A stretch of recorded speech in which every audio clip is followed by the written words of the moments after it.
The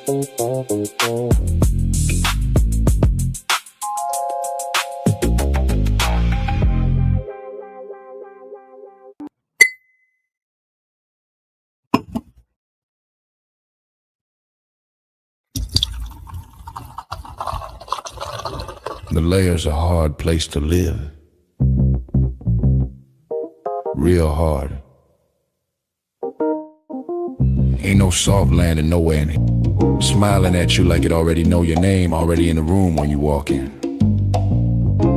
That's the slings and arrows, you don't hear them fly, you just feel that sting and wonder where it came from. Whole layer wrapped in dark mystery. Old magic in the walls. Wizards whispering deals they don't keep. Dragons watching from the shadows, counting bodies like loose change. Succubus love looks sweet at first, then you wake up lighter than you went to sleep.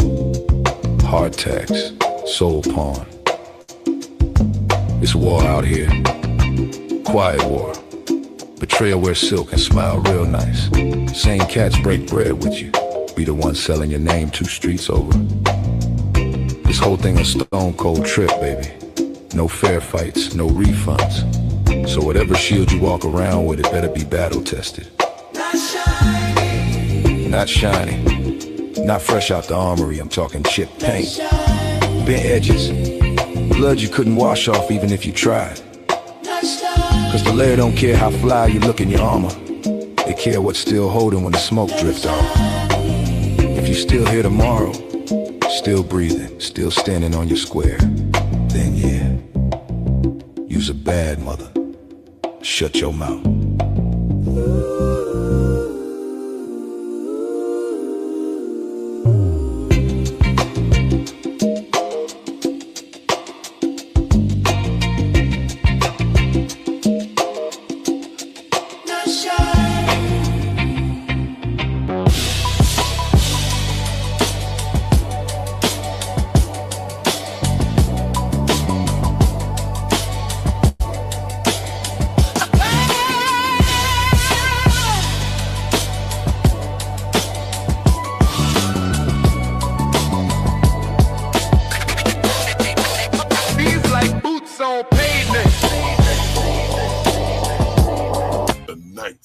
Layer.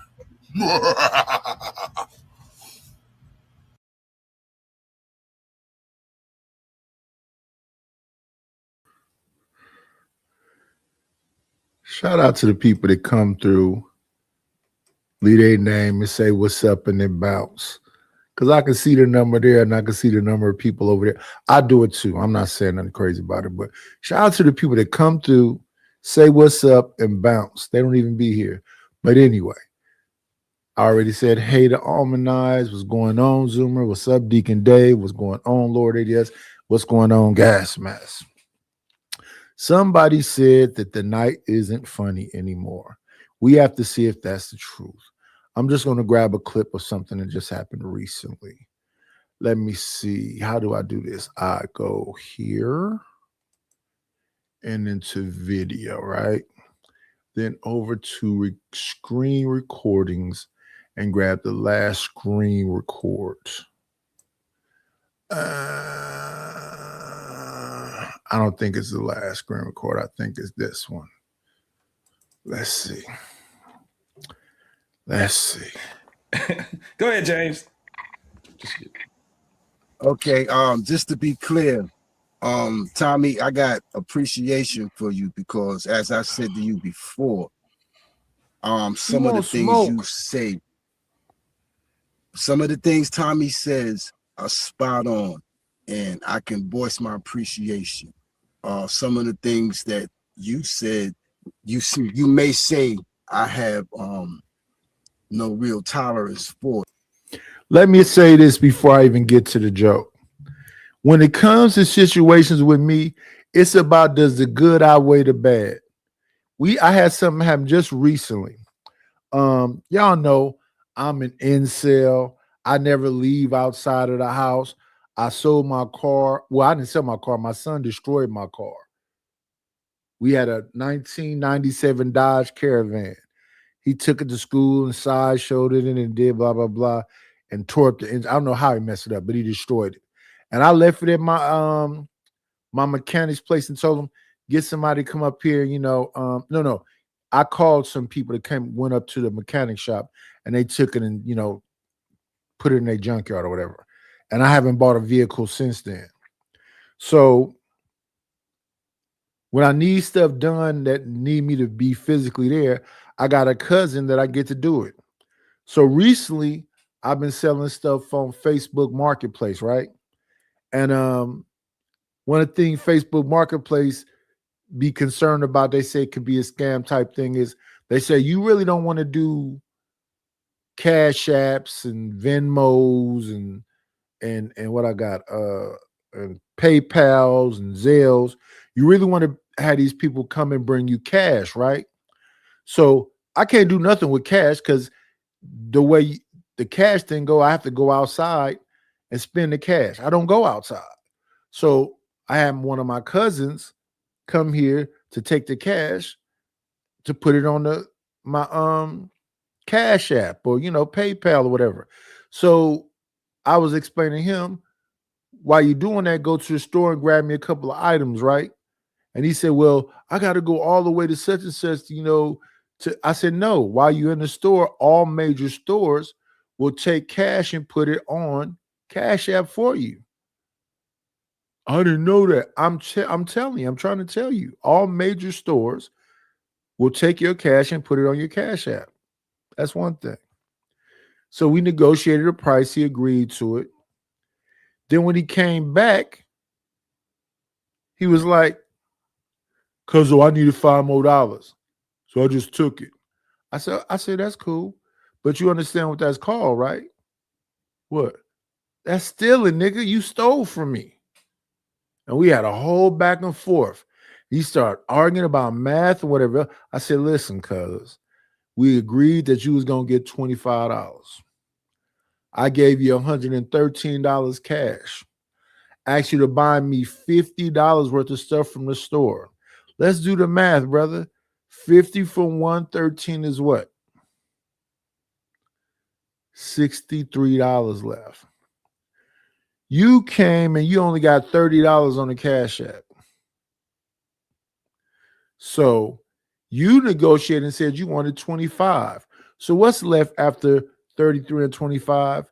$8, right? That's what you owe me because you stole $5, you said, but you didn't steal $5. You stole $8. What's such a big deal? Stealing is stealing, brother. But as I'm saying here, the good outweighs the bad because this is the first time you stole from me. But you stole from me. You stole that. When I got to the gas station, I take 91. I got an ace. I said, what do the price of gas got to do with me? This is how you do this right here. When you think you need something more, you call me and say, cuz, I know I agreed to blah, blah, blah, but can I have? You give me the option to tell you no. But you can't just take $8 from me. I'm struggling. I need all my bread. I do 2 or 3 shows and won't nobody send me $5. Shout out to Wanda for the 10 the other day. Shout out to Red Pill Crip for the other 10. Wanda sent me 10 on Cash App. Red Pill Crip sent me 10 on Venmo. I never used Venmo before. Shout out to them too. But you see at the bottom of the ticker, I have a $50 goal. I wish the people would help me reach my goals. I've been there for 4 years. Are y'all not entertained? I try to entertain. I go to places and people try to brutalize me. I go to my show. What mine say? I'm long-winded. Let me see how many people here. We got 16 people here. We got 16 people here. We got probably 6 people in the chat. What's going on, Rapid? What's going on, Mo Bidnis? Mo Bidnis say, dude, I don't want to do this anymore. So I guess that's a comment from Fatty Channel because Fatty has a Rihanna clip that says, I don't want to do this anymore. But we doing it, brother. We gotta stay above board. We gotta keep on. We gotta make it, man. We gotta make it, man. We gotta make it. Why y'all don't want us to make it?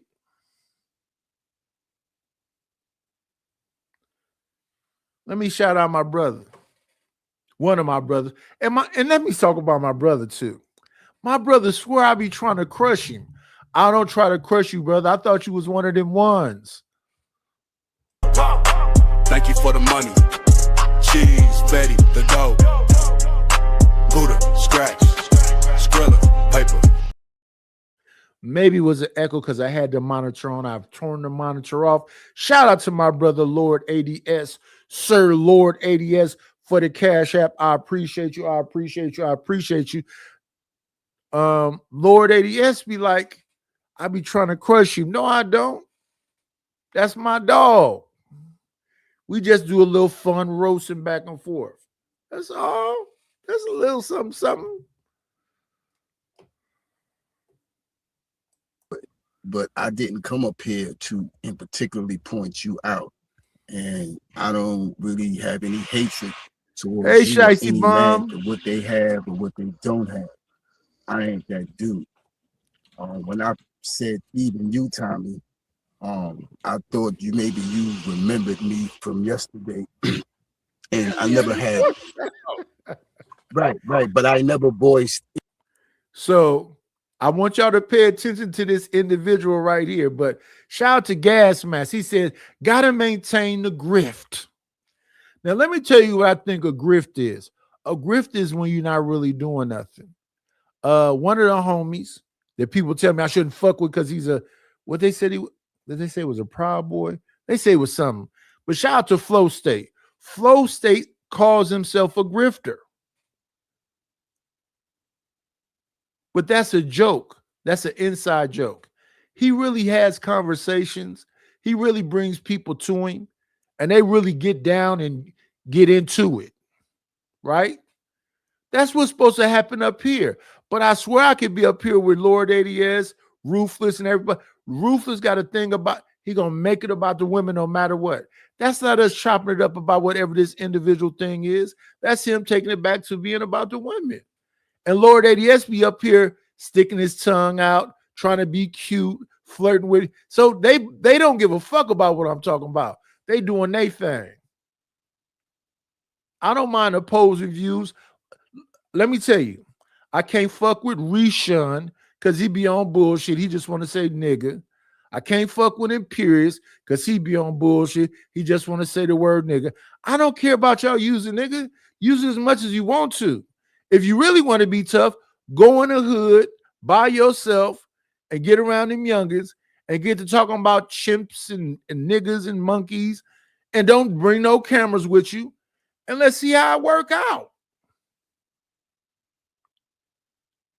I'm going back and forth with my cousin the other day, and he say some tough shit because I got him sitting outside my door. I told the nigga, don't come back, but you stole $8 from me. He bring his ass back over here. I said, what? I open up the door and say, what, nigga? You the only reason I'm not jumping on top of your head is because you my family.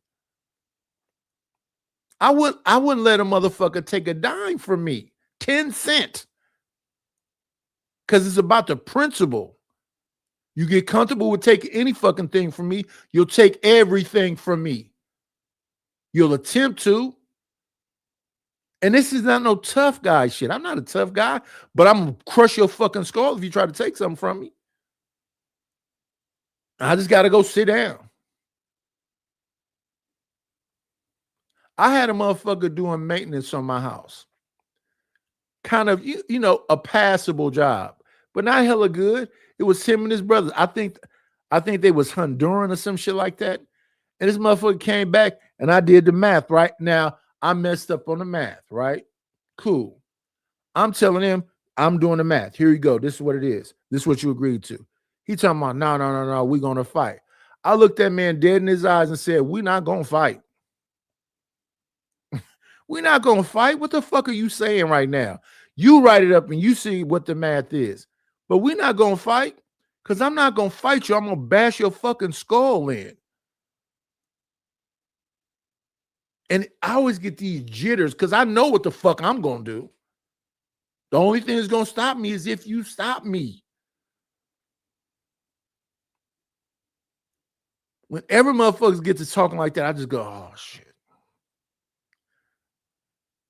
And it's all, anytime I've ever fought in my life, I always get that feeling in the pit of my stomach because I know what the fuck I'm finna do to you. And it's going to be nasty work. And I'm probably going to feel bad afterwards. But it's going to go down. Gas Mask says, gotta maintain the grift. Ain't no grifting going over here, Gas Mask. Grifting would be if I didn't bring no value at all. If I'm on your panel, I'm just a bore. You remember in Fight Club, they said, it's angry man, it's happy man, and I'm supposed to be irrelevant man.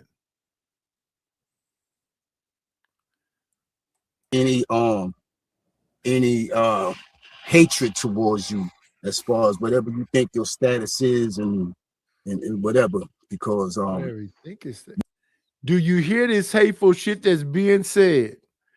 This man said, whatever you think your status is, to Tommy Sotomayor.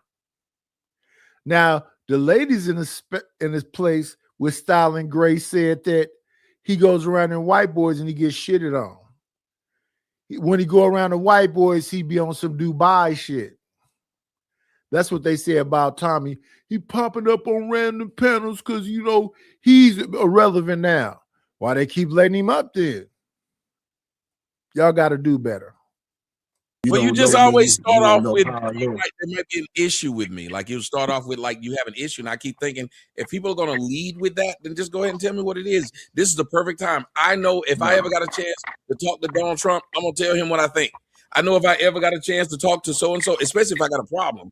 If I got a problem with you, or if I like you like that, I'm gonna tell you what I think of you. If I'm a fan of yours, or I'm gonna tell you what I think of you. If I'm a detractor of yours, I'm gonna be respectful in any way. It's like that Venus person. That girl stopped liking the dude because he let me on his show. If you a fan of somebody, you would not have a problem with them having someone on their show that is interesting. That is the stupidest thing for you to constantly. That's not the situation. She want a Sharon to match energy. If you go over there and disrespect Sharon on Venus show, she finna check you. You're not finna talk about Sharon. And all she's saying is she want him to match her energy. And she says, skip you, then fuck Sharon if he's not going to defend her the way she defends him. But I guess. Everywhere you see me, you got something bad to say about me. It is dumb. You're an adult woman who, if you just think that what I'm saying is that much of a problem, just stop fucking addressing me. You know the reason why I don't know what gays do in gay porn? Because I'm not gay and I won't watch it. I'm not going to sit up there and watch them doing it, complaining about what they're doing. That don't make sense. You see me, be quiet. Leave me alone. I don't know why. Leave me the hell alone. That is the craziest thing. You don't want it. Yeah, it's some loud ass sound like crackling or moving or whatever else. And I can't tell who it was that was doing it, but just mute up until, you know, it's your turn to talk. I don't have to mute because I never had that shit going on with my mic. Anybody to like me, you don't want anybody to know me. You hate it when they agree with me. That's what was happening earlier when that bro was like, every time Tommy says something, y'all sit there and enjoy it. Y'all fans like, what you want a nigga to go off on me? Like that's what they be wanting. It is insane. And I can get at you being somewhat stigmatized, but I expressed any disagreement that I had with you in particular yesterday, and to get into the specifics, it was just how you treated black women and black people in general. Now you've been doing it for a long time. Yeah.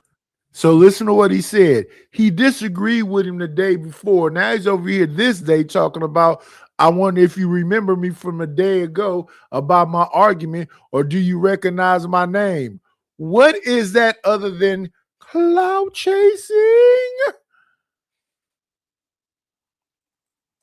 I'm not sure if that was the primary reason that you are a wealthy man. I really don't give a fuck. What I do give a fuck about is any discipline. Let me respond to Mo Bidnis. Mo Bidnis, listen. I don't know if I think I said this before, but let me say it again. In this space, I don't call a lot of people my friends. In this space, I don't say a whole lot of people, fuck with me. But Raw B, that's my dog right there. She's saying some shit I don't agree with right now, but that's my dog right there. As long as I'm going to be in these YouTube spaces, I'm not going to never change up on Raw B. That's my nigga. It really ain't a whole lot of people I fuck with in the space like that. It's Raw. It's Uncle Tom.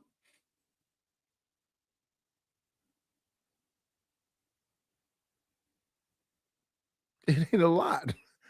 It's Raw's Uncle Tom. Let me see. Who I say is my dogs. Raw B, Uncle Tom. And listen, Uncle Tom is a conservative. I ain't never voted in my life. I'm not if I was to vote, I would be a fucking moderate.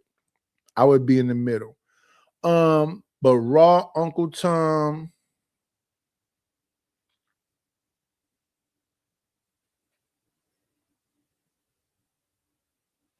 It really ain't too many more.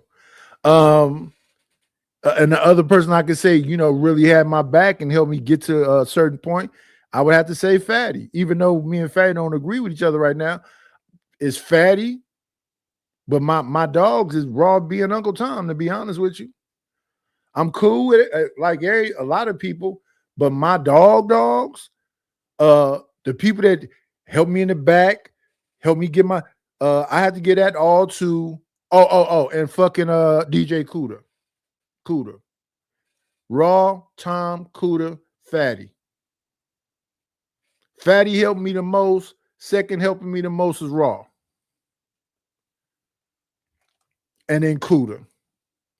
It would go Fatty, Raw, and Cuda. But, I don't know what's happening with, Fatty, but definitely my dog is Raw, Uncle Tom, and Cuda.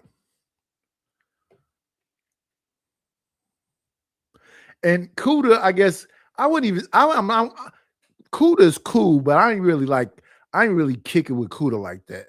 It's really just Raw B and Uncle Tom. Any kind of painting black people in a negative connotation, but that's not why I called up here, and that's why I said to you, Tom. I feel you, but why do you have a problem? I'm just curious about that. If someone paints them in a negative connotation, but what they were saying was true, why would it bother you? You're saying no, it's not necessarily always true, because a lot of the times you may say things generalizing all black people and you don't make it clear. You don't say sometimes, and you don't be say specifically sometimes saying negative things about black people, which I can only assume that you are a black man with black lineage. So it's a self-hatred that I hear. And being that you are an articulate person, and you have a great deal of talent, you have a great deal of smarts, but I feel that you use your talents and your smart to hurt your people. And I am one of your people. If you are what I can consider a foundational black American, or if you just black, period. And I have no appreciation for that. But I'm not here. I didn't come up here to voice that in particular. So when I said, yeah, even you, Tommy. But he's voicing that in particular. He said he's not here to do it. He said he already did it the day before. Now he's doing it the next day.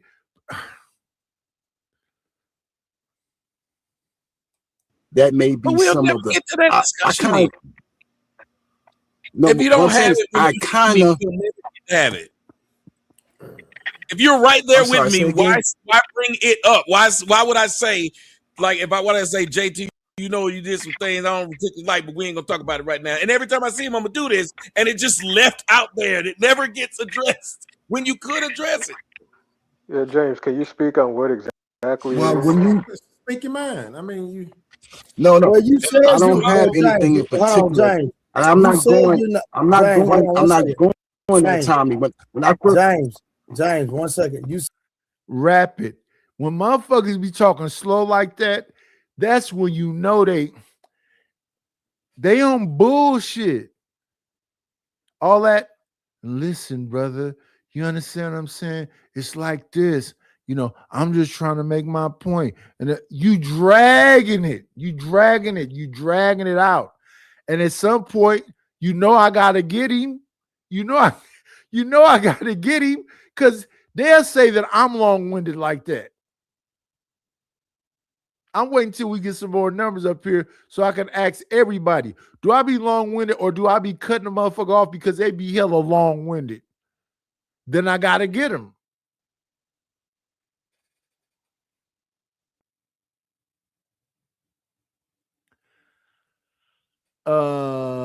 Yoli Co. I don't know what he's saying, but mods, please pay attention to Game Goofy Lames that be in the chat and get them.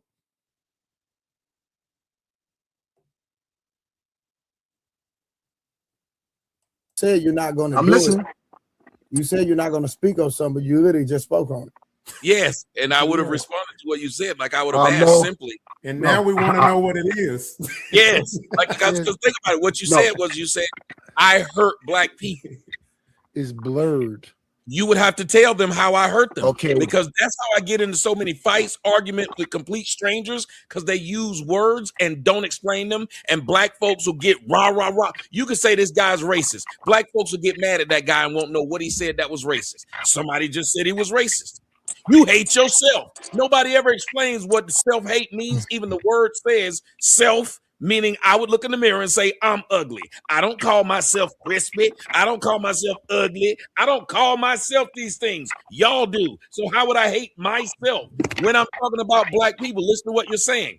Cool. Anybody that talks negatively about black people, well, they hate themselves. Any white person that talks negatively about black people, they racist. Who can talk negatively about black people then? Well, I'll be more specific. You sometimes will be unfairly negative about some of the things you say, but I did not want to come up here to go back and forth. You're doing it over and over again, brother. You doing it over and over again. I'm trying. If you allow me, and if you listen to what I'm saying, I told Tommy that I have an appreciation for a lot of the things you say because I agree with a lot of the things you say. A motherfucker hating on you would never say no shit like that. Ever. You saying both things. Especially a motherfucker like me. Okay, my point was when I first started talking was I have a lot of appreciation for what everyone said. There's no right or no wrong because a lot of the things that was said was accurate. And I really can't say. That's why I was quiet for that because there ain't shit I can say. Everything that everyone was saying, I mean, there was a lot of generalizations going on, but I got the point that a lot of the things was on point. But you called me up to say something, and that's what I said, but I was listening. Go ahead. Can I ask you a question? Saying nothing, so I just want to give you an opportunity to talk. But if you don't have nothing to say, it's cool because you literally just repeated yourself. I appreciate the opportunity to talk, but that's why I wasn't saying anything. And when I started, hear me out, bro. Hear me out. I'm gonna go back and be quiet. But that's why I was just listening. And that's when I first started off saying, I said just what I said just now. I got a lot of appreciation for what everybody. But here's the thing, Rapid. This is the type of dude I would typically cut off because he's saying everything. He's saying you a great brother, but you be talking about black people. I'm not trying to say nothing negativity about you, but I don't like when you be talking about women, the way you talk about women. But you know, I agree with a lot of points that you make. He's saying everything. And I want y'all to pay attention when I cut people off. They do the same shit this dude is doing. What is the point? They say, if you saying everything, what is the point? And if you listen on these panels, and I be you look, the reason why I be pissing me off when motherfuckers talk slow and they repeat themselves and they say both things. I love you, but this is what's fucked up about you. I love you, but this is what's fucked up about you. You saying both things. And then they be talking slow. The reason why I cut them off is because I'm about to go to sleep in a minute. If you keep dragging it out, not saying nothing exactly, let me talk then.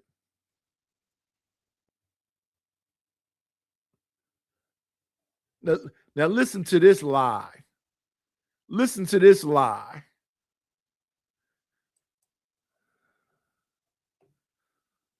Somebody must have just woke up. He's saying, and there's really no goalposts that I can say that y'all ain't scoring on. And I said, even you, Tommy, because I assumed that he recognized the voice or the name from yesterday. And we had very little disagreement. Go ahead. Can I ask you a question before you be quiet? Just one question. I don't know no more than one. Do you have luggage or a bunch of dark black plastic bags that you keep all your stuff in? Luggage or plastic garbage bags? That's fucked up. And totes. Okay. And totes. Can I answer the question? Can I answer the question? Go and answer. I have my listen. Right now, I'm living in my childhood. Hold on. Can I answer? Right now, my mother has. Speed it up. If you shut the fuck up, you'll get your answer. But if you want to talk, and assume shit, well then I can shut the fuck up now. Because I ain't really about that. What I'm about is letting you motherfuckers know what time it is. My mother has Alzheimer's. I was living in the South in my own motherfucking place. I have a woman with a house down there that I'm about to marry. I'm in New York City because my mother has no one else to take care of her. Prior to me coming up here, I had my own shit with the Timberlands inside of it. I don't have to work if I don't want to because I am retired. I've been retired for over 30 fucking years. So I ain't no motherfucking bag nigga. I got mine. But you just said Timberlands are in your bag. No, I said Tim's is in my house. I got pants, Tim's, sneakers, stove, water bottle. Any motherfucking thing in your house is in my house. Mr. Harlem, y'all, I got this, y'all. I got it. Mr. Harlem, I'm just confused on where this came from. You asked me, am I a garbage nigga? Am I a garbage nigga or am I a real nigga who has his own? I'm paraphrasing what you said, bro. So did he say he lived inside his Timberlands? I'm sorry. Okay, Knight, what did you mean by that? Why did you ask me that? Listen, I'm sitting inside my motherfucking car right now. I'm sitting in my car and there ain't no motherfucking clothes in here. Mr. Harlem, 1 second. Knight, there ain't no sneakers, none of that shit. Mr. Harlem, wait. Knight, why did you ask him that? Like, I just wanted to understand where he was coming from. Okay, like help me out because I'm done. What kind of character? I believe I triggered him because I don't think he got no luggage. Is all I'm saying. All I was asking about, did he have luggage or did he have a bunch of garbage bags?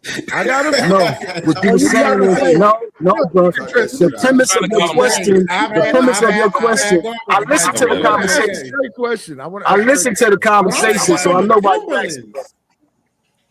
I listened to the conversation, so I know what you're talking about. No, I got my own shit. If I got Timberlands, they're in my fucking house. Or on my feet. If I got Timberlands, they're in my house or on my fucking feet. I have a roof over my head. I always have a roof over my head. My roof over my head that I pay for. I don't wear Timberlands. I don't live in Timberlands. I don't know. One second. Hey, I wear Jordans too. I got Jordans in my house too. Wait. I got Jordans. I got Adidas. I got Nikes. I got all that shit. Okay. That ain't shit. Okay.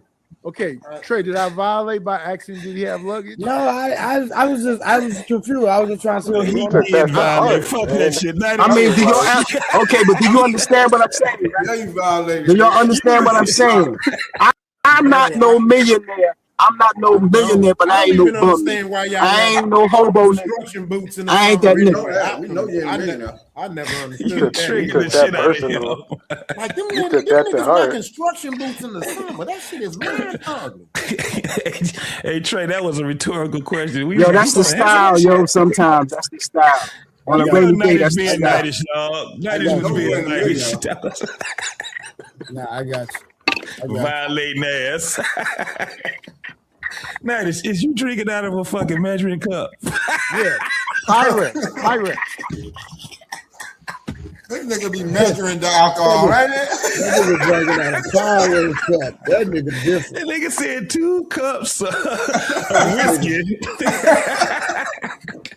2 ice cubes. This nigga different for real. Hey, Dory. And listen, so James Keels, what do you mean I'm not funny, sir? What do you mean by that?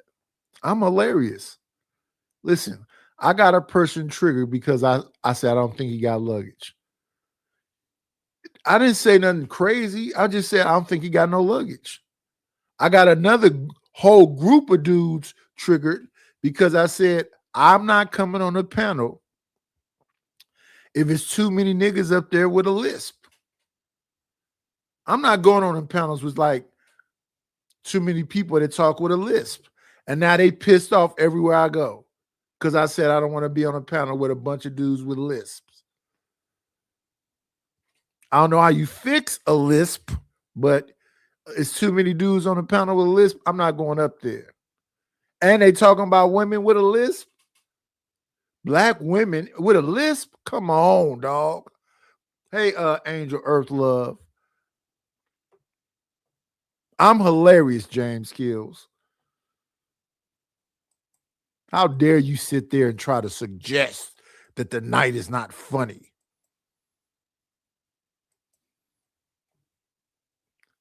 And I'll get a cosign from the individual I'm talking about. They'll help me be funny. Because they get so angry about a question. It was just a question.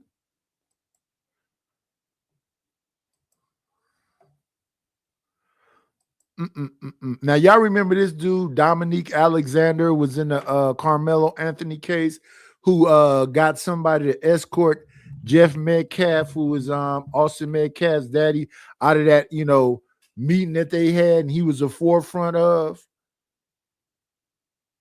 And at the same time,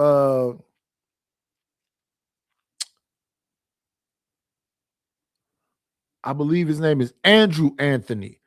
Carmelo Anthony's dad was in there with, I don't think that woman is his mother. That's his father. I forget the mother's, a woman that was crying and doing whatever else. I forget her name. But she run that house. And this Dominic dude did nothing to help them. The Dominic dude provoked a dude named Jacob or Jason, whatever, the white boy that was running around with the bus with the Metcalf brother, Austin Metcalf picture on the bus, and Jeff Metcalf called him and said, take my son off the bus. I'm not finna be involved in this racist, whatever else. We're going to let the courts handle it. And he was all positive at first. Initially, that's how Jeff Metcalf was at first. Now Jeff Metcalf is calling Carmelo Anthony a watermelon felon. Now he's talking about he want all of the smoke. When Austin was alive, allegedly, Austin was whooping his ass. But let's listen to Taz break down Dominique. I don't like to say Dominic. I like to say Dominique. I can only tell you the truth through my lens and why I'm even willing to do a video like this. I don't like every 501c3. I don't support every grassroots. Well, yeah, I think the 501c3 be lightweight scamming a little bit, robbing the community. Come on in. Playing, it's always a treat when players leave.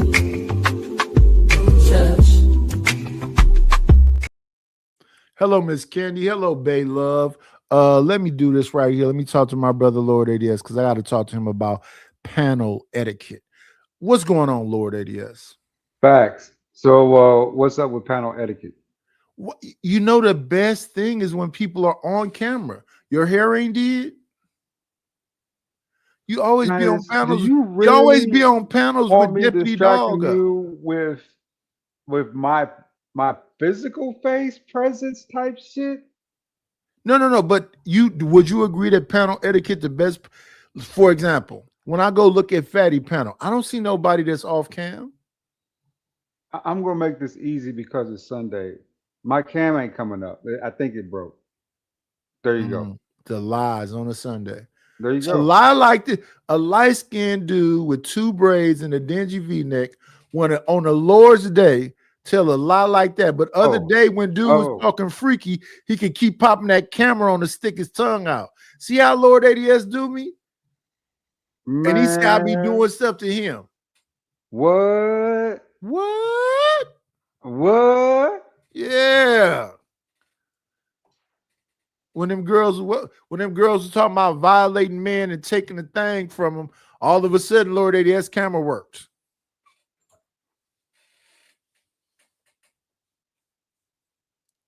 Let's hit him with this. What's up, Relentless? What's up, TK? Let's get back to it. It's for me, Nightish.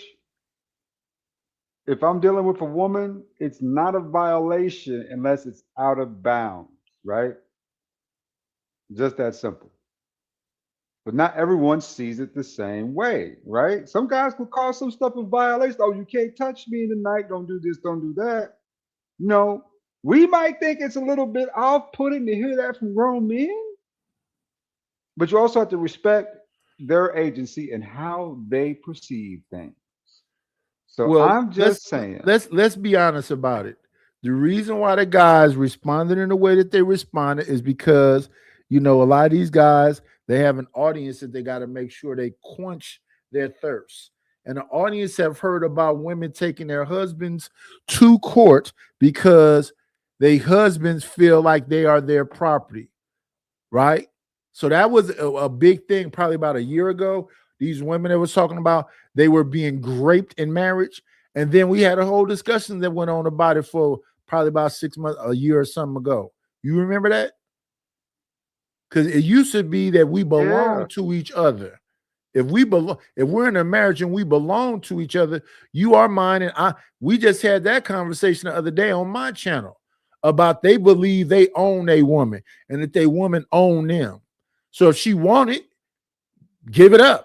And if he want it, give it up. It ain't a discussion. But about a year ago, that was a big conversation going on in the space about men, wives saying no, and him doing it anyway. And they said that was grape. So if that was grape, we can't get here and listen. Almost 2 years ago, a couple of ladies was on this panel talking about if we in a relationship and I want it, I'm just going to take your pants off and you better figure it out. One of them women I confronted the other day, and listen, I don't be lying to y'all people. I don't got to lie. And that's what I'm saying. It's just a double standard. It's a double standard. And I stood on that side then, and I stand on that side, this side now, you know, because I've been saying the whole time, I said, what is the big deal? It's just one little bit. You know what I'm saying? So you're going to wake you up, you're going to hit about 5-10 minutes, and then you're going to go back to sleep anyway, right? What else was you doing? You know, and they was, oh, I need my rest because you got to be fresh for work in the morning. Ain't nothing like getting a, you know what I'm saying, a good, you know what I'm saying, piece of, pudding pie to start your day. That's a good way to start your day. You know what I'm saying? Some pudding pie. So I never got what all the complaining was about. Listen. We got our good brother from New York. shooter in the building, said he went all the way to Pennsylvania to jump on his sister's husband for doing that.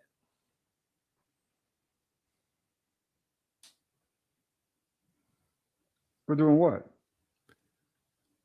Getting some coochie from his girlfriend or wife. I don't know what his sister is to the man. Oh, okay. So what happened there? Explain. Yeah, he'd have to come up here and explain. Okay, yeah, so they was married, his wife. Oh, did he take it after she said no, or what happened? But no. The other day, Rogue C, who all was it? Melon. No, it was Rogue C. It was Raging Tomato. I don't remember all the women that was on that panel. Was talking about they could just wake up in the morning and suck you off before you wake up, or just jump on top of it if it's up. Facts. And they are more than welcome to do that. Right. So now let's flip it around. She sleep. And you just lean that leg up and get up in there. That's where he said he went to Pennsylvania to jump on that man behind. Well, you got to give us some type of like heads up, right? Do they have to give the dude? Wait. Do they have to give the dude a heads up? Believe it or not, that's a double standard. That's all I just said a moment ago. But guess what? That's an acceptable double standard with men and women. What? And that's what I'm saying when it comes to the space, though, right? When it comes to the space, the dudes is thinking about the dudes. So when you had Sharon have a whole show about you can't violate me, I'm gonna punch on you if I wake up and you sucking me off.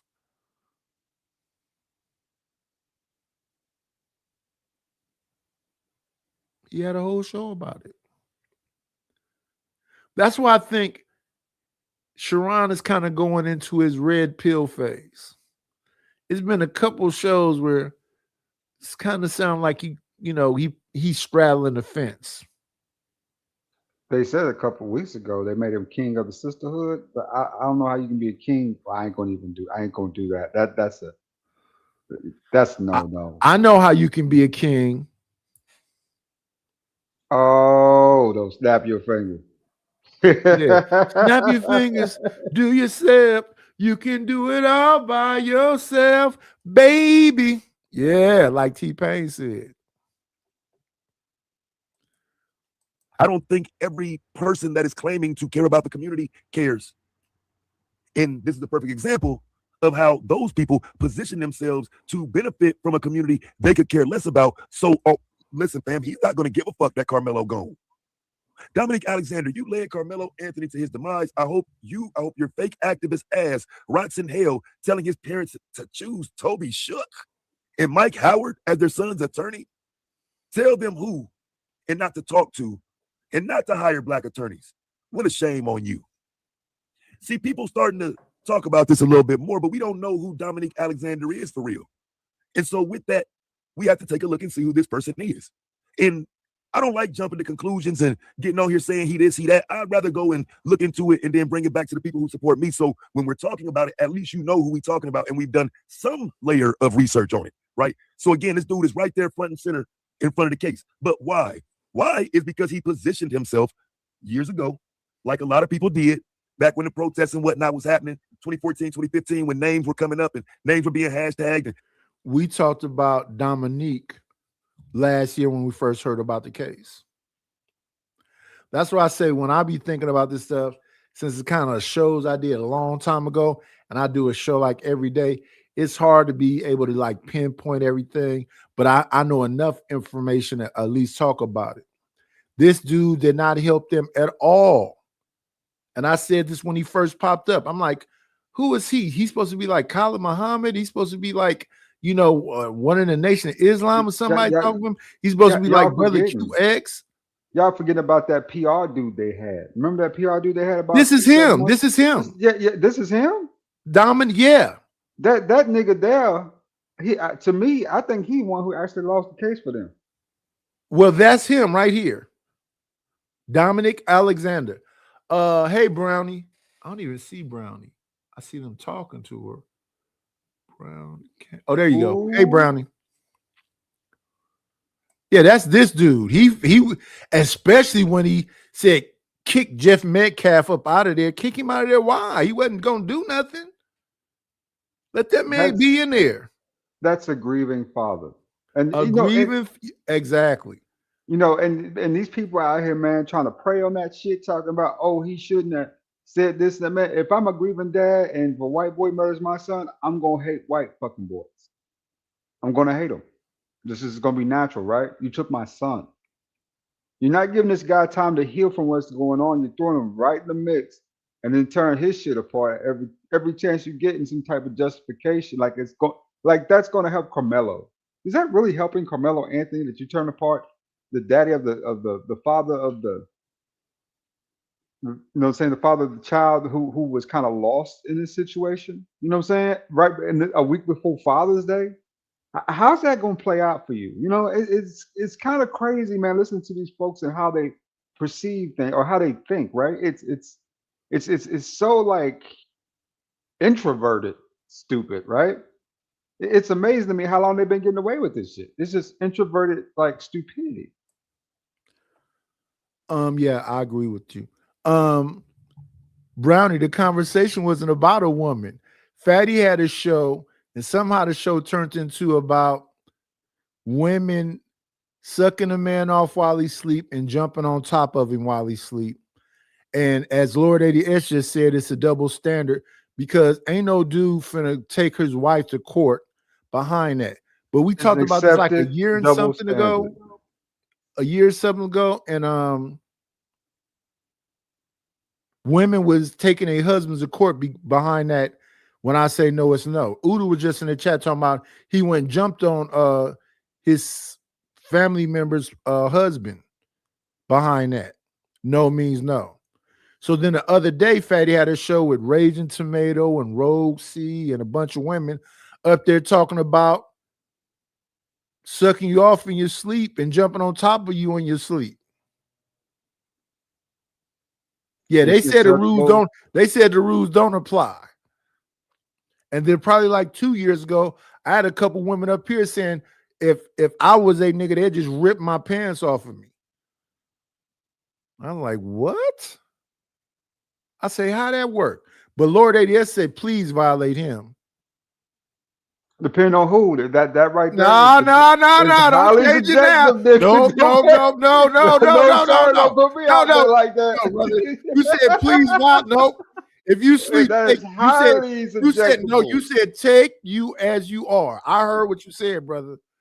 No, not like that. Not like that. No, ain't no not open like advertisement for that type of shit there. I ain't got no open advertisements for that shit. No, sir.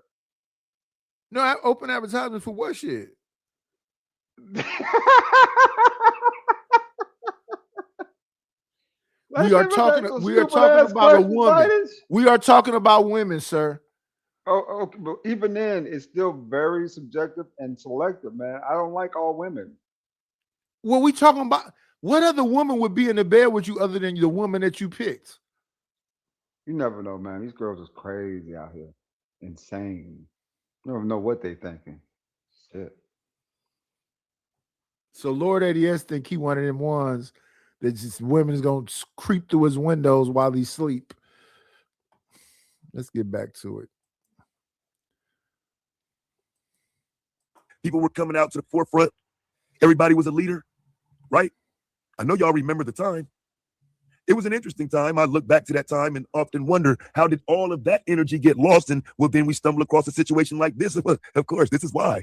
These are the people who caused. Yeah, so like a year ago, a year or so, well, whenever this first popped off, we looked into him and found he was grimy. I thought that's why they got rid of him.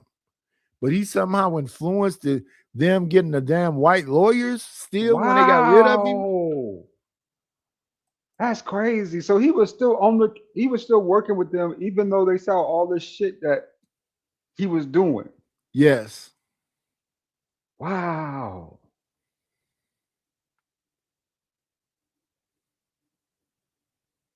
I want to know, Nightish, if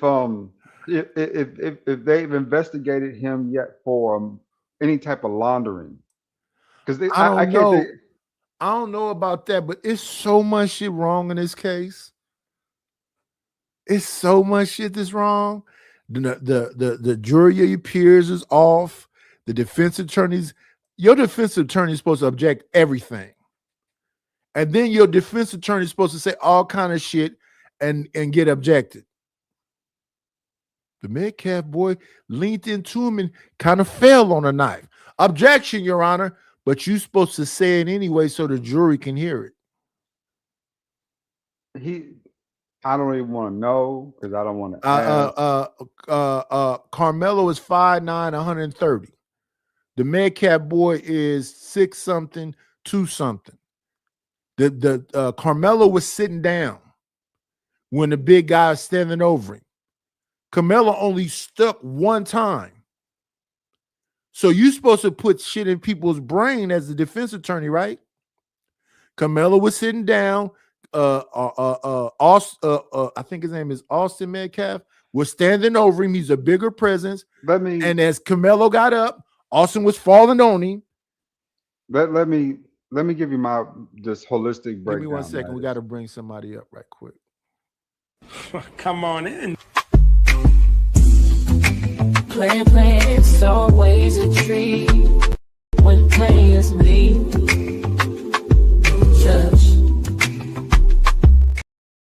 We got to bring a stingy rich nigga up. Another one who understands the best thing for a show is to be cammed up, but don't want to cam up either. Your hair ain't done either, LA? Because that's what this light-skinned nigga said. His braids ain't been twisted. My camera ain't plugged up, but if you want to crazy cameras, 2 rich niggas who cameras ain't plugged up, y'all. 2 military cats living life to the fullest. Listen, I'm losing my house. I'm about to be homeless if I can't figure some shit out. These 2 niggas got money. And listen, I ain't even asking for money right now. I'm asking them to cam up. So they can't cam up. Go ahead, LA. How you doing, sir? Assalamu alaikum.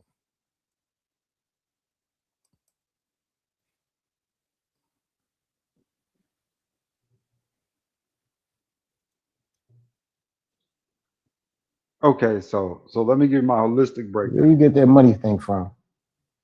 You rich? Okay. Brownie, I don't know what you mean by that, but shout out to the shout outs.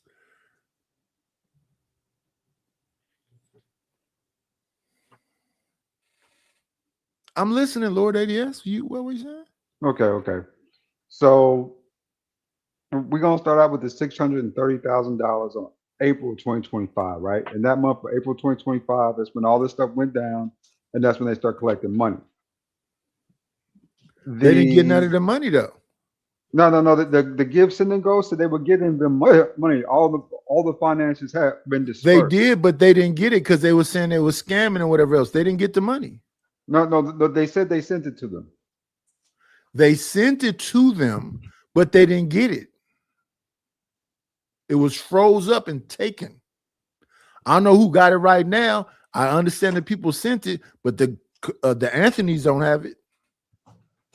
My understanding, they got all that shit taken or frozen or whatever you want to say.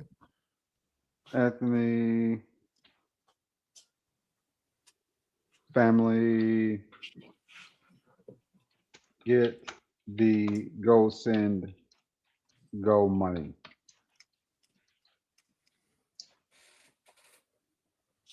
Okay, 1 second. Yes, the family of Carmelo Anthony did receive the money raised from their initial Go Send Go crowdfunding campaign. According to official statements from Give Send Go via TMZ, the $633,000 raised for Help Carmelo official fund was distributed and put out to the family over course of prepaid periods over a course of a year. So they got it. Yeah. So okay, we're gonna take off 38%, right? Because that's how much they're gonna take off taxes wise on the Give, Send, and Go. That like knocks you down 300,000. Something like that, yeah, flat even, something around that range, right? 3 and so, change. Yeah. So they got 3 and change they're working with. They hire a security detail. Daddy loses his job.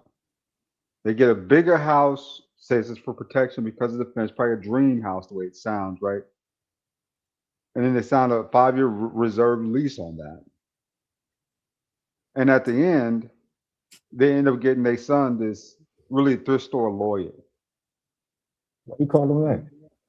I mean, the brother listen. has no legal skills. Mike Anthony, that other dude, I just think they sold him for.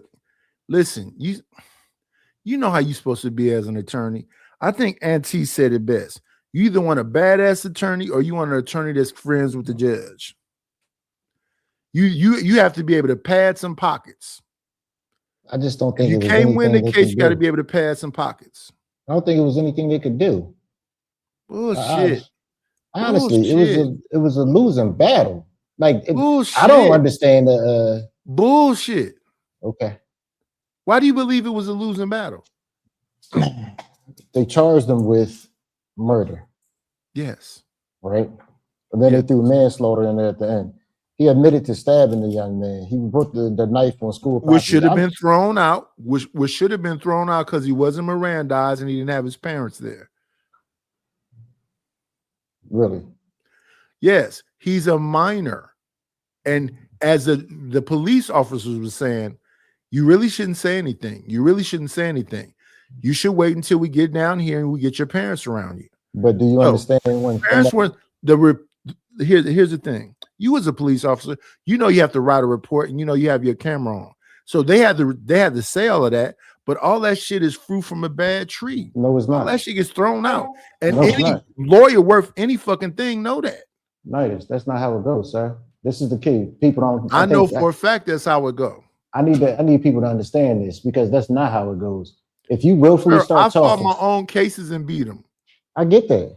But let me explain this to people. If you start talking, right, and the police tell you, listen, stop talking, and you continue to talk, that's not their problem. That's not fruit from a poisonous tree. Fruit from a poisonous tree is when we start asking you questions first. But if you just start going off and all that stuff is admissible. That's why they didn't throw it out. Okay, so here's the thing. If you don't Mirandize somebody, you have the right to remain silent. Anything you say may be used against you in a court of law. You have the right to an attorney. If you don't Mirandize somebody and they start talking, you have to write in your report that they said whatever else and blah, blah, blah, blah, blah. But if you got an attorney worth anything, it's just like messing with a minor. A minor can't sign contracts. Any attorney who even knew basic law would get that thrown out. I don't know why I keep saying basic that. law. Because he's a minor. I get that. He's a minor. It's not the cop's fault that this dude decided to start running his mouth and talking. No. I don't understand what you're confused about. A minor cannot sign a contract. That's legal, right? He wasn't Mirandized either. The cops themselves were saying, stop talking because anything you say, blah, blah. They didn't read the Miranda to him. They just were saying, stop talking, stop talking. We got to take you down here to get your parents around here before we can talk to you.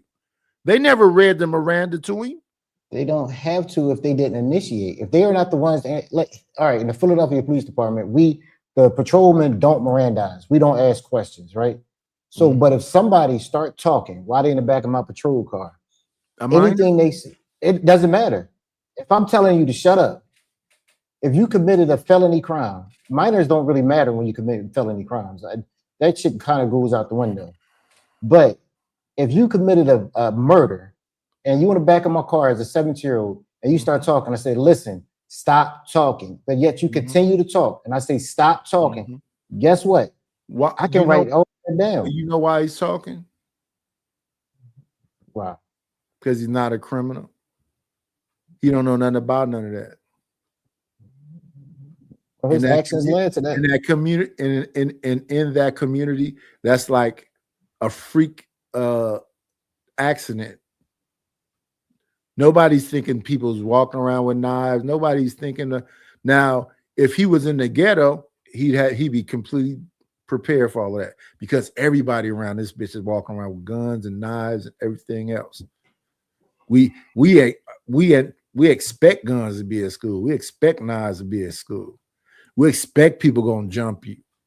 We expect people gonna backdoor you, especially in my city and many cities like this city. So, in that place he's living in, that's kind of a hoity-toity place. Then people is not expecting now, Nightish. I plug my camera up for you. It was working the whole time, you cross-eyed motherfucker. No, it wasn't. Why you come up to this bitch talking about it didn't work in the first place? I said I plugged and it. this light-skinned motherfucker with these two greased-up ass braids camera work too.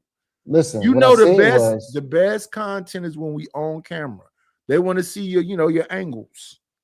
I ain't got no angles. The camera's on the side. I ain't got my setup here correctly. That's why I'm turning it on. Look good. It look good.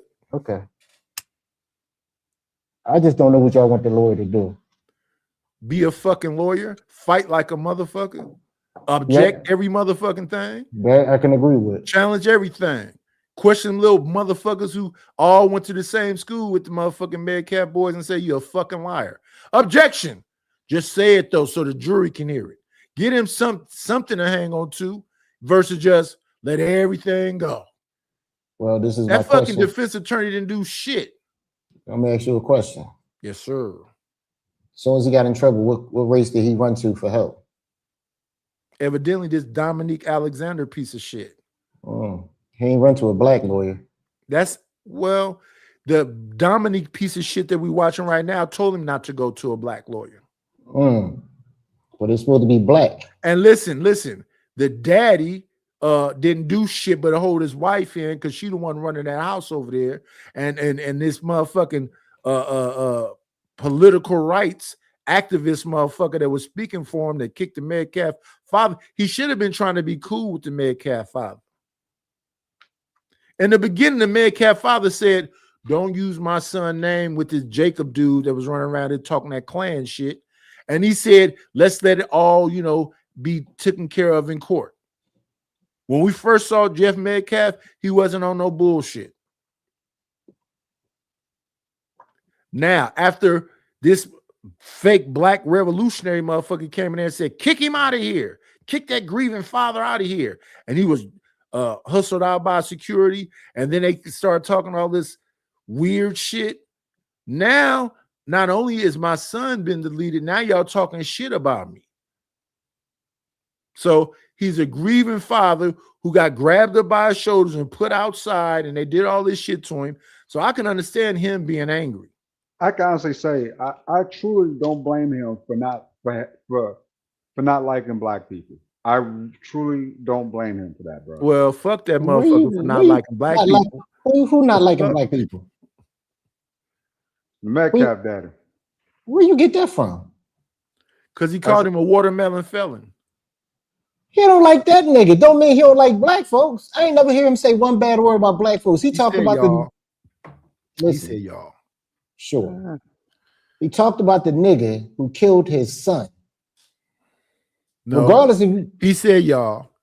One person killed his son. One person is not y'all. How long? Okay, I'll give y'all that. I ain't gonna fight that. How long? Now you about to make me agree with Lord ADS. God damn it. How long the niggas been calling him all types of white supremacists and trying to get? I couldn't even imagine. That's what I'm saying, because they did that is what triggered him. I can't imagine me losing my son and then everybody trying to jump on me. The world is fucking crazy, man. That's why I keep to my black ass self. I don't even want to be around no more. Hey man, it is the world is twisted.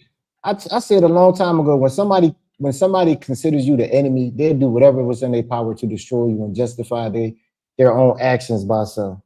Like, think about it. Hitler deemed other ones inferior, so he did what he did. Every culture the same way. When we think somebody's the boogeyman and we think they so evil and they're wrong our people, we do not mind doing whatever it takes to destroy them, even if it's us doing just as bad as that person. It's wild, man. I never got that. Kind of regular. Black people, I mean, not black people, but human beings want to destroy each other. Yeah, I agree. See, I should have stayed off camera. That's a fact. That's just a human thing. I should have stayed off camera, but Knight is threatened. I have no power, y'all. Don't let him do that. But yeah, I knew from the get go when that Dominique Alexander nigga went out there and did that stupid shit. I said they Who is about that? to He's the fake revolutionary. Let me pull it back up. Let's get back to it. This motherfucker right here. The losing of interest would have worked, I guess, but the loss of interest is people like him, Dominique Alexander, that I'm here to argue today, undermined the entire movement surrounding someone like Carmelo before we ever got to Carmelo. So by the time we get to Carmelo, he doesn't have a chance because this is the voice. This is the leadership. This is the person who was supposed to be out in front of it and being able to be a benefit to it. As you can clearly see, he rose to prominence after he began to battle the Dallas police after the unsolved 2014 murder of his classmate, Delisa Kelly. Right. So again, he's been on the scene this long, but first take a look and understand why. That's what put him on the scene. What put him on the scene initially is police brutality during the years when this was actually a trending topic. So again, 2014 is fresh off of Trayvon. You got the Mike Brown incident. So everybody's using this moment to do the air quote woke thing, right? I'm not against the word woke, but that's what it was. Everybody became woke. Everybody started doing their content. Everybody started coming out in public, creating organizations and this and that. And so I'm not a person who believes that everything you've done before you start your organization, we should be caring about. I don't complain that a person has done some crimes in the past, whatever. But once you sign up to be a service to this community, you can't fuck up no more. You can't be no criminal. You can't steal no money. You can't go to jail. You can't do none of that dumbass shit once you become a voice, right? This is where we begin to run into problems today with these activists who are activists, yes, but you never left the criminal behavior behind, right? We come from some criminal shit. Cool, that's no big deal. But if you didn't leave that behind and you bringing that shit into the future, well, how are you helping any layer of movement? And that's where we have to start to question why this man would have been anywhere near this case. Okay. But again, I'm gonna walk you in though. We all the way in 2026 doing this content. So it's gonna take a second, right? So I want to walk you in to who he is, where he's from in terms of notoriety and how he got known. Of course, everyone remembers, hopefully, Micah Johnson, the shooting that happened in Dallas, where the brother got tired of all these police murders and he started doing his own get back in the city of Dallas. Then they end up cornering him, sending a robot in there to blow him up, right? I want us to understand that, again, when these grassroots movements come together, they come together around incidents like that. And again, this is where his next generation action network began to grow in notoriety in Texas and even across the United States, if people paying attention, right? His group is the one who took the reins in terms of speaking on these subjects of police brutality and everything in Dallas. So keep in mind, in this moment, all of this works to your benefit because not only is this movement national and growing, but now incidents are happening in Dallas that actually brings notoriety to you because your group is the one doing the talking. And with that, they actually put microphones in your face now.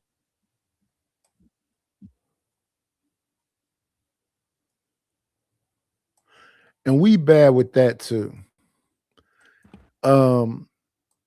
The new so-called representation, the new so-called black leaders, they just having fun with them. Do y'all remember Grandmaster Jay? I think his group was called NFAP. And the Fabulous Five? No, not Grandmaster Jay. Not Grandmaster, not Jam Master Jay. Grandmaster Jay. Light-skinned dude, bald head, had that N'Challa outfit on. He was running around with a bunch of dudes with weapons, showing up at all these rallies and stuff. No. I don't remember him. Let me pull him up then. Damn, y'all got to remember these things. In the middle of the vid, he was the one running around there talking about, he gonna protect the community, and they had all these rifles and stuff, and had people going to ranges and learning how to shoot. Let me see if I get a picture of it. I think his name was Grandmaster J. Grandmaster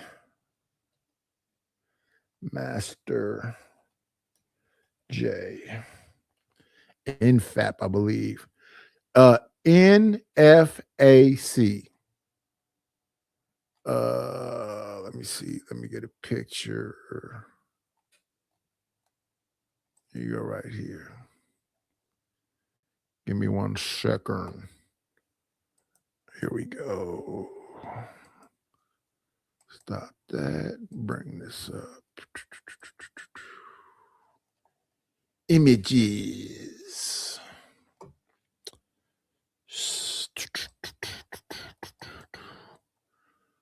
Boom, boom, boom, boom, boom, boom, boom, boom, boom, boom, boom. Okay, here we go. See if y'all remember this face. Do you remember that guy right there? See if I can make it a bigger picture. No, sir. I do not recognize this man. Grandmaster Jay, the leader of MFAC. Where'd you get light skinned brother from? Oh, you dark skinned? Yeah. Okay, so this dark skinned brother right here, Grandmaster Jay, was the leader of a group called MFAC. And MFAC was running around here with looking like the Black Panthers with military gear on and rifles and all this other stuff, talking about, you know, they're going to protect the community and I got to all come together and be prepared for this war. I believe they have him locked up right now.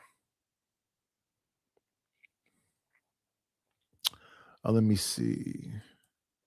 I don't know why they keep talking this Civil War crap. You see this right here? This is him with his troops.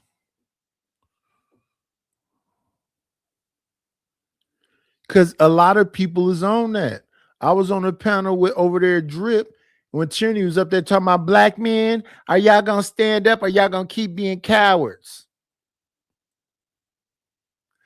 And I just think people don't know their history. They don't realize how many revolts. I don't think they think beyond Tulsa. They think Tulsa was the only thing that got kaboomed on. They don't know about Rosewood, Seneca Village, Wilmington, North Carolina. Every time they tore it down, we built it back up. You know what stopped them from building it back up? Integration. You can come live with us now. You can eat at the dinner counters with us. You can come to our schools now. And I'm saying, look at societally what's going on. I don't care if it's a Democrat or Republican in there. When my daughter turned 13, she was going to a school called Berkeley Arts Magnet in Berkeley, California. In that school, they had a bunch of woke folks. In that school, they told my daughter, you 13, if you get pregnant right now, you don't have to tell your mother and father. You can just come to school. And if you feel threatened at home, and they start talking about fucking, what we got out here, it's called CPS and all this other shit. If your dad whoops you, if your dad is yelling at you and he makes you feel all of this shit, right? Facts. Now I'm in the house talking about that's bullshit. You just gonna have to call them then, because if your ass get out of pocket, it's up.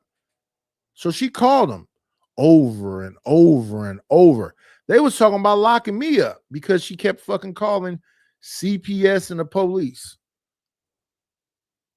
They say, sir, do you understand if we have to keep coming out here for no reason?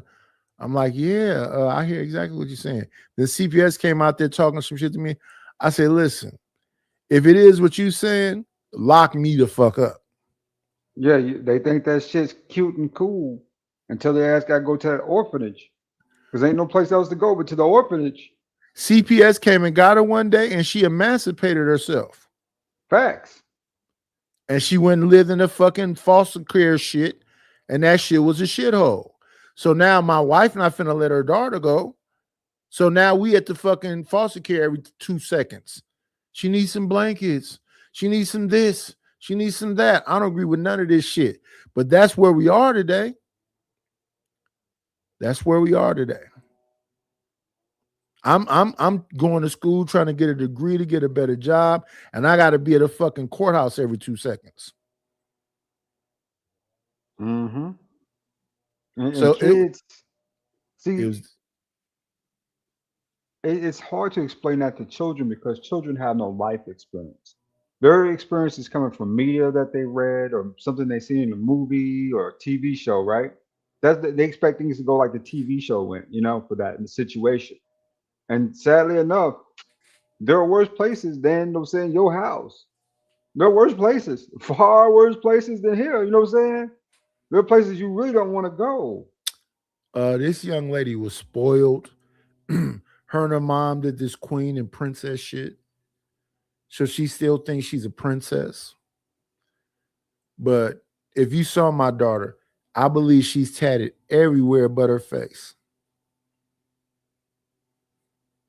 Down her legs. She got sleeves on her arms. She just tatted all over. So even though she emancipated herself when she was 13, she was still coming around and she would go, Dad, my boyfriend is a shooter. I'm like, why the fuck are you telling me that? I only like shooters and scammers. And so when I got to YouTube and started, listen, right now, do you know Young Miami's new song, Lord ADS? Of course not. Listen to that, Phil. What is She it? says, where all my scamming ass niggas at? Spin that shit. Nigga, spin that shit. The community is burnt. It don't exist no more. Them just, you know what a star, we see stars, right? They say those are dead stars. They been gone. We're looking at the remnants of them. I think that's what you're looking at when it comes to FBA or ADOS or these original black people. Them other black people don't even look at it. They don't give a what they call tethers. Don't fuck with Americans. They say filthy Americans. I don't blame Isn't them. that crazy? We see them in tuxedo boots and sweatsuits and throwing rocks at tanks, but we the filthy ones. They look like Lord ADS. Man, let me tell you what. Ain't nothing you can do about it. That was right. Crazy. Hey, listen, did you see him the other day, LA, when his motherfuckers turned his camera on, sticking his tongue out? Yeah, I told you he's a fruit bat. Freaky ass nigga. Wow. A whole fruit bat. Really, LA? The fruit bat, nigga? That shit you did on when you was on our show with Beans was crazy. I'll never forgive you for that one. You ever see a nigga change his argument in the middle of his argument every time somebody say something? And that some person was Beans. I don't know what's his fascination with Beans. Beans was making facts. He said Beans was the first person he ever saw on YouTube. I said, so you a fan? No. I said to be specific in this space, the Fight Club space. I was jumping around from other spaces. It was during the pandemic. I was jumping around other spaces and I found Beans' channel by some weird coincidence.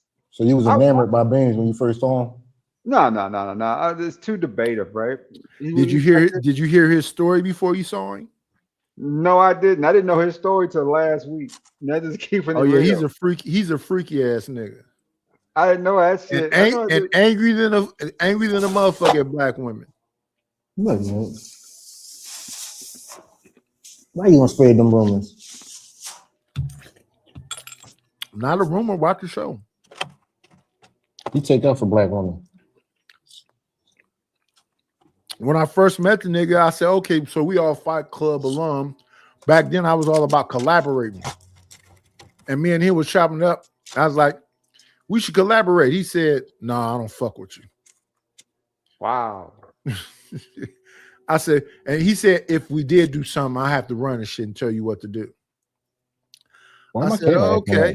I wasn't upset about that. I was like, okay, you have to run the show. Okay, cool. So we ain't never gonna do shit because can't nobody run me. So that's all groovy. Then within a month, I don't know who he got into it with. And he was like, wasn't you the grown ass motherfucker messing with that little kid? Then back then, when we first heard it, he said the little girl tricked him.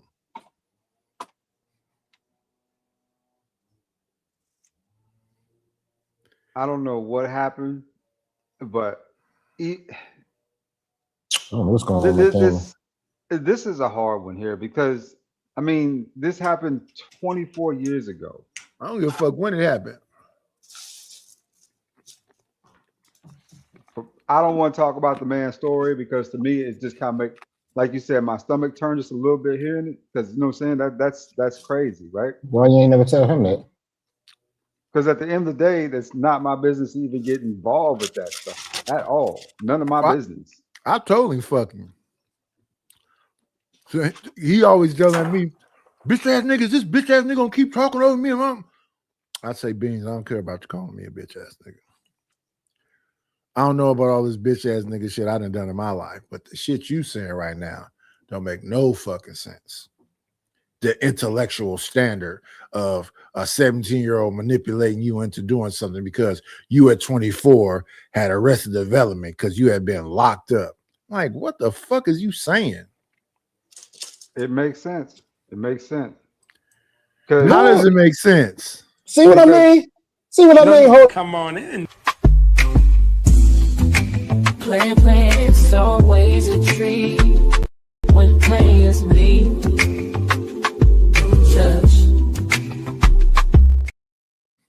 What up, Ruthless?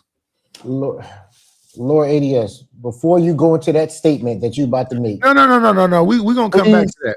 We're going to come back to that. I got to go to the gym anyway, so I'll be back later, guys. Take care. Run, baby, run. Let's just go Inferno. Because you're going to have to make that make sense. A 17-year-old manipulated a 24-year-old because the 24-year-old has the brain of a 12-year-old because he has arrested development because that's when he got arrested. The fuck? You made me turn my camera on now. I was acting up. You didn't say nothing to Uncle Ruthless. I done said multiple things to him. He ain't responded. Uncle Ruthless. He must be chasing one of them young girls around.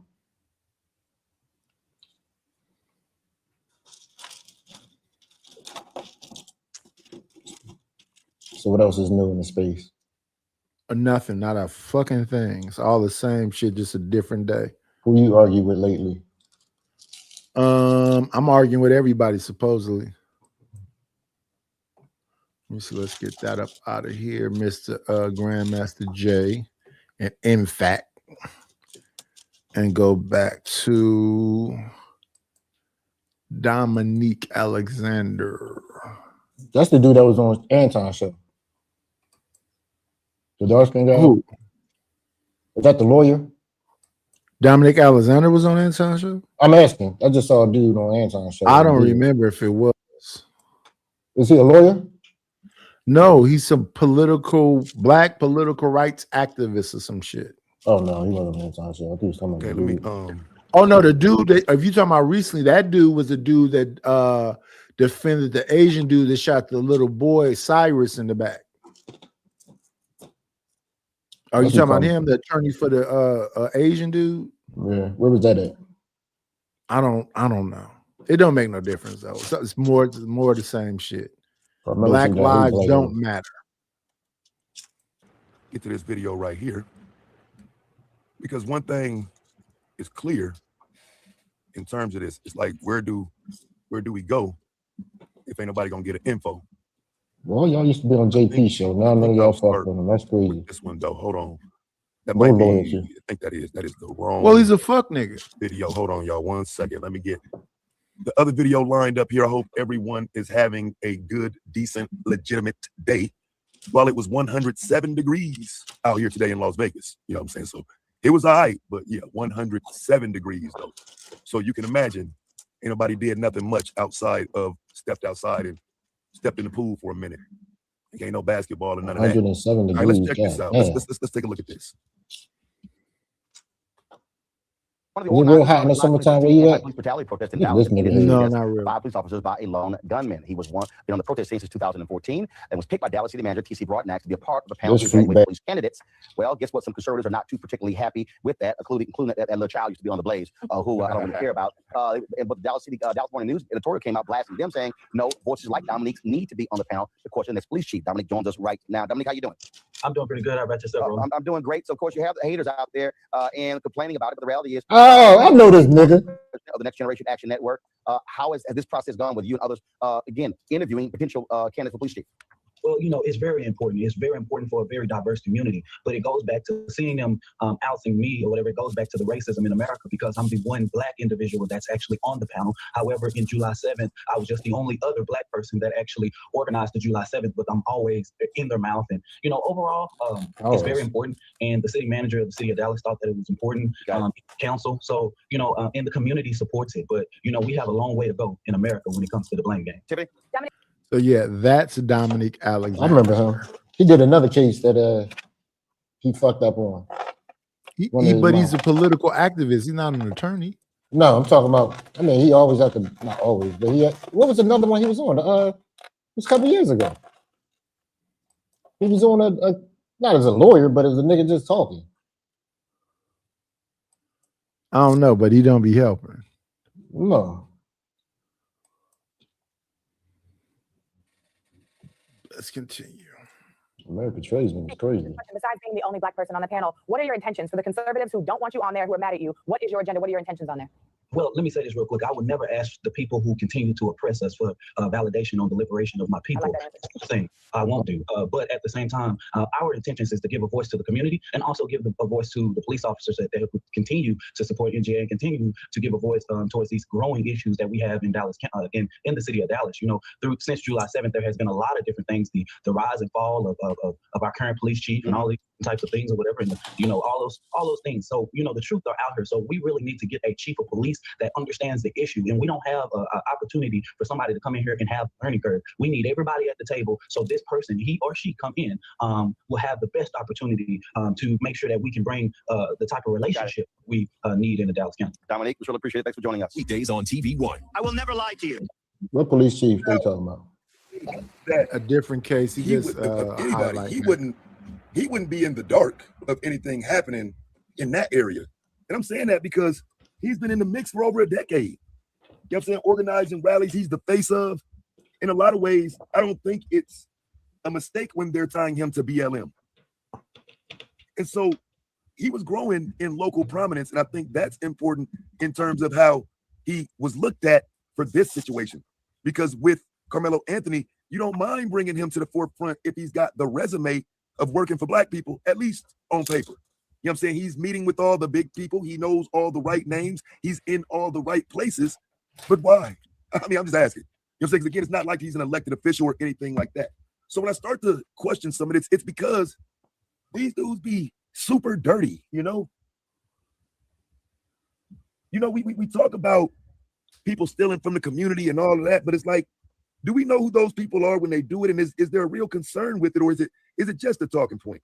You know, when people go into activism, but their entire goal is to truly siphon money from the community because they are truly incapable of being anything other than that's the majority of the people. They are. And so giving them an opportunity, you know, a crack at some notoriety through community activism, they squander it all chasing a few dollars, some shit like that. Because we finna get into some shit. It is what it is. Trigger warning. If you don't like to hear that type of, you know, that was wild what he did content, you might want to get up out of here right now. Because he's, of course, one of these people that did some bullshit, and yet and still, he's got notoriety. Yet and still, he was positioned to, air quote, help the Anthony family. No, I ain't buying it, fam. I ain't buying it at all. These fucking goofies ain't got no business around such an important case. To get a white lawyer. Let's get into some reading here. Yep. Support the platform, as I won't be reading comments. You know what I'm saying? We got to get through this video. Okay. I got clips and all type of shit here still to play. It's a lot. Okay. One of the reasons I was late is because I was prepping this shit while watching the game and talking to my niggas. But I did have to prep this shit. As you will clearly see, we will not be done in 10 minutes. All right. So again, support the platform. We in the building. 27-year-old Dominique Alexander founded the Next Generation Action Network, which organized the Dallas rally on July 7th to protest the recent fatal police shootings of black men. The sniper, Micah Xavier Johnson, was not connected to the group. Network members say his probation revocation is political, noting that no new charges are filed against him. He just has a probation violation. And when you think about a probation violation, you have to wonder what the person is in these types of troubles for, this activist. What was he on probation for? Well, let's talk about some of his background. Alexander received his first chance when he pled guilty in a courtroom to injuring his ex-girlfriend's 2-year-old child. Judge Lewis sentenced him in June 2011, right? A couple years before he becomes an activist, right? Because again, just to be clear, that's why all that activism shit ain't 100 with me, because you go straight from being a goddamn child abuser to a fucking activist. And, you know, maybe that's not important to some, it's important to me. That was your way out, was to turn activist after injuring a child. Nigga, fuck you. Judge Lewis sentenced him in June 2011 to 10. Yeah, we talked about this like a year ago. That's it, though. I remember. It was a piece of shit thing. What's going on with your mic now, Ruthless? I think I'm good now. Can you hear me? You Can you hear me? Borgen. We hear you. I'm Borgen. You just You just sound like a Morgan? robot. No, you clear now. Oh You my clear. gosh. You clear. I'm clear? Yeah, you clear now. Okay. Clear. What's up, LA? What up? We need to get these people back into good, understanding that I've been around this bitch for 4 years, so stop acting like I'm a stranger and support the channel. We got 30 people in the building. Like, comment, and subscribe. We really need this rich motherfucker with this new app that can get you food, you can ship shit on and do all this other shit. I've been talking to people about being a motherfucking a virtual assistant and everything else. You niggas don't like niggas. This is keep it 1,000. That's a fact. You ain't telling no lies. You ain't telling no lies.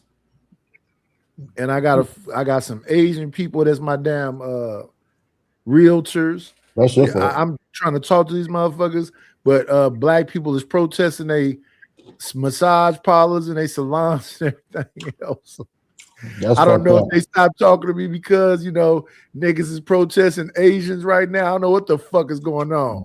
Well, they got you good. You motherfuckers gotta calm the fuck down until I get this motherfucking household. I need my money on. Y'all fucking with his pockets. In multiple ways. You won't support the motherfucking channel and you fucking with these Asians because one Asian man did something. You just sell the house? Oh, yeah. They was about to foreclose on me. Damn sure was. I had a tenant not pay. It's been bullshit. Listen, I came in here with 30% down.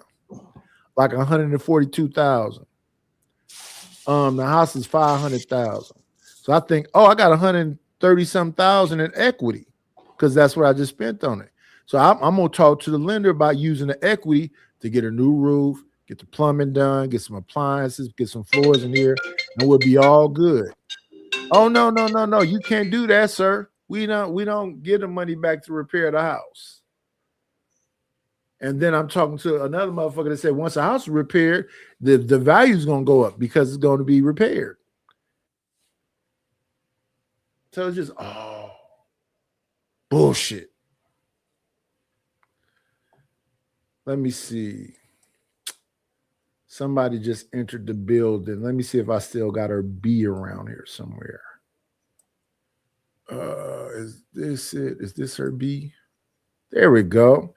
Hey, B Love. Because in love. She changed it. She must got a man now. She got a man. Hey, Rosie. She might have slave. A man now. She got a man slave.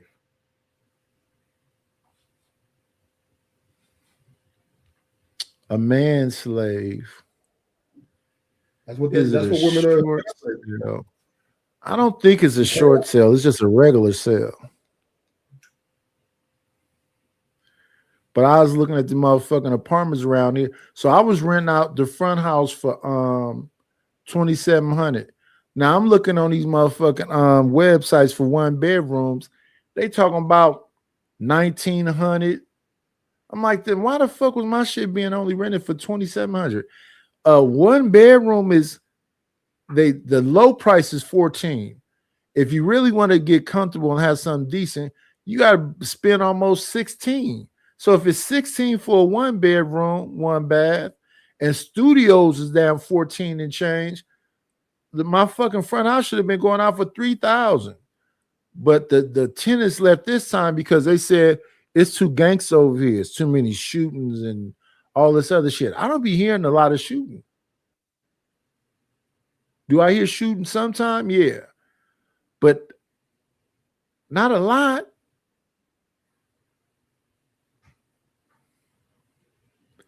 But they say it's niggas fighting and niggas shooting and all kind of crazy shit happening. And I'm in the same fucking house. I'm just in the back house. So I don't know what they was talking about. Nice. If you hear shooting once in a while, that's too much. For a lot of people. That's too much right there. When you unless they leave in Oakland, they're gonna hear shooting no matter where the fuck they go. Yeah. But if you hear a little bit of shooting, not them gated communities, not up there with them I mean, they got to pay more though. They got to pay a lot more. But you know, there's places in Oakland you can go and not hear any of that stuff. They always got a higher. I lived all over this city. It's shooting every motherfucking where. But You're not finna live in the Thompson, not hear no shooting. You're not finna live around the Fruitvale area, not hear no shooting. You're not gonna live in the High Street area, not hear no shooting. You're not gonna live around the Seminary area, not hear no shooting. You definitely finna hear a bunch of shooting in Deep East Oakland. You're gonna hear a bunch of shooting in West Oakland and Campbell Village and the Acorns and Cypress and Tufo Village. You're gonna hear shooting in North Oakland. You're gonna hear shooting in El Cerrito. You're gonna hear shooting in Berkeley. Bullshit. So you ain't got These motherfuckers wilding out. You don't have no gated communities? Montclair. That's where they got to go. Trestle Glen. Oh, yeah. See, in Montclair and Trestle Glen, they got private security. You would take your ass up there if you sit around and be like, who do you know here, sir? They getting you the fuck up out of there. They've security been getting in trouble because the security been popping motherfuckers. Oh yeah, security now have been upgraded. You remember back in our days, when security guard, you really could do nothing but report. Now these motherfuckers is whooping ass and popping motherfuckers. Yeah. They upgraded, right? They upgraded their jurisdiction, right? Because remember, the security guard used to be, if they said anything, they reported, call the police. That used to be the back in the day. They couldn't put your hands on you. Well, the police don't in Oakland. The police don't do shit. All they do is come and scrape up bodies. Yeah, but they're not even coming. They're not even coming. The security guard used to just report the crime and call the cops. Yeah, that's old school shit. The old security used to. It was called observe and report. Right. Now, not nowadays. Nowadays, it's whoop your ass and pop you. I'll argue out with you. Upgraded to almost high-end police or low-end police officers. And these motherfuckers be ex-military and shit. Fucking what do you call them? What you call them? Special forces motherfuckers. Mm-hmm. And then like I was saying about these apartments. So the apartments is $1,400 and up, right? Studios. And the studios is like 200 square feet. What I'm in right now is like 500 square feet. This is cool. I can't take my shit to no 200 square feet, and it ain't no backyards, it ain't no patios, it's nothing. It's just 200 square feet. And then you gotta and then you have to make 3 times the rent. So 14 times 3 is what, almost 4,500, so 4,300, 4,200, something like that. If you're not making 4,200 times 10, that's 4. If you're not making almost 60,000 a year, let me see, 40 something. If you're not making 50-some thousand a year, you ain't getting no apartment. That's not a lot. So that's why the homeless shit is crazy out here. Well, the homeless. So I gotta call all these programs to try to find somebody so I won't. When they sell this bitch, won't be on the fucking street.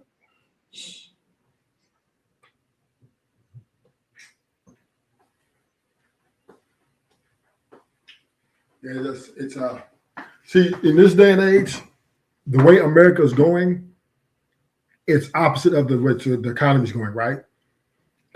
This country is becoming more individualism, but the cost of living is going up. So they told you in the 80s they're going to eliminate the middle class. It's going to be rich people and poor people. And I don't understand why people understand that. They're trying to eliminate the middle class. So when I first got into this shit, they said call 211. 211 said don't call us no more. St. Vincent de Paul. I can't even remember all these fucking names, all these places I called. They say we didn't get no funding. I say, so what is my resource? What can I call? You either have to be broke as fuck like JP or get your bread up. If you're not making $115,000 a year, your ass is gonna be on the street. So it's almost like try your best and not make no money at all so they can house you.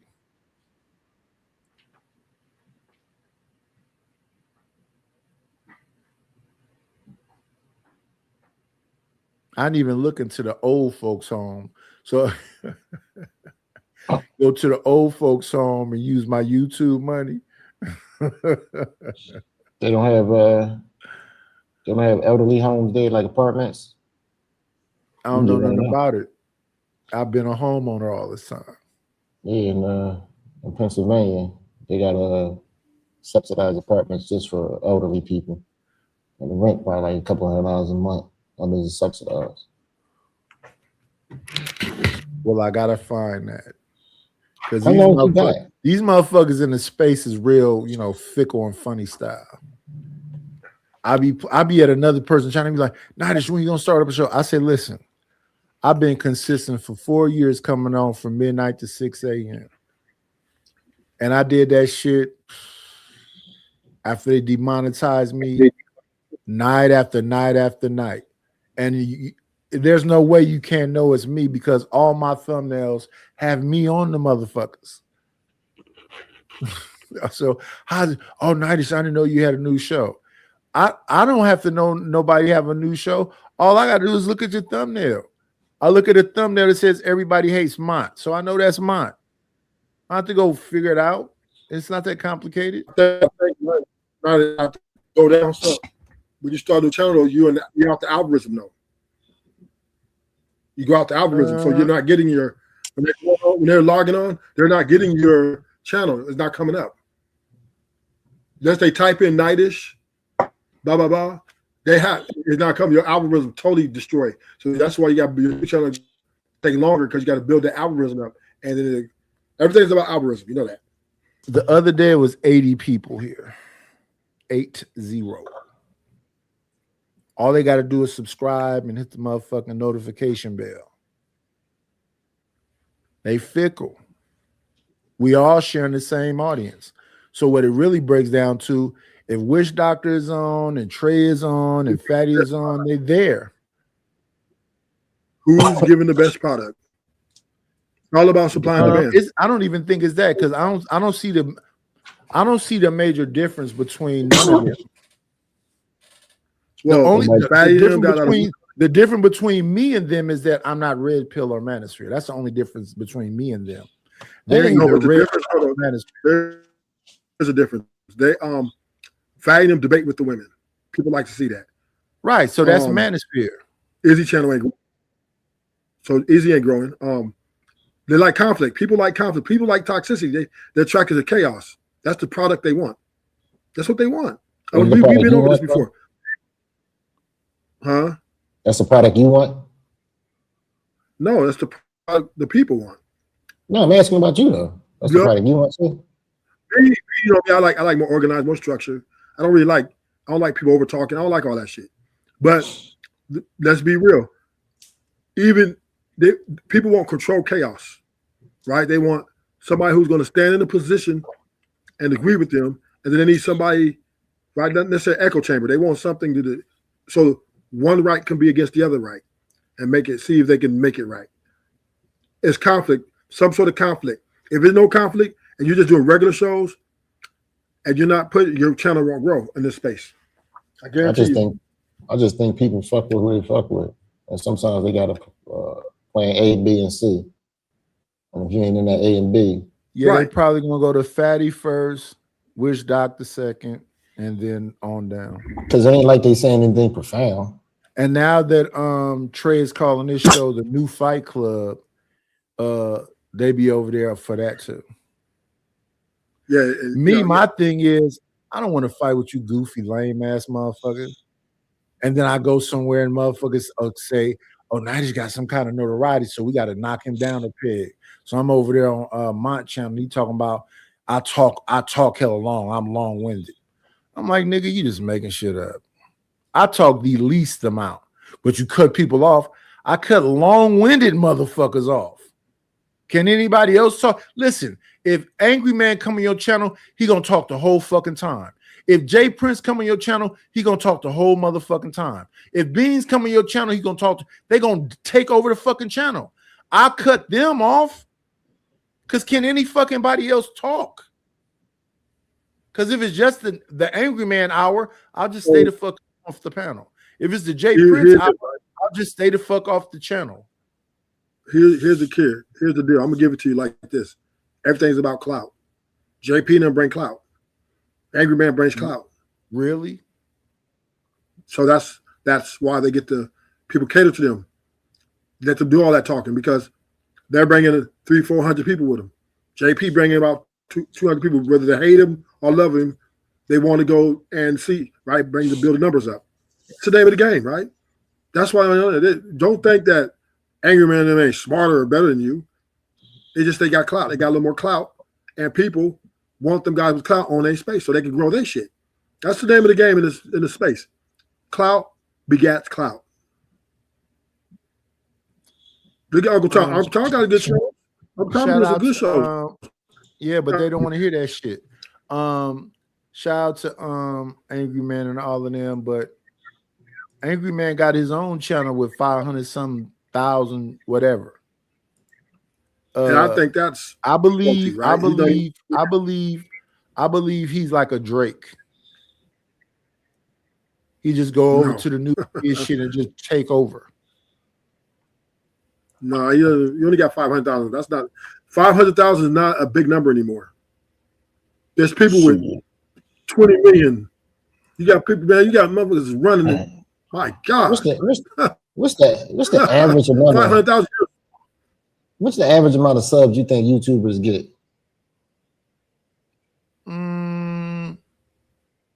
I say average less than 10,000. YouTubers. No, I said probably about 15, 20. 20,000 subscribers. You think the average YouTuber has 20,000 subscribers? Yeah. I think y'all both crazy and losing your own game. No, that's the average. That's the average YouTuber. I watch some channels. I'm like, what the fuck is this? How do you got 20,000 subscribers?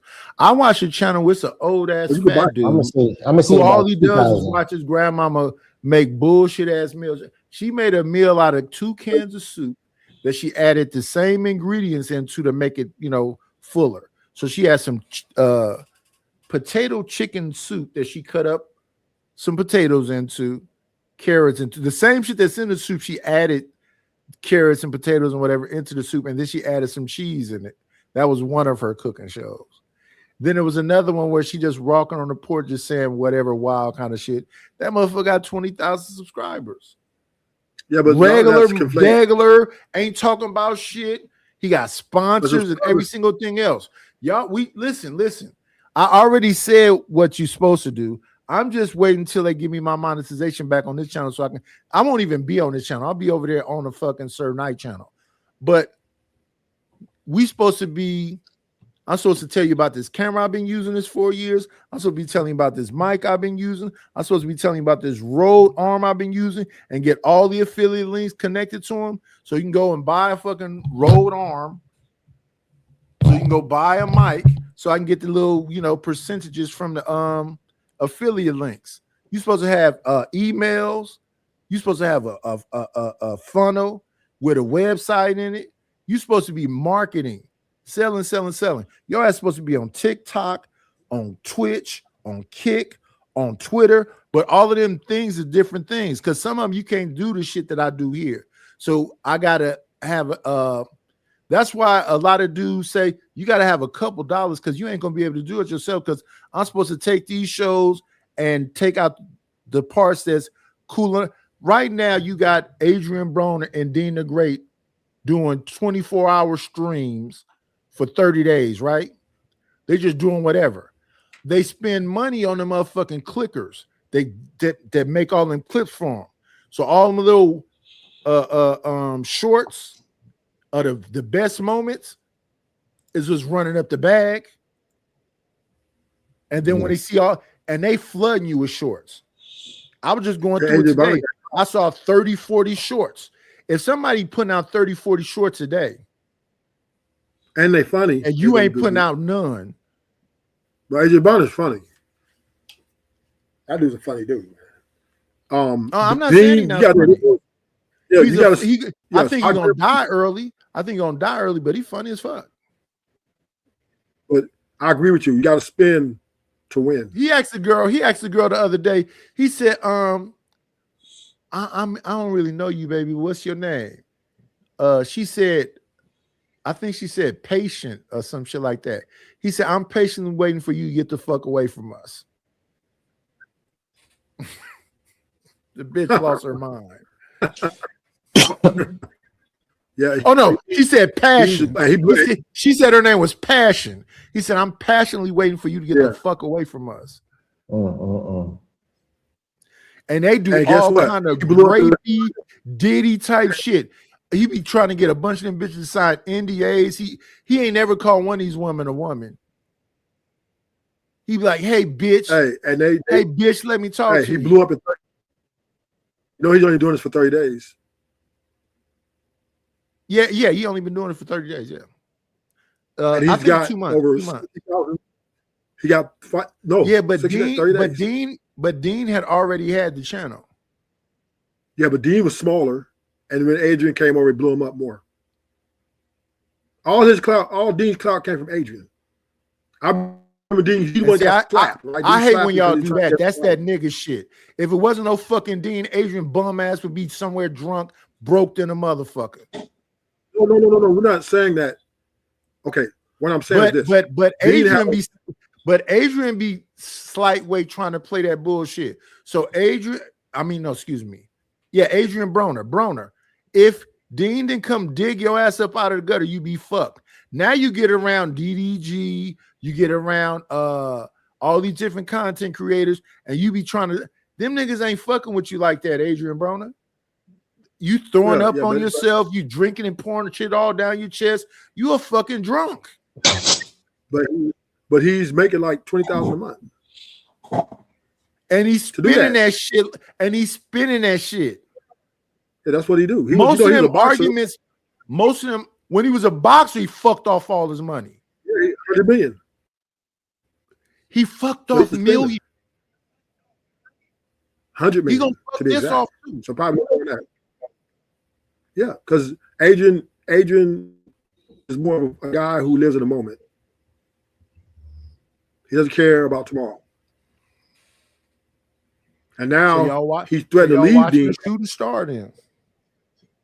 Then he threatened to leave Dean because Rumble offered him to give him a blank check.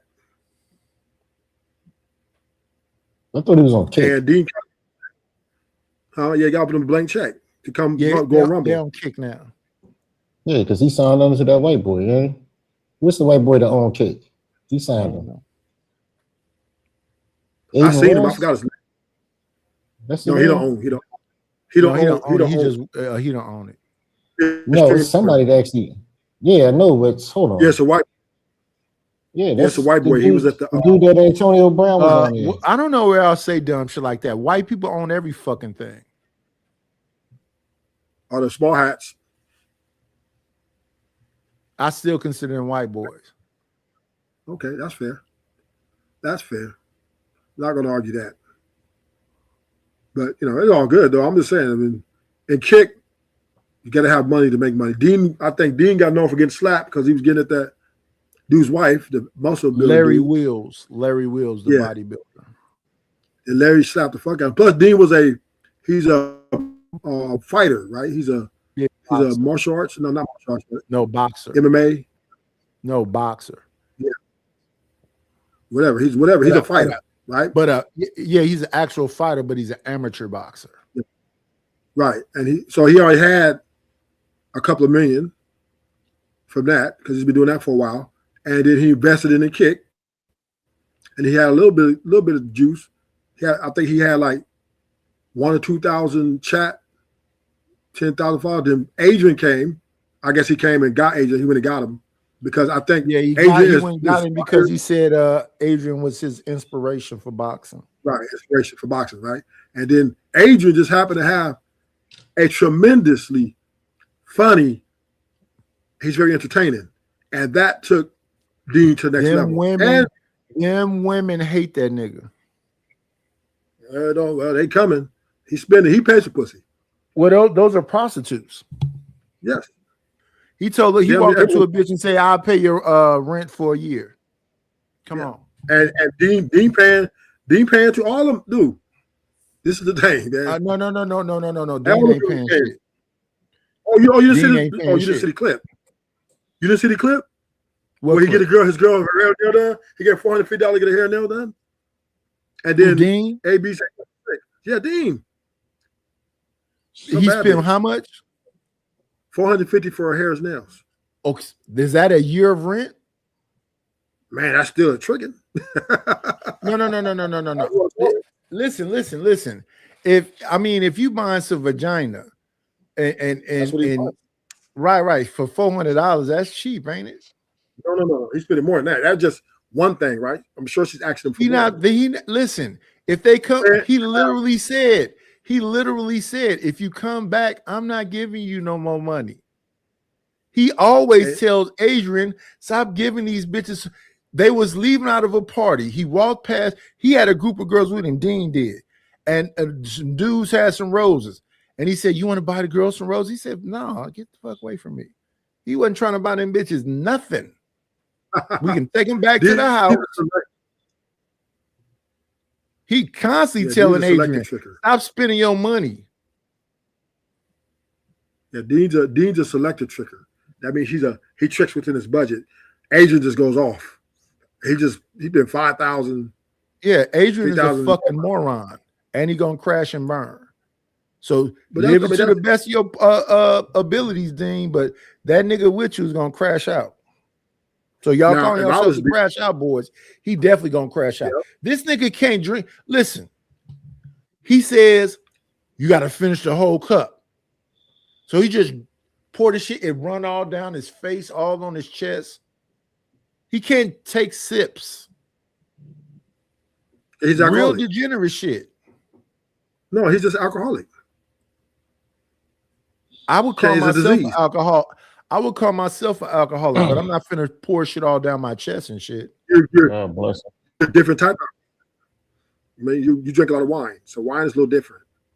No, right? This is wine and whiskey or wine and tequila mixed together. Yes. Yeah. You got a problem. I show y'all. I'm taking shots and drinking fucking wine out of the damn Pyrex. You alcoholic. I tell these motherfuckers to support the fucking wine fund. We didn't know the whiskey fund was in there too. Oh, it goes together. Yeah, it's a package deal. My favorite is either Buchanan or Glenfiddich. Not Glenfiddich. Yeah. Okay. Yeah, Buchanan. 12-year Buchanan. So how can you be mad at Agent John the same way? Huh? You can't be mad. I don't know why when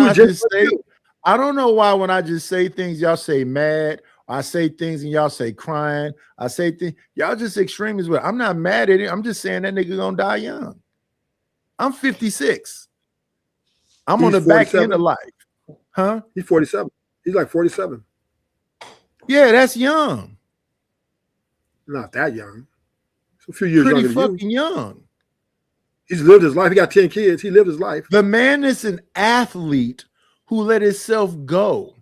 And instead of, he shouldn't be looking like that at 47 when he's an athlete. Especially used to be a boxer. That shit look crazy. The thing about drug addiction, it hits certain people. It doesn't have no discrimination. Relentless said AB is 36. He better not be 36. If he 36, that's some bullshit. He might be. I thought he was 47. If he 36, Adrian Broner. Age 30 fucking 6. Born in 1989.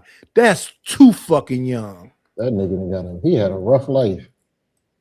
Well, no, not really. You think so? He looked old as shit. I think. Well, how old is Dean? Dean's like 20 something. He's young. He's damn near fucking 7 years younger than me. I don't think Adrian Broner doing anything different than what's normal. People get rich, they get drunk, they get drugs, they get addicted, they lose everything. That's pretty normal. So Dean is 25. So he's 11 years younger. Yeah, Dean's an alcoholic too. He just been going on detox. You know, that's what he was doing. So here's the difference. Dean sips and then he leave that shit alone. He don't just drink all night. Now, will he get drunk? Yes, I've seen him get drunk, but I don't see him drunk every single show. Fucking AB be drunk every fucking show. I don't mean tipsy, I mean drunk. But Dean is kind of a crash out too, though, even if he's not drunk. I don't think so. Huh? I think a part of the content strategy is about humiliation rituals. He just got out of jail. He just got out of jail 2 weeks ago. I understand that. I know that. He's taking girls' phones. He's supposed to. He's supposed to. I'm not saying he ain't supposed to. I'm saying is why shouldn't he wait one second? Why shouldn't he be taking their fucking phones when these bitches is having niggas pop up at houses and robbing niggas? I'm not. He the one sitting around. He the one sitting around trying to control that shit. He the one making sure he's asking these girls. What are you saying, Ruthless? And this is why y'all need to fucking pay me. If I got to sit up here and be drowned out by Ruthless while Ruthless try to justify this bullshit because he think this is the life, send me some motherfucking bread for the fucking wine fund. Go ahead, Ruthless. I'm just saying is AB and Adrian are the same people. No, they're not. They're the same person. Adrian Broner's a fucking moron. You know they got this tattoo on. And this is what Dean does different. He asks all them girls, how fucking old are you? Where's your ID at? Why are y'all on the fucking phone while we're going to our destination? You supposed to do that. Make sure they sign these motherfucking NDAs before they come up in here. Now I agree that I think Dean's a better businessman than Adrian. Adrian is a fucking bum and an alcoholic, period. He's not but Dean keeps telling him, one second. The security say, we need to get up out of here because we got to report to blah, blah, blah, blah, blah. So you see Dean moving real quick. And then he's saying, where the fuck is Adrian at? Where AB at? Where AB at? Then they see AB, and he just said on the other day, you ain't no street nigga because you know we supposed to be getting the fuck up out of here. Why are you lingering around when security is telling us we need to go? You want to stay here until somebody pop at us. They in fucking LA right now. Well, they my party. Then when they had these fucking parties, Adrian Broner invite all these niggas, and Dean be like, why the fuck do you want this party to be full of niggas instead of just bitches? Because I mean, Adrian Broner's a street dude. That's a fucking moron. He's a fucking moron. If you listen to what he's saying, when he was fucked up, none of them niggas talked to him at all, period. So why is you inviting them niggas back then if they said fuck you when you was fucked up? Attention. He wants attention. He's a fucking moron. All the niggas I used to be around when I was younger, I don't want to see none of them niggas. You got right. We're not a monolith. Understood. No. I'm not talking about being a monolith. I'm talking about not being a fucking moron. Yeah, but you're projecting something I'm that not. you're not. Bernie Mac said he went back home to visit his partners and they popped him. That's not this is good conversation. Lucy Badass said, Nipsey, once you come up, get the fuck up out of your city, they gonna pop you. Let's have this conversation. And I think this is so you saying that niggas don't pop niggas that they grew up with? What I'm saying is that's the life they live. And that's on them. I don't care. I don't care they're morons. So Adrian Broner, wait one second. So Adrian Broner's in some fucking life where they left his ass for dead as a fucking bomb drunk. Well, I don't think they left. And because he was a bum drunk and everybody said fuck him, and then this young man came and saved his fucking life, this dumb motherfucking degenerate bum is going to call the motherfuckers who left him for dead to fuck up this young boy's opportunity to make both of them rich? Well, let's keep it real. Dean's using AB, of course. So, I mean, it's a benefit. How? He's making money off of him. He blew his streak. When Adrian Brown came on, Dean blew up even more because Adrian's so funny, man. That's why Rumble. Y'all realize Ruthless is saying a bunch of nigga shit right now. I went and got a fucking bum that wasn't making shit. Now he's making thousands of dollars because of me, but I'm fucking using him. Make that make sense? Well, I don't know. Adrian Brown got his own chat that Dean created for him, and Adrian don't even know how to fucking do this shit. Dean spent most of the show saying, you got to talk to these people. And Adrian Brown wait, Ruthless. Have you ever watched the fucking TikTokers or the Kickers? Yeah. DDG, Aiden Ross, Neon. Do you know what they spend most of their time doing? Talking to their chat. Exactly. But not I Show Speed. Not Show Speed though. Because I Show Speed is an act. But here's the difference. I Show Speed is all energy. This motherfucker's wrestling, running, boxing, doing Muay Thai, going to Africa, going to. Adrian ain't doing shit. Yes, he is. He's making people laugh. He's entertaining people. Same thing. So you're a liar. if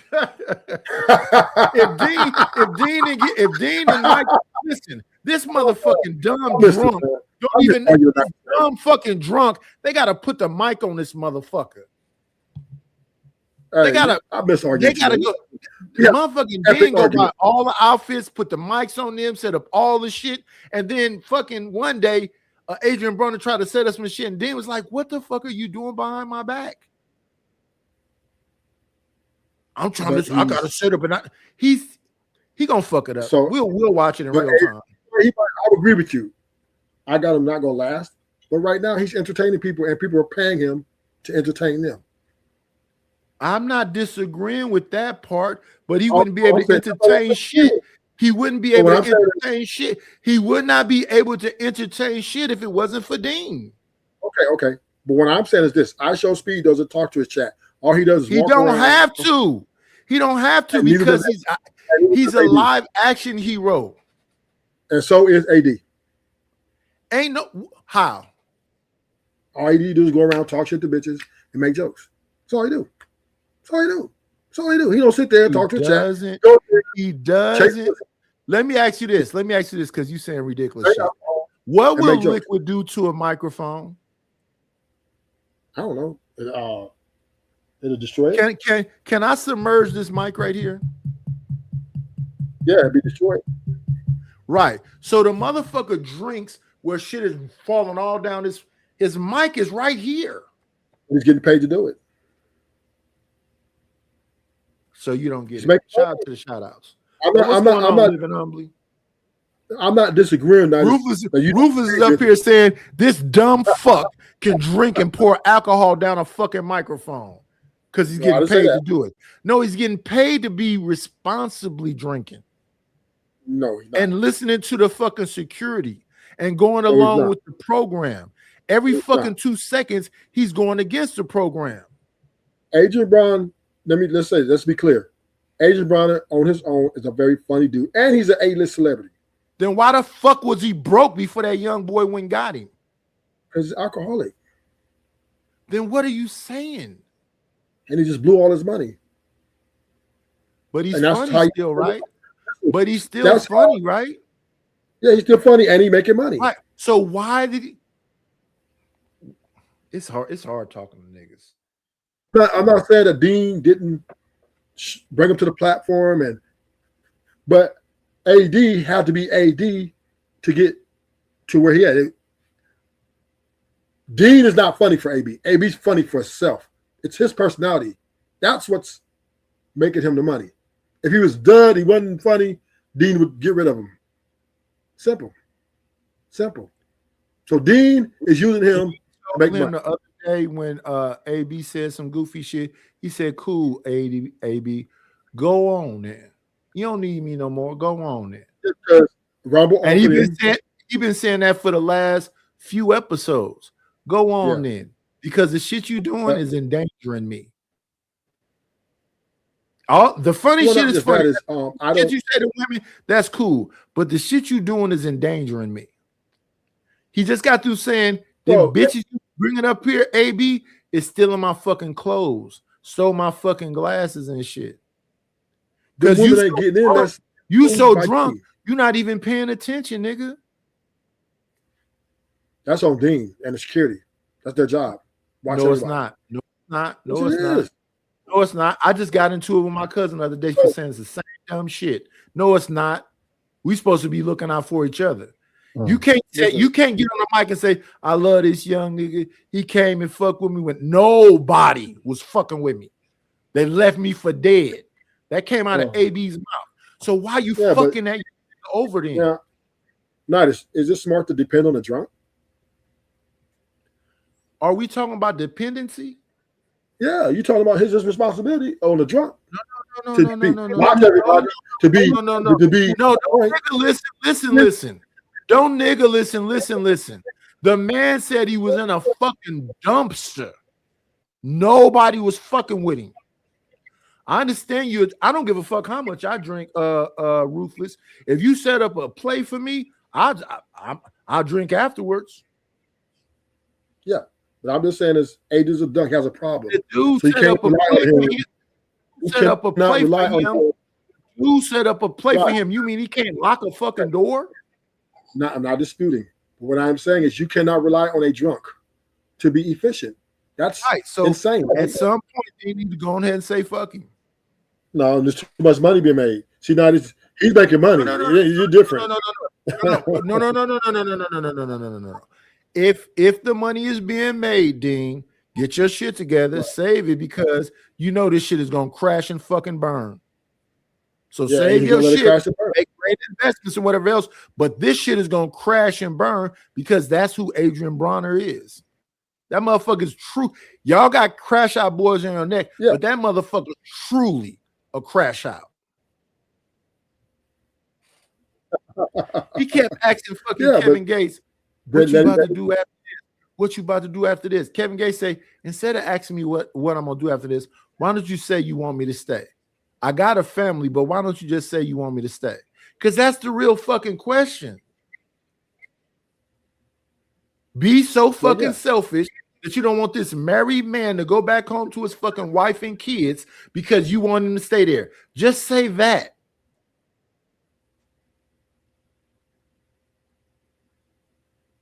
It's AB's AB, man. He's not an intellectual.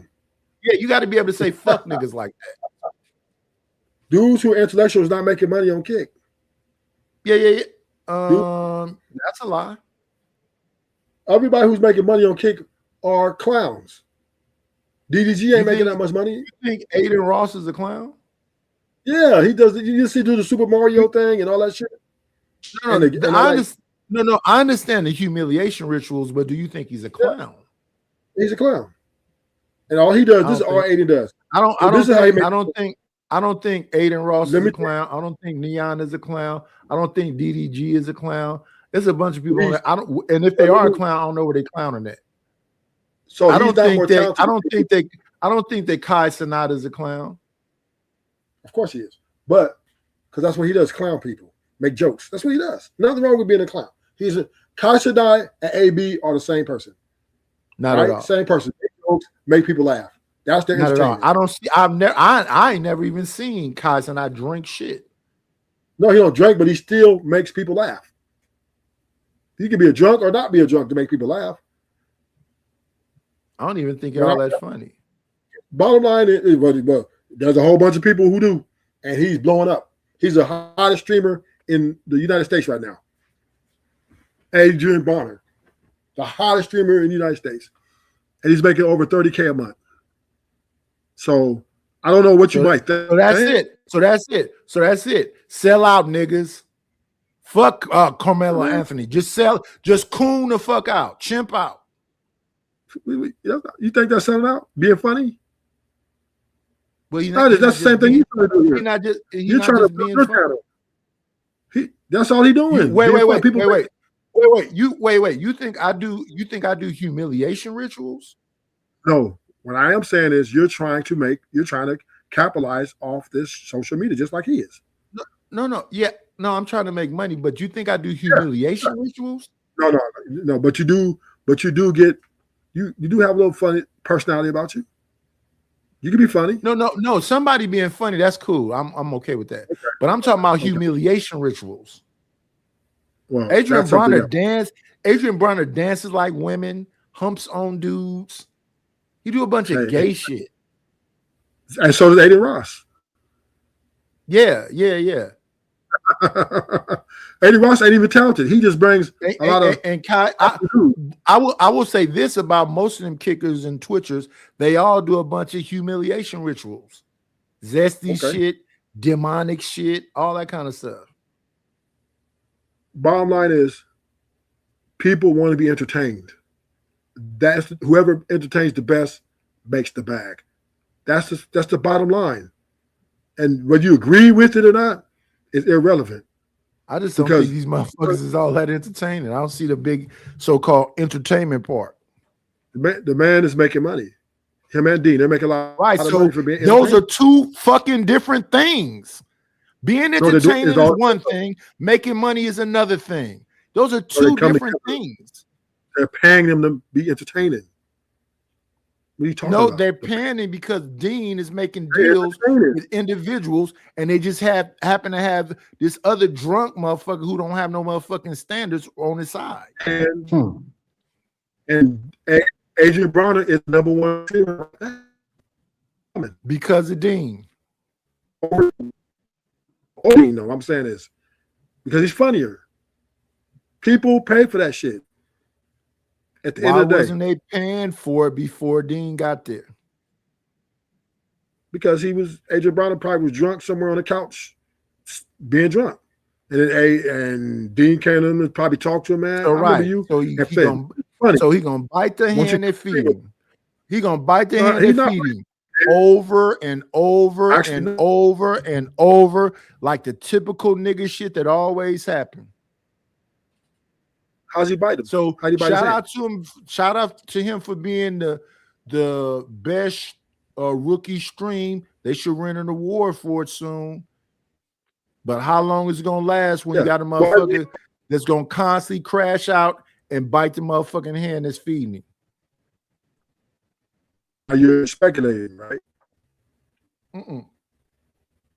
You're speculating at this point, right? No, because he hasn't bit his hand yet. I'm listening. They're still stringing together. I'm listening to him. I'm listening to Dean talk to Adrian. Thank you, Relentless Credit. People tune in for the crash out.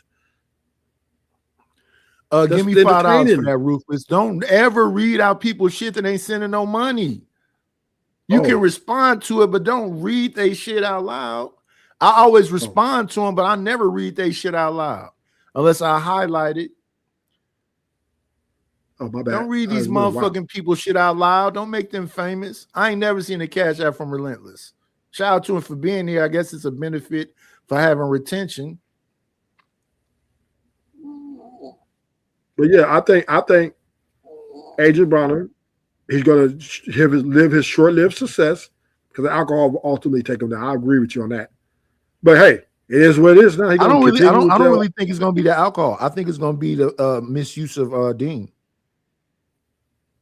Dean got a temper too, man. He's short fused too.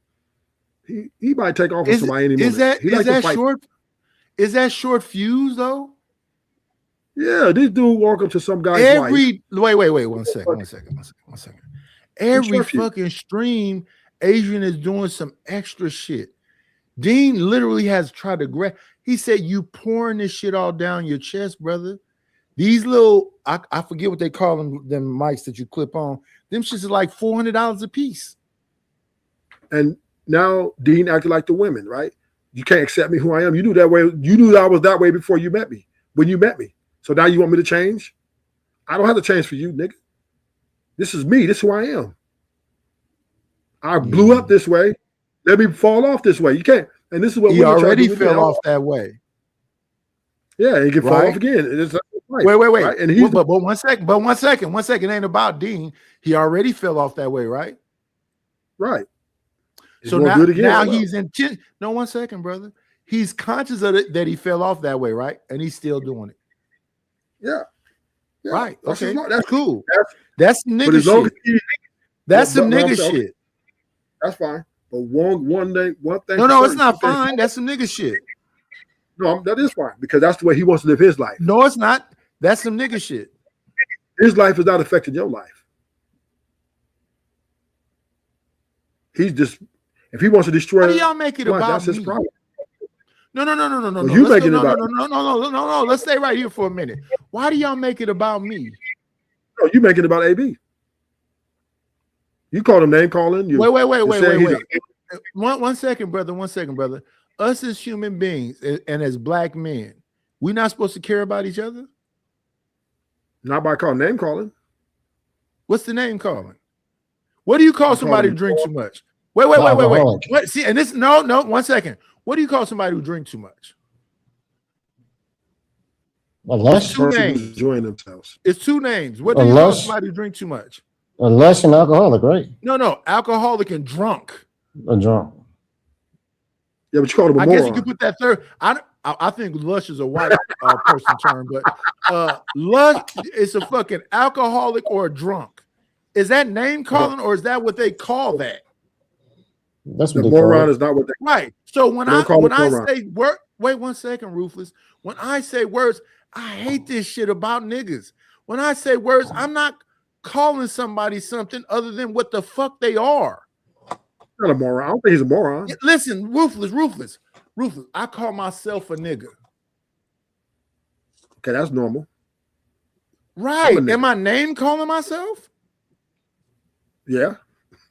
No, I'm not. Respect. I'm actively listen, brother. I'm actively doing nigga shit. Right. Wait, Ruthless. If I called you a nigga, you would be offended? No. You clearly a nigga. Right. Well, it depends. No, sir. No, Ruthless. No. Because I hate when y'all be up here lying on me. You not a nigga. Ruthless. 1 second, brother. You not a nigga. No. Say whatever you want to, because that's some more bullshit. Ruthless, you not a nigga. I'm a nigga. So why do people be getting offended? Ruthless, you know because it's your voice. Ruthless, listen to me. Ruthless, listen to me. LA, listen to me. You call me a bitch ass nigga. No, 1 second. Have problems. If I call you a what? A bitch ass nigga, then we're gonna have problems. I don't think you a bitch ass nigga though. I don't think you a bitch ass nigga though. Ruthless. Let me give you my honest opinion. I think you one of them ones. I think you a soldier. I could be wrong, but my relationship with you, I think you're a soldier. I would never call you a bitch ass nigga. I know that. I might play some shit that I know will piss you off, but I'll never call you a bitch ass nigga. But here's the thing though. LA, have you ever seen me on these panels when I be making people laugh? Mm-hmm. I was over there on Hood Conservative channel. He said, nigga, I see you all in the chat. Why don't you come up here? And all I said was, it's too many niggas up there with a lisp. That nigga been mad at me ever since. What is they literally have lisps? Yeah. What did I call him gay? No, I'm just saying it's too many motherfuckers up there with a lisp talking about women. When you like that. He been pissed off with me for I don't know how long since that. The other day, I just played the clip the other day. This dude is up there talking all this shit to Tommy Sotomayor. And after he finished, all I asked him is that, do you have luggage or is all your shit in hefty black bags? Why you ask him that? And he lost his motherfucking mind. Why you ask him that? LA. You don't know niggas that got a bunch of black hefty bags with all their shit in it? No. But why you think Tommy had one? That's 1960. I didn't say Tommy. It was a dude up there named what was partner name? James Harlem. Oh, okay. Was talking to Tommy. Oh yeah, that's called nigga broke. I mean, say what you want to say. I didn't listen, Rufus. See, this is what I'm saying. Y'all don't be listening. I didn't say he have all this shit in hefty bags. I asked him, did he have any luggage or does he have hefty bags? Right, Nidus. I And know he what you're lost saying. his motherfucking mind. No, hear me and follow me. I know what you're saying. You wouldn't offend me because I know you're from the old school. New school niggas think you call them broke. Hefty bag. What? I got a nigga. What? Oh, yeah, getting their feelings. You know what I mean? This is the 2026. Things like that sound broke vibes. Niggas got Gucci bags and Prada bags. You talking about a hefty bag? Most black people are broke. True, but they don't want to hear it. I'm broke. Nice, but you can't say it though. You can't say it. Especially I just said it. The platform. Yeah, and then you got the reaction you got. Yeah, and what I'm saying is that these niggas be in their emotions too much. And the one thing I used to tell my kids the most is that all human beings have emotions, but as a black man, you cannot lead with your emotions, because if you're over emotional, you go into the penitentiary and you might get smoked. Nidus, can I walk to that with me? You know it's different when you say something behind closed door when you say something to somebody in public. You're gonna get two different responses. Especially if it's something the shit I say behind closed doors, I say in public too. And what I'm saying, you're gonna get two different reactions. I've been outside in a crowd of people, and motherfuckers are talking. You know how motherfuckers be talking to you, they keep tapping you on the chest and shit. By the second tap, I'm gonna be like, I don't like people touching on me that much. Right, but what I'm saying, and my cousins and shit will pull me aside and say, "Why you be going off like that? How am I going off? I don't like a motherfucker keep touching me. Stop tapping me. You feel me? You feel me, partner? You nigga, don't touch me no more. I don't like people touching me too much. I don't like people talking to me too much. I don't like motherfuckers being close to me too much. I don't like none of that shit. And people just like you, they don't want to be called broke in public. I'm broke though. If you call me broke, I wouldn't be offended. That's the truth. Yeah, but a lot of people don't like it. Right. And that's some sensitive ass shit. I don't like sensitive motherfuckers. I really don't like sensitive motherfuckers around me. Everybody got triggers. Right. I don't like motherfuckers who got triggers around me. Everybody got triggers. Right. I don't like niggas who got triggers around me. You got triggers, Nidus. I don't like niggas that got triggers around me. That's one of my triggers. Get your sensitive ass and fuck away from me. Yeah. I'm in my brother's house on Richie and MacArthur. It's a gang of niggas out there. I'm going to the store. I'm finna get something to drink and shit. And it's a motherfucker up in there. I say, do you got some weed to him? This motherfucker said, no, officer. And you know what made me feel like superhero? Because I know your bitch ass is scared of police. So I can walk around this motherfucker and do what the fuck I want to do now because you think I'm a police, you goofy ass lame. You just saw me walk out of a fucking apartment over there. You about to watch me walk back in that apartment. So let me understand this. You think my little brother's a fucking police too? So we got a sting going on over here. My brother's there. His baby mama is there. His baby is there. Me. So the police then brought a woman, a baby, and a nigga with dreads and me to go after your bum ass. Smell like fucking Funyuns.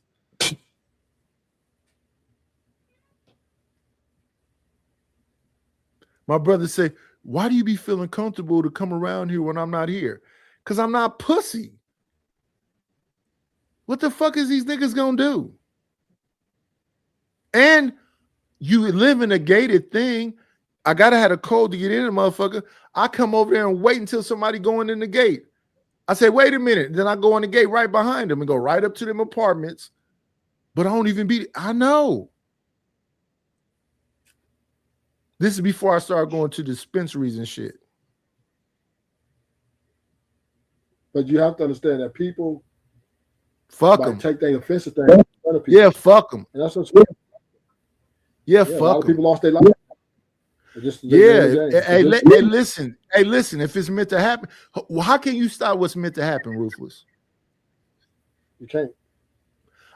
When I was young, I used to go to McClyman High School in West Oakland. I met a girl at school named Kim something. She said she liked me come to her house on a Saturday morning, like around about 11 a.m., something like that. I went to the bitch house. She had 3 other niggas in there.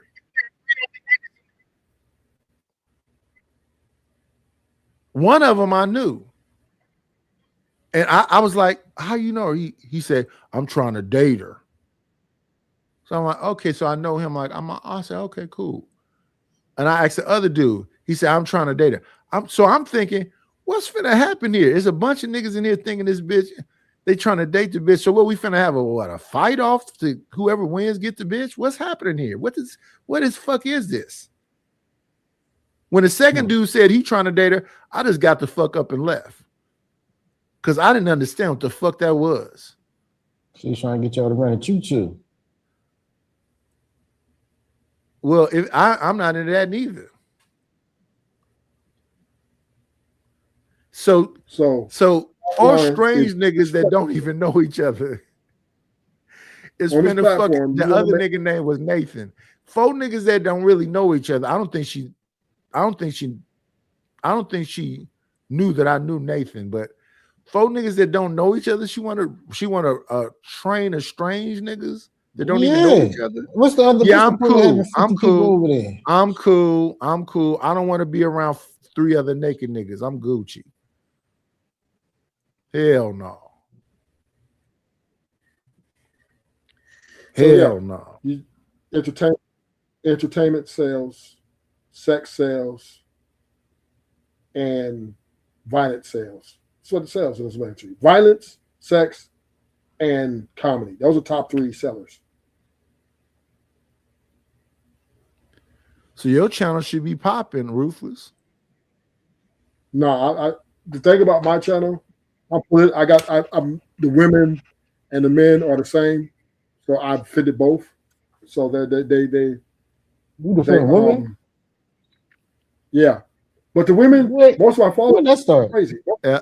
LA. Every time I try to help one of these people out with their channels, they snap on me. You see Stan, she lost his fucking mind when I try to help him with his channel. Nightish, I understand that you could do blah, blah, blah, blah, but boy, the fuck, if I don't want, cool. Keep calling that man Stan. Some people just come on here just because they can, right? Stan likes to come and talk shit to everybody. Stan cut his made his show private on Nightish last week. Got his ass up out of here. That was funny. Hey man, it is what it is. Shout out to the shout out. It is what it is. Stan cuss everybody out that come on this platform. And he do everybody the same way. He do everybody the same way. That's that Coors Light whooping his ass. That's that Coors Light whooping his ass.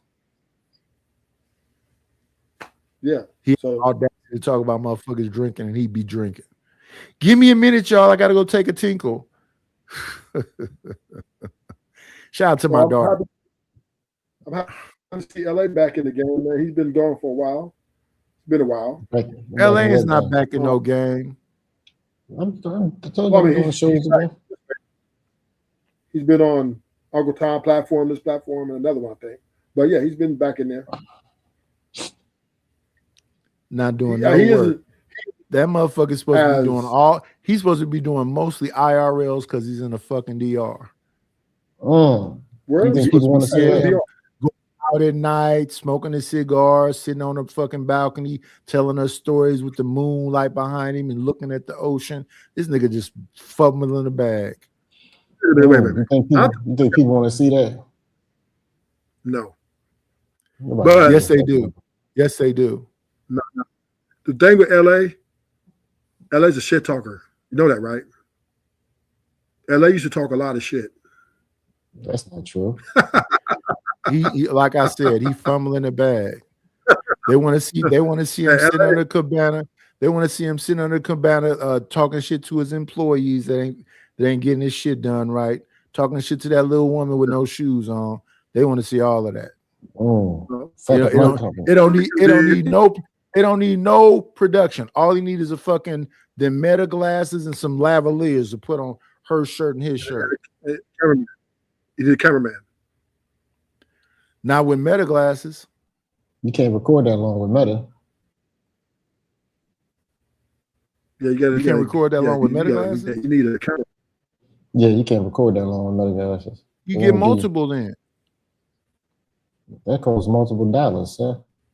That's what you got to do. You got to invest in yourself. I don't think LA is that. I think he's that. He come on. Meta glasses can't cost that much no more. I be seeing bums with Meta glasses. They'll be having fake ones. LA, you still? Well, fuck it. Get the fake ones in. Girl. You said, am I doing what? I thought you had a wife, didn't you? I'm not married. No, I don't have a wife. That's what I thought that. No, I'm not married, sir. Oh, no, that was not who the phone. I ain't seen him. LA had a girlfriend. Sure. And you in Puerto Rico, right? No. Yeah, he in Puerto Rico. I done said 90 times where the fuck he's at, and this man gonna say Puerto Rico. Yeah, Puerto Rico. Come on in. Playing, it's always a treat when players meet.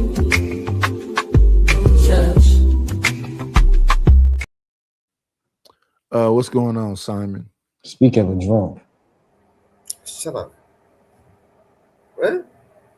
Hey, what's that? Wait, so that's the first. That's how you gonna dress me in, like the first time. Someone that's serving military and all that shit. Yeah, come on. How are you doing? It's a something. That's that British shit. Shut up. He's a British drunk. That's the worst part. No one. Look, Brian. I told you a long time ago. Don't play with me. Like, I don't know what and who you think you're talking to, but you want to get some recollection.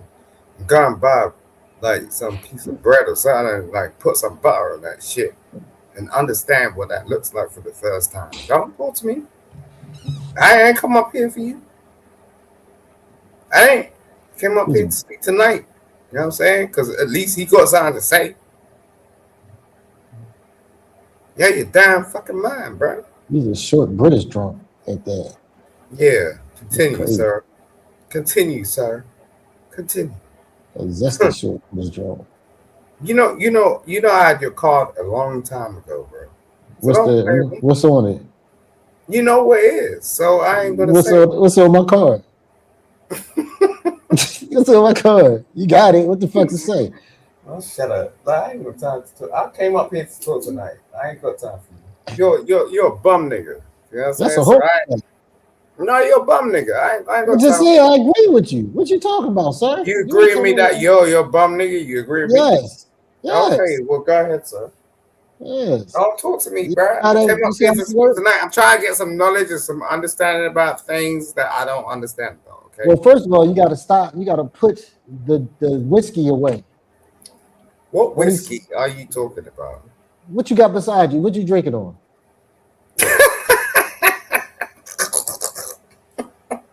Is it vodka? Yeah. Boy, why are you so stupid? It's like, wow. What do you think I'm drinking? Vodka. You're making an assumption. It's just like, yo, bro, do you know who I am? Like, that's wild. Yes, Simon the drunk. We just talked about this. LA stuff. So what you drinking on? Nidus got whiskey and wine in the same cup right now. No, what you got? Tequila and wine. I got vodka. That's what I got. Oh, okay. So I was right. No, you weren't. You were wrong. I said vodka. No, you said gin or whiskey. I said vodka. After that, I said vodka. No, you said whiskey. Of course, but then I said probably vodka. All right. Well, get your nuts off. You know what I'm saying? Like, you got absolute. What you got? A little absolute over there? Yeah, that Swedish shit. I figured that. Stay away from that shit.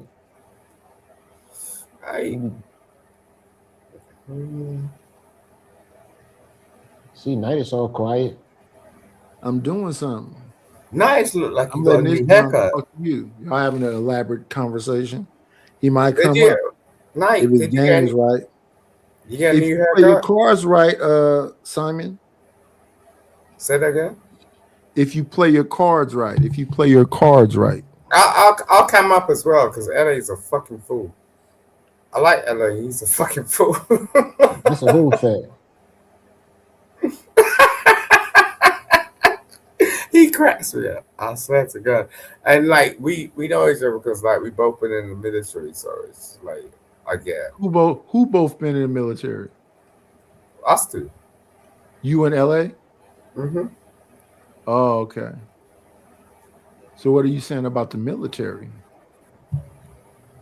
It's like I don't know. It's just an experience you're not gonna ever really experience again, and it's cool. Like look, I wouldn't be myself on this. Like I learned what the fuck I learned, like digging in them trenches and going in mud and like having to really understand what friendship looks like, because like look, you know, Two men buried in a foxhole together, all cold. Let's hear about it. If you in LA was buried in a Whoa.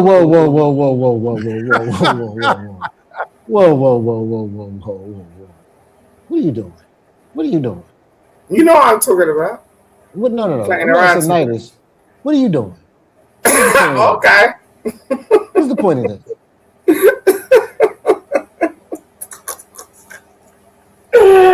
Woo. What's the point of you doing that, son? You know what it is, nice. You're the OG. We're looking up to you, but yo, bro, we've been through that shit. We ain't even be talking about it. Period. Where you on, Night? What am I on?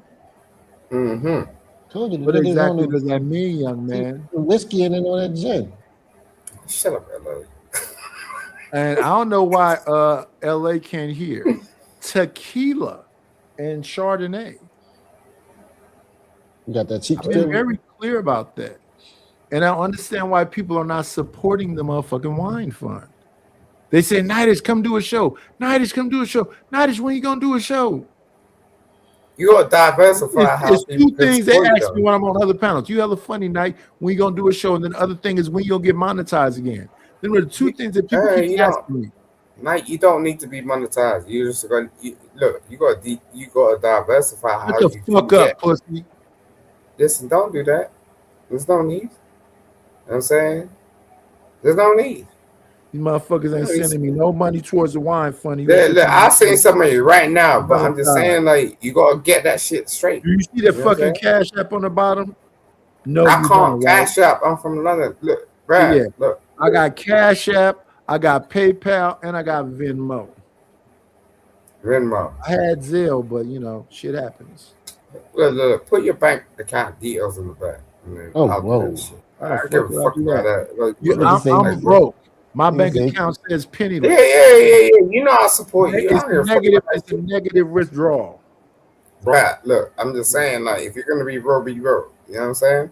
Like, I don't give a fuck about this Venmo, Cash App bullshit. Like,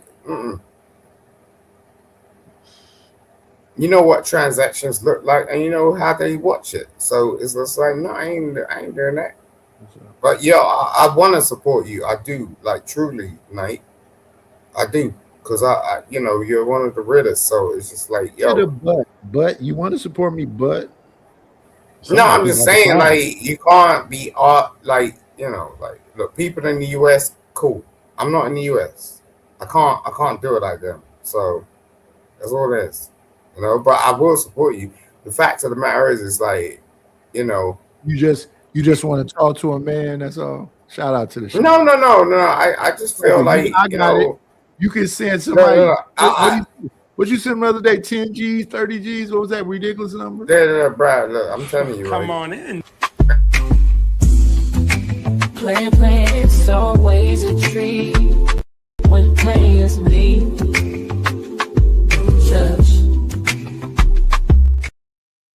Hey, Chicago, really? You hear this British wanker up here pulling my chain? Town business, man. Peace to the gods. Yeah, church. Tabernacle, synagogue, mosque, all of that. You dig? Hey, Chicago, you know me. You know I ain't trying to fuck around. Look. Look,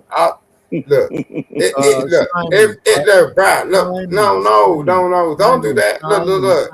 Simon. Are you a wanker? I don't know what you're talking about, but I'm just saying, like, you don't know what a wanker is? No, I don't. No, I don't. Ain't that a London term? Yeah. No, I don't know. Wanker's not a London term. Here's what I know he's not. He's not a road man.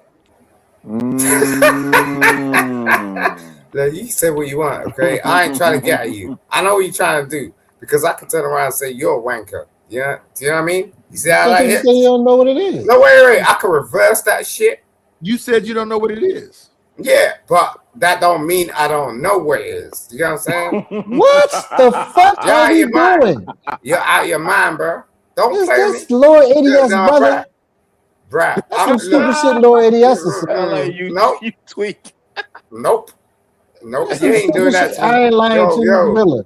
That is some stupid shit Lord ADS is saying. It sounds like you're on some crazy shit tonight. You know what I'm saying? Like you're gonna calm the fuck down. You know what I'm saying? It's not nice. You're trying to understand something you don't know anything about. Okay, so I ain't gonna put that on you. Well, what is a wanker? Saying, what's a wanker? Yeah, a Simon Hector. Okay, so he's trying to put that on me.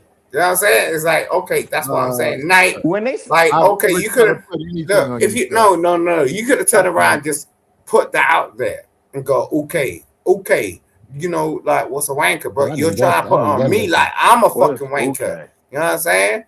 Yeah. No. What is a wanker? Me and Rilla want to know. Do it properly, bro. Do it properly. We all got respect for each other. You're out of your damn mind trying to like fuck around me. Yeah, your mind.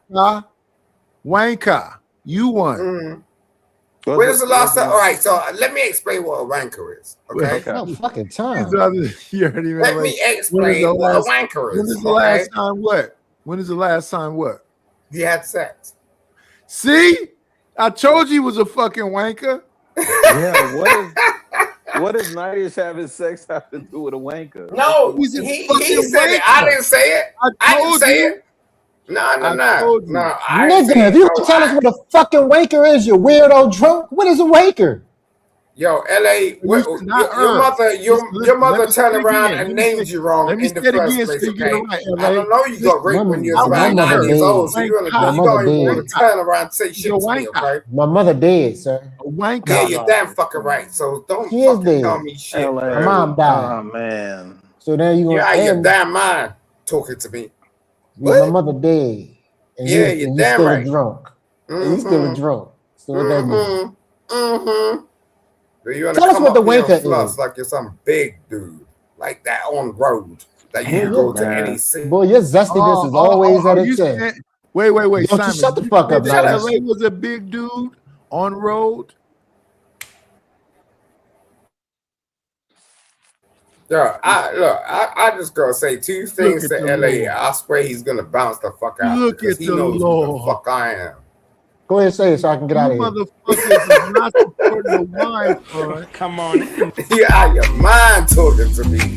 God damn. It's always a treat when players leave.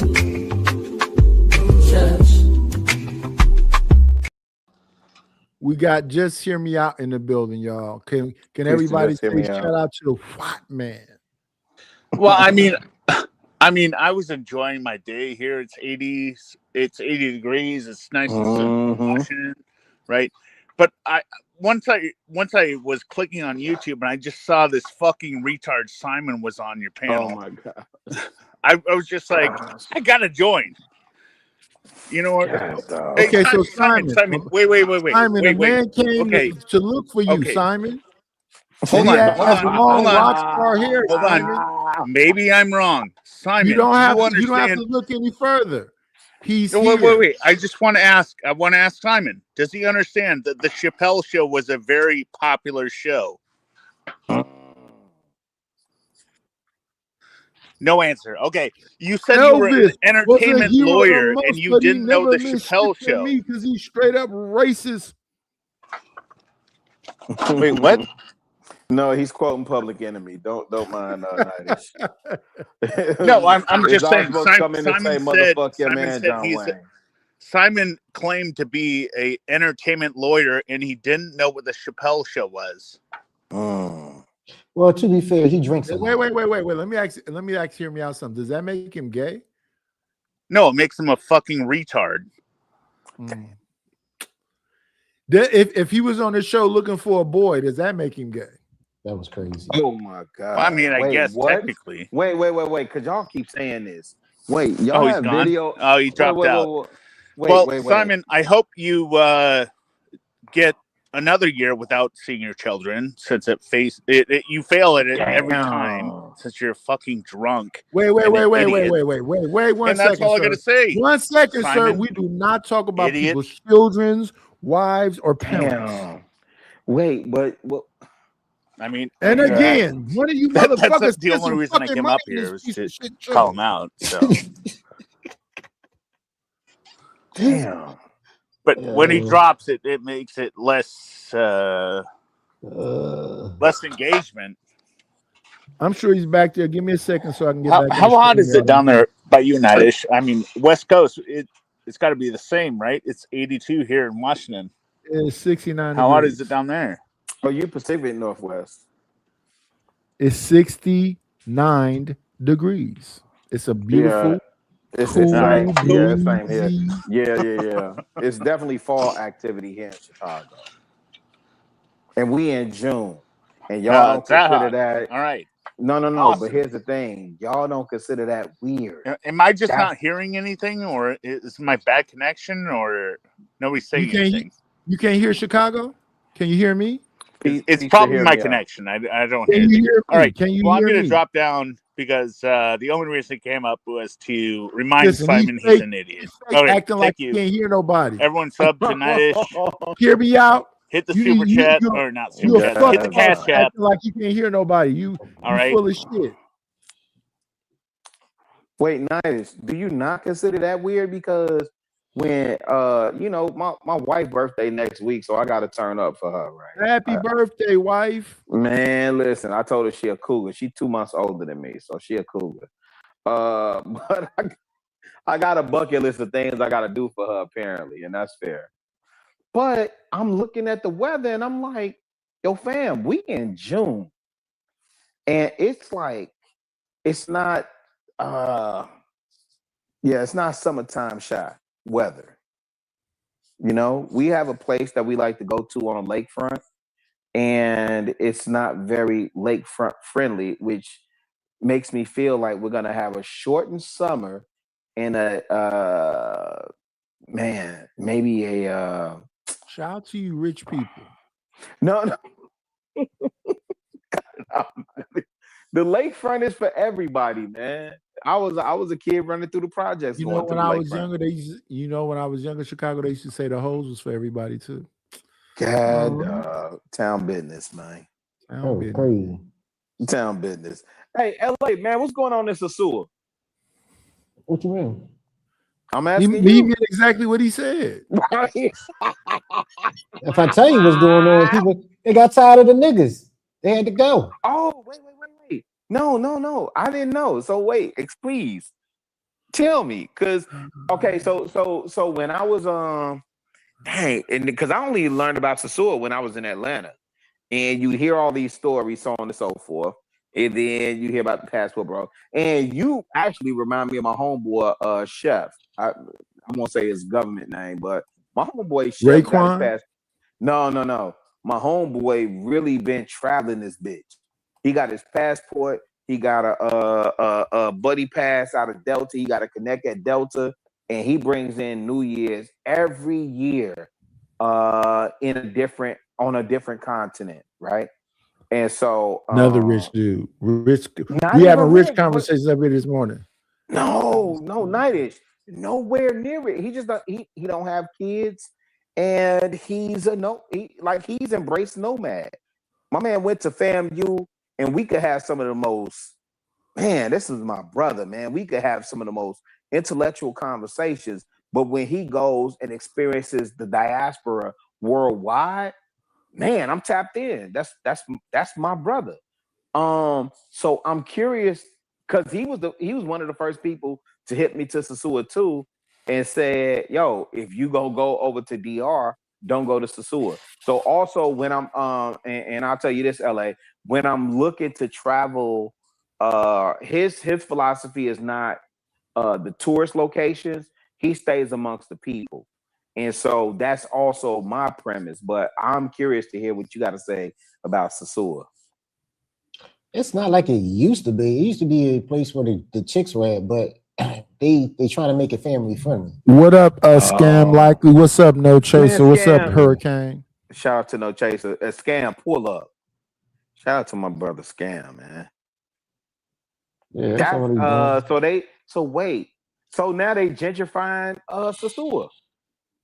Yeah, he got a lot of money coming in. So, but niggas had a chance a long time ago to buy a property there, but they didn't. I mean, they wanted to come here for tricking. Nobody ever thought about buying nothing. So would they have been able to buy property? Oh, 100%. Oh wow. Yeah. As opposed, because it's still the island of Hispaniola as opposed to Haiti. So let me ask you this: being over there, what's the difference between Haiti, right, and Dominican Republic?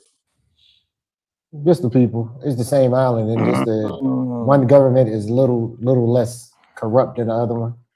This is what got Fighter Complex mad with me. It's some colorism shit over there. Always. And them Haitians was trying to get rid of them motherfucking Dominicans. Oh, they were. I said, they were trying to fuck them little light skinned bitches up. And ever since then, Fighter act like he don't like me. They had, how many civil wars has been over here in the 60s? The Dominicans killed 50,000 Haitians and 30 years. Unalive. Deleted. I'm sorry, unalive. Nah, Nice. We can't go. Man, I'm gonna say you something, Nightish. Then years before that, Chicago. I need it. No, I'm running out of fucking wine. Listen, this box is almost gone, brother. Okay, well, let me do this. I gotta drop down. Let me do this then. I was trying to get that motherfucking white man to send me some money, but y'all ran him off. Fucking Simon, you piece of shit.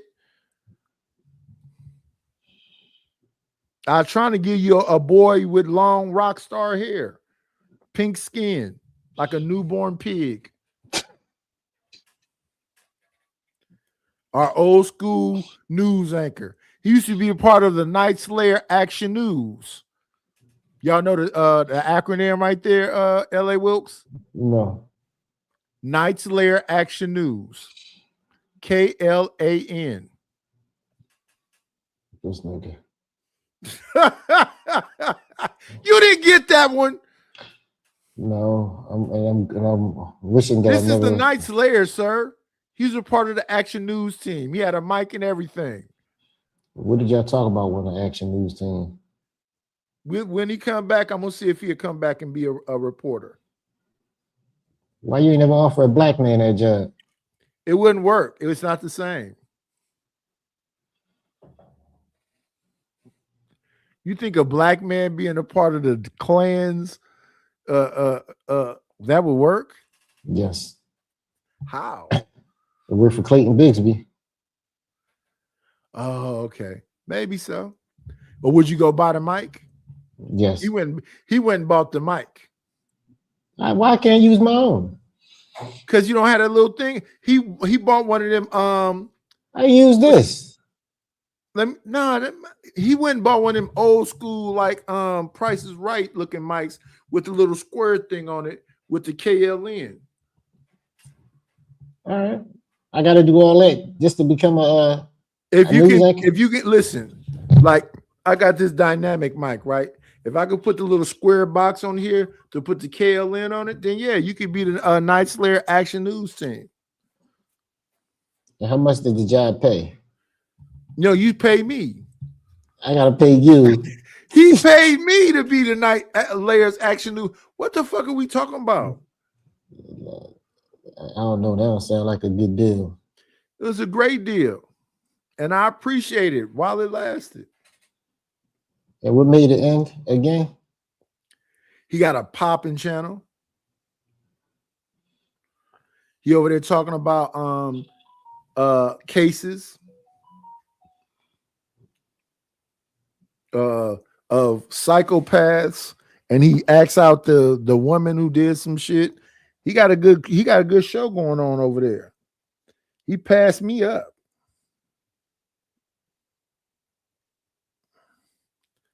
Let's give a shout out to the brother who just left the building. Let me see. My shit is acting up. Let's hit him with this one. Thank you for the money. Cheese, Betty, the dough. Buddha, scratch, Skrilla, paper. Shout out to Chicago Rilla, who's back for the Cash App. I appreciate it. See, this is the kind of shit that'll make the wine fund be a little bit better since I'm getting kicked out of my home. You motherfuckers should be a little bit more compassionate. Wait. What? The motherfucker that's oh my God, about to be foreclosed on. What? Rilla, yeah. Rilla, we had to hear about this shit for 2 weeks now. Yeah. I didn't know that. Yeah, listen. I know there's tenants in first, there. First, the house got hit by a car. Yes. Then I had a bitch living here for 10 months and didn't pay the motherfucking mortgage. And then the new tenants left because they say it's too dangerous around here. They hearing gunshots and, they're a young family, beautiful young family too, beautiful young Mexican wife and husband, and they got a little baby. Damn. It's just overwhelmed. And then I got a fucking Asian motherfucking lender who say, I help you very good. No, motherfucker. I came in this bitch with motherfucking $142,000 on a $500,000 house that is a fixer. So I said, listen, can I take my equity? Some of that motherfucking $142,000, fix the roof and the plumbing and put some windows in this bitch. Oh, no, we can't do that. Right. So you can't do that. But what you can do is take it when I miss a couple of payments. You could take it then, but you can't prepare the place so people have a nice product. So then what I do, I go inside my own money, fuck up my credit and shit to put new lights. I showed y'all the house. I put new counters in, farmhouse sink, stainless steel refrigerator, washer and dryer, bought all of this shit. Yeah. So, it is what it is. And now people like, Nidish, won't you? I'm sick of this motherfucker. I can't wait to get the fuck away from it. Yeah. But my credit's all fucked up because of all that shit I did with the damn house. So they say they want 2 years of stubs and a credit score of 680. I fucked the credit up fixing this motherfucker up. Right. Man. Oh, no. Don't listen. If you ever see me in the fucking forest fighting the bear, help me. Help the bear. No, help me. No. I already know what type of time it is with you. You just hate to hear it. I mean, I heard that story before. That's the dumbest shit I ever heard in my life. If you ever see me in the forest fighting with a bear, help the bear. Help the bear. Me, nigga. Let me at least. The idea is that I'm gonna. I run. Yeah, no. The idea is that I'm gonna give every inch of my being fighting the bear, but I didn't know this part. I'm not finna fight. I'm not finna fight no fucking bear. I'm finna get the fuck away from this Asian man. Go give me an apartment. I have all these motherfucking overhead bills, and get my fucking finances together, and then just get back into a place in a minute. But I just need a fucking break. I'm sick of all of this shit. That's a fact. House insurance, house warranty, garbage, water, PG&E, Wi-Fi. It's just, and then I got a motherfucker in the front. I bought all that nice shit thinking, I don't want to be a slumlord. This bitch didn't watch shit for a fucking year. I bought that shit brand new. I had to use 4 cans of what's it called? Easy off oven shit to get all the grease and shit. This bitch didn't watch shit. The front house was all white. That shit looked like it had been in a fire. It looked like soot. It's just she never wiped nothing, never did nothing. And this was a young black lady. She's like in her late 30s, maybe like 34, 35, 36. Damn. But she had a boyfriend that was like 21, 22. This nigga didn't do, he never left the house. Just smoke weed, play PlayStation. And I think she thought that nigga was like a YN, a tough guy or something. She used to come home and I'd be in the front cutting grass and shit. And I think she wanted that nigga to be tough with me. I was wishing he would do some goofy shit. I was just waiting so I could slap the dog shit out of him. And that nigga was mad nice. Hi, sir, this, sir, and that, sir. And she used to get pissed off with that nigga because she really wanted, you know. So when she first came here, she was smiling in my face, talking about, are you the owner? I said, no, I'm just a tenant in this bitch. That bitch was mad at me the day I said I wasn't the owner. I was in the front cutting the grass. The bitch came back here and left a note at my door. And I got cameras all around the house. So she left a note and ran to the front and went back in her house. The note said, sir, could you please not stop being in the front? I feel unsafe with you. Damn. So now, so wait. So LA, I'm saying this as somebody that's still stateside, right? Mm-hmm. Now, if I wanted to buy property, rental property, I'm cautious. I'm sorry. I'm cautious. Out there in the DR? No, in Chicago. Oh yeah, you got. I'm listening to what. Listen, in Chicago, listen. Being a landlord is a fucking job. Facts. And as much as I can't fucking stand John Gall said, nigga, why you buy them fucking stainless steel appliances? You better leave them fucking white appliances up in there and then the fucking doors together under the sink, because if they stick some shit in there, it's gonna fuck up your plumb. Everything that motherfucker said that I was like, oh nigga, you just a hateful nigga. That bitch did. She ripped the medicine door off because she had a kid that had special needs, was around this motherfucker grunting and moaning. Yeah. Slamming shit all day. I'm like, what the fuck are they tearing up in my house up there? Don't do that, LA, you wild. Yeah, LA is a horrible nigga. That's a horrible motherfucker right there. You laughing because that woman had a special need? Oh, don't try to put that shit on me. How you say he was grunting? Like special need kids grunt. What is he doing? Yeah. Damn. I don't know if that was a girl or a boy. I don't know what it was. It just was slamming shit all night. And all she was doing is yelling at her, sit your motherfucking ass down. Be still. It was a fucking. But Nighties, that's why I'm like, this is why we so fucked up, man, as a people, man. I don't think people really understand how fucked up we are. I listen. I mean, don't get me wrong. Don't get me wrong. I'm a nigga, so I know how to deal with it. But still, that's not what you said. You said I'm a black man trying not to be a nigga. No, I'm a nigga trying my best to be a black man. Okay, fair enough. Yeah, yeah. I'm trying my best, Chicago. I'm trying my best to be a black man. Yes. You're right. That is what you say. Go ahead, sir. I be trying to love these people. I was trying to get this bitch the benefit of the doubt and be kind and all this other shit. Yeah, sir. And it's just hard not to slap the shit out of a motherfucker. Just beat the shit out of her boyfriend so she understand, bitch, I don't know who the fuck you thought I was. But that nigga was just very. One day, Costco delivered this shit to the front of the house that was supposed to come to me. Crab legs and shit. The bitch took the shit in the house. The nigga came and brought the crabs to me. I threw that shit in the garbage. I don't know what the fuck that bitch did to them crabs. Facts. But again, Knight, it goes to what you say all the time about us not being in community anymore. Very much so. And that's the shit that disappoint me, fam. That's the shit where I'm like, and I know your heart is in it. No, but Knight, I know your heart is in it. You don't be and knowing that's how. What. Listen. I know how. Somebody was talking to me the other day. What the fuck are we supposed to do? I said, do y'all ever listen to Chicago? Bro, you motherfuckers don't want to be policemen. You don't want to be lawyers. You don't want to be judges. You don't want to be doctors. What the fuck are you talking about?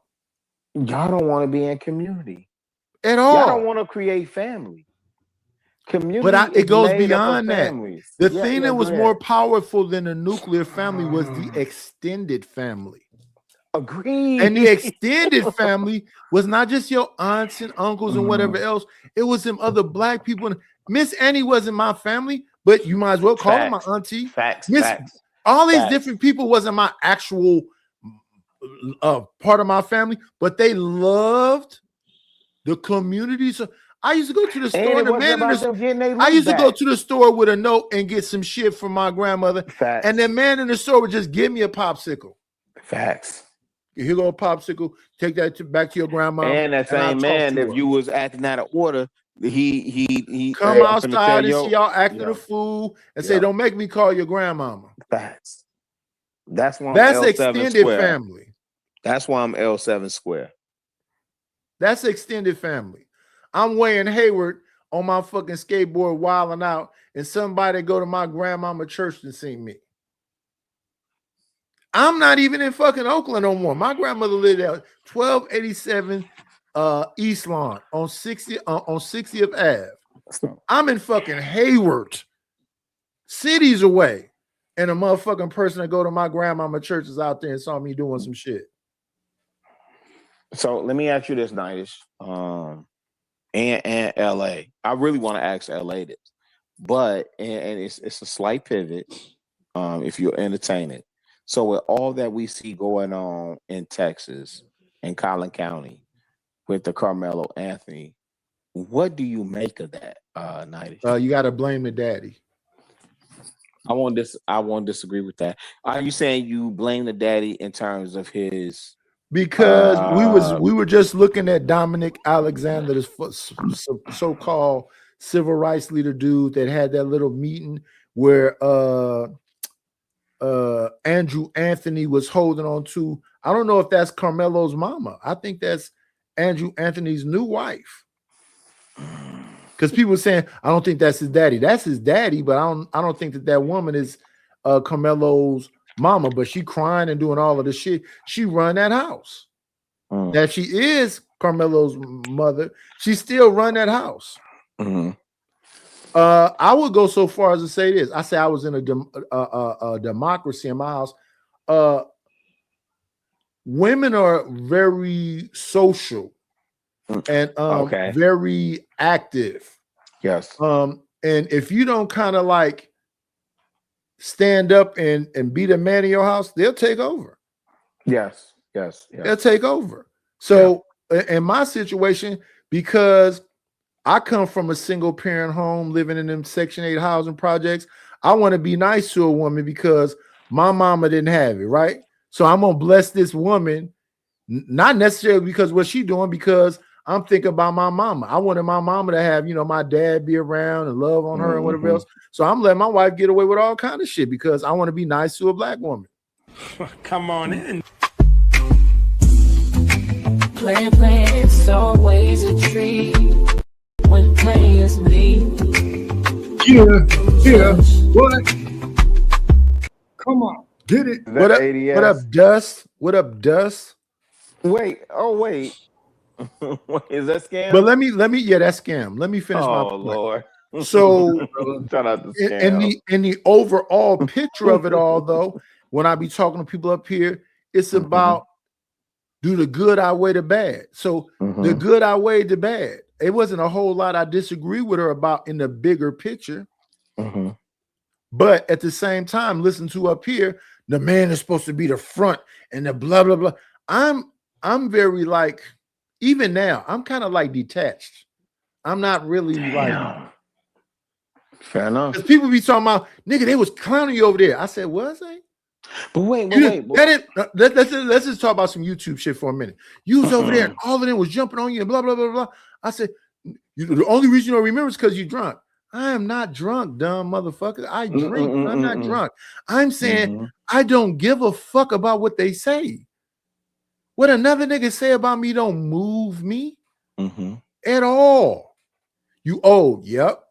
You fat, yep. You drink, yep. You be falling asleep on panels, yep. So the moment I catch you sleep, don't be sleep multiple times. Okay, so I'm on Trey the Truth channel, new channel. Everybody, he calling himself the New Fight Club, which he should not. Wait, but here's the thing, though. He been snoring hard over there, like he what a woodchuck could. I mean, deep nostril, mushroom nose, snoring sleep. So you can't say nothing about me sleeping no more. That's over with. That's done. So you're gonna have to find a new thing to go after me with. And then if you're the New Fight Club was about roasting. It wasn't really about focusing on the issues and blah, blah, blah, blah, blah. The thing that the issue was focused on was in the beginning of the show. That was all Aaron O. Once Aaron O was done, it's sheer fuckery. So that's not Fight Club over there, because y'all saying y'all having serious conversations. I think it's Fight Club because go ahead. I don't think it's Fight Club over there. It's not. You don't have an Aaron O and you don't have a Brittany B. No, Brittany B cussed him out. So. She cussed him out and then she cussed him out and then said, like, comment, and subscribe and support the show. She cussed too. Shout out to Brittany. Homeboy, y'all talking about who? Trey the Truth Teller, the No 304 show, the New Fight Club. Oh, shout out to Brittany. I didn't know she went over there and cussed him out. Yeah, she went over there and cussed him out. But here's the thing. I ain't seen Brittany in a minute. Listen, I would not be mad at her because, again, people keep being on some BS about how that situation was formed. And y'all gonna, not y'all, but people attribute that to the hammerhead from Detroit trying to be benevolent and giving people a place to come so they don't go get harmed on New Year's Eve. And that's not what happened.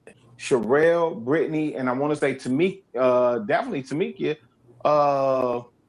What's Scam? What's Youngblood name? Mike. Jedi Mike. His wife. Yes, buddy. They all came together to like really do reviews on Thursday night show. That's how that Fight Club really kind of started. You know? Well, that's how they started it, right? They were trying to review Thursday night. It was Anton. When I first came around, it was Anton Daniels' late night weekend, whatever. And it wasn't that bad, to be honest. Like, no, but that all people came weren't from cussing them. people out. But that all came from them, though, Scam. That's what I'm saying. Oh, okay. Yeah, all of that, I was what just you about getting to there. say, yeah. He picked up on that after they brought that to his attention because they was like, well, where can we go? Because when we would, so on Thursday nights, we would be there till like 5, 6 o'clock in the morning.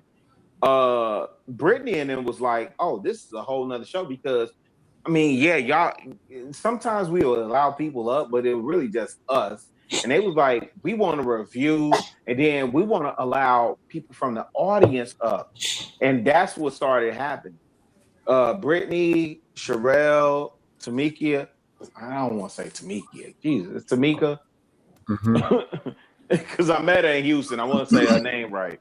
I hate not saying people's name right, but nonetheless, they came with people you name and know. Yeah, but they came with that scenario, and that's how that Fight Club situation took off. Go ahead, y'all got it. Those are the other two marriages we can support, which is Jedi Mike and Jonathan Barronville. Facts. And shout out to shout out to Killer Cam, man. I got a painting, Nightish. I have a painting from Killer Cam. Yeah, you know what it is? Because they was like, oh, gee, we gotta they funny. It was like, oh, gee, we have to do something that we think you would like. Anyway, it's the Chronic album. I did an homage to that the other day. Yeah. I've been on my 70s shit lately though. Let me do this for Big Bad Boy right quick. The motherfucking big bad boy. Motherfucking big bad boy. The motherfucking big bad boy.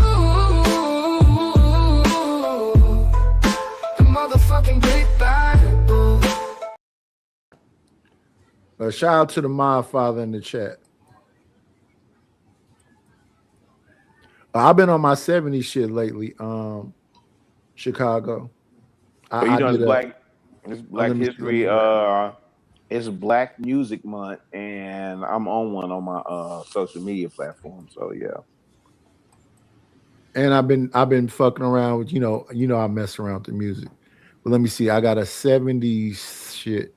It's me, a blend of me from I think that was 92 when I was 22. But I did a flashback. You remember any of these things, Chicago? Is that couch got the plastic on it? No, it don't got the plastic on it, but that's a Velvet Panther behind me, a Velvet Panther painting. No, I was waiting on I thought it was music coming. No, it's a picture. Oh shit! All of You them. said pictures. Mm-hmm. You see that lamp right there? With that it looked like wax is dripping down, and it's got the black woman and black man hugging each other in the middle of it. Listen, this is wait. Night. So first of all, the chair, and second of all, let me tell you the vinyl, yeah, and the couch for sure, and the Black Panther. And let me tell you something. This is where my parents and them used to do the card parties and the red light parties in the basement, and they had. What about but Chicago? What about the panel walls? They had, and listen, nice. I got. They don't be understanding it in Chicago. They don't be understanding the shit I be showing them over here. I know. That's why I keep telling you, you can't get discouraged because I'm not on my square in terms of telling my story that would validate your story. You understand what I'm saying? Yes, sir. When you speaking that, I resonate with that because I'm like, yo, my family was down there in that basement. Man, they playing Bidnis, Tonk, Spades. Do they know the songs? Down Home Blues. Down Home Blues. Hey, listen. Hey, look. They playing. Hey, Nightish, do y'all got basements in Oakland? Not really. But it's the same concept. I see what Scam trying to go. Listen, they still playing. Don't say goodnight. They shout out to the Isley Brothers. Man, they playing. This one, Chicago. The Velvet painting. That's close to the Zodiac. You borderline Zodiac. You remember the Zodiac paintings? Yep. And that's what I was on my velvet painting shit. Man, they don't be recognized. No, but this is stuff that's gonna make me cry because again, this was the era of Black power, Black pride. And so we think it's because of our skin tone, and we really don't recognize what that meant. We really don't. Unity and love and blackness. My uncle. You said the Chronic, right? Here's my home. Yeah, I saw that. I saw that thumbnail. I did see that thumbnail, 90s. My uncle, who I love and celebrate, and I gotta celebrate him again on Father's Day weekend, man. That the one I tell y'all is the Pimp, the Player, the Mac, this and third. This is the same uncle that listened to Earth, Wind, and Fire. He's the reason why I'm building a library. Because he read so much. And he was a student of Maurice White. Shout out to Earth, Wind, and Fire. You understand what I'm saying, Nightish? Yes, sir. Because we're all like it's all duality, dichotomy, and for the most part, hypocrisy because we human. How can an uncle that is subscribed to Pimp Player Mac tell me anything about enlightenment? But yet he did. And I celebrate that man. I promise you, every Father's Day, I celebrate him. Right? Now, this is the shit that's supposed to be covered in plastic right here. That's a fact. You got the carpet runners. You got the French prevention. Wait, what's the runners though, Nightish? They're on the ground. Yeah, that's. I could not get AI to put the plastic on the couch. and I could not get AI to put the. For those of y'all that don't know, the runners was on the ground. So when you come from the front door until you do get not touch that carpet. You do not touch that carpet, and you do not sit on that furniture. Yeah. That shit is just to look at. That's for sure. She had a curio case, and most niggas don't know what a curio case is. That shit is glass, so you can see through it. She had our little glass. She had the crystal, her crystal glasses, her flutes, her fucking Mickey Mouse, and her glass ballerina. No, but the dining stuff too. Yeah, China. Yeah, China. Yeah. But it may not have been actual China, but yeah. They don't be recognizing the shit I be talking about, but old people used to be considered libraries. You go sit on the porch with your grandmama while she peel an apple with a knife and tell you stories about back in the day. But and my grandma used to have us shucking peas. Shucking? Oh, yeah. That's another thing. They used to bring a truckload of shit. So we was shucking peas. We was they used to go slewing. Y'all know what slewing is? Mm-hmm. They take a net and they drag it across the slough and get crawdads. We have a bathtub full of crawdads. You got to wash all the dirt off of. Pop their necks, put them in a plastic bag, and put them in the freezer. They was canning preserves. They don't know what crawdads is. Making apple butter. They don't know they used what to get crawdads a truckload of peaches and pears and apples and watermelons. Because, like I said, my father had 12 siblings. Everybody had to bring a truck or some shit to Sobrani Park, to my grandmother's house. That fucking garage was full of fucking sodas, and she had 2 deep freezers. Nothing but preserves. Wait, stop right there.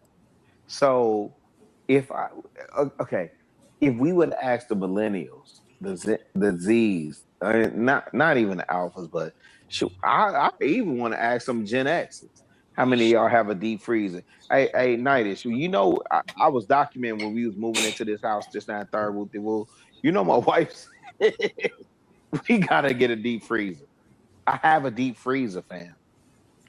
Well, you got to have a deep freezer nowadays, plus either a solar power. Most like the best is a solar power generator. So if shit hit the boom, the fucking sun to keep your freezer freezing. But why you got to have a deep freezer? And now the second part of the question: what was the purpose of a deep freezer in our generation? Well, you back in the days they used to buy meat packages, and other people they used to break a whole cow down and put all that shit up in there. So I remember being younger, it was chops and fucking ribs and links, and chicken, definitely and, neck bones, and turkey neck, every fucking thing you could think of. And every weekend they would cook a trough of shit. Yep. And they kept that motherfucking deep free. And you got to put your dates on it. That's a fact. If you don't date that shit, you ain't doing it right. And Scam, he I know he from up there in the DMV, but for sure he gotta know what that deep freezer meant. No, I ain't from DMV, from Southeast Virginia. That's not DMV? Nah. Oh, y'all gangbanging up there, but I'll take it. DMV is more the metro or DC area. Okay, fair enough. But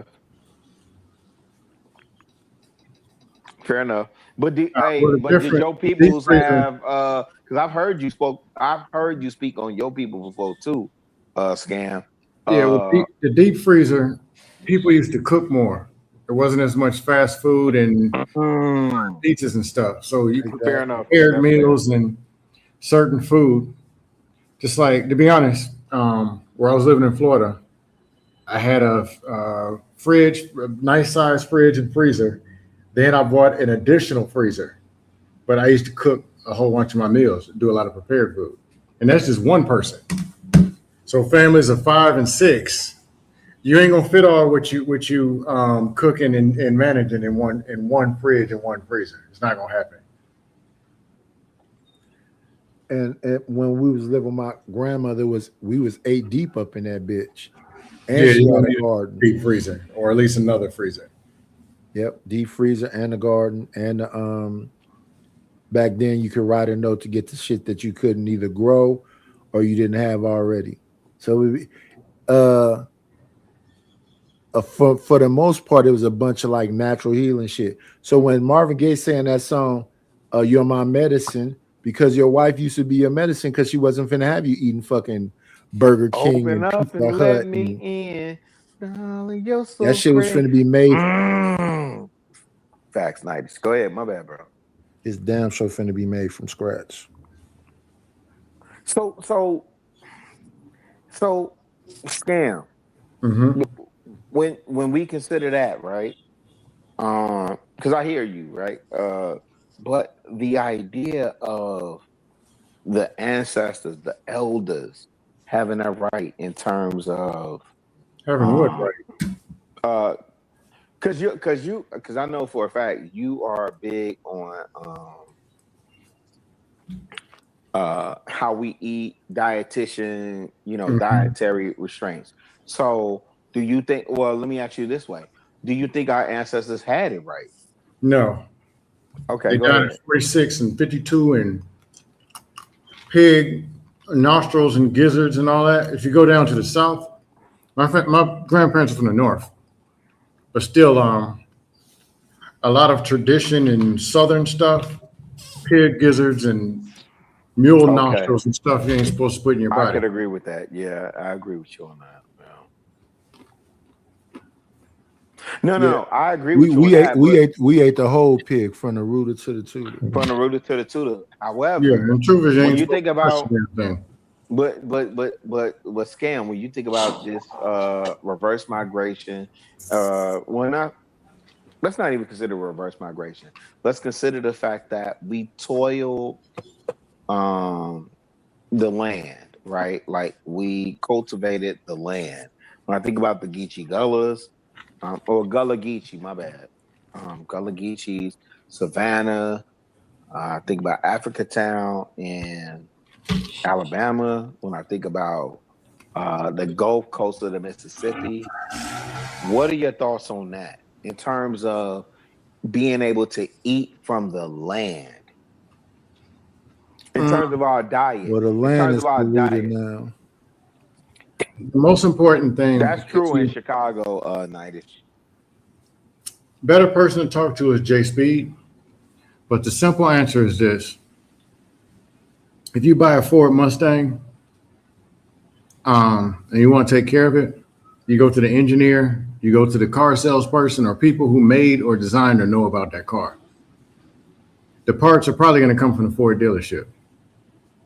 They designed it and made it a certain way to operate a certain way, and certain things go with that car. You don't put a Toyota Camry parts on it. That don't go with that car. Food is the same way. God designed natural land, plants, fruits, and animals for us to eat. That's what goes with the human body. When people start making and putting all this other weird stuff in their body, transmission fluid and I don't know, toenails from mutated mules, expect the body not to operate the way that it's supposed to operate, because that ain't what's supposed to go in there. But people who operate off the land, grow their own animals and all that stuff, it's starting to come back and be a more popular thing, or at least they're talking about it. That's because people are starting to learn. When you read the back of the ingredients of something in the store, it's got 76 things that came from out. Man, that's what's happening It here. don't go in your body. Yeah. And I will say I seen this in Detroit first, right? In terms of them being able to have community gardens. And so now in Chicago, there is incentive for us to have community gardens. My question to you is just based on your advocacy for health and mental wellness. What should we be doing right now, fam? I put it this way. You can score a C, you can score a B, or you can score an A on the test. That man can never just answer a fucking question. Scam. Can I answer? I'm gonna fucking snap on you today, brother. If you just don't. No, I'm just messing with you. Go ahead. Yeah, there's good, better, best. So it's not. You got to grow it yourself and watch it every 24 hours, and people ain't got time for all that. So if you can't grow it yourself, find out who is growing it. Where did it come from, and how close can you get to the real thing? Somebody they don't got time or can't do all that, but they can at least go to a better, go to Costco or go to Whole Foods and buy a better batch of meat and score a B or a C. That's better than what they may be doing right now. Then those who got the means or know people who are in farming or know people who or have the time or got a stay-at-home wife, yeah, you can get to growing and gardening and, but as close to the real thing as possible that you can get. So no processed shit. If you can't avoid it. But they cut so many corners and they do so much cheating that you think something's real and it's not as real as you think it is. So you might not score A, but it's at least a B minus. Better than, what it could have been. But there's a whole militia out to kill you with your food. You can't win them all. I agree with that. There's a whole militia out here to kill us with our food. I agree with that. Or you're out of time, you're in traffic, whatever, you got to stop somewhere. Or there's times where you got to. Like go somewhere to the place closing and they out of the colored rice, which I don't really eat a lot of rice. I'm like, okay, give me half of it. Give me what you got. Or give me some rice, but I'm trying to avoid white rice. And they out of the other rice. Okay, well, give me a little bit of white rice. Just cut it in half, minimize it. Score a C for the day, and then get back to scoring a B and an A for the rest of the days. Or yesterday, I went and had some frozen yogurt. They have there's frozen yogurt that's real, and then they have real fruit, and you can ask for no sugar and pick up the 3 fruits. That's something that's real. Or at least realer than something else that I could have got. I like ice cream or sherbet, which is not with a bunch of sugar. So the answer is good, better, best. Everybody can do better tomorrow than what they did today. Everybody can at least start there.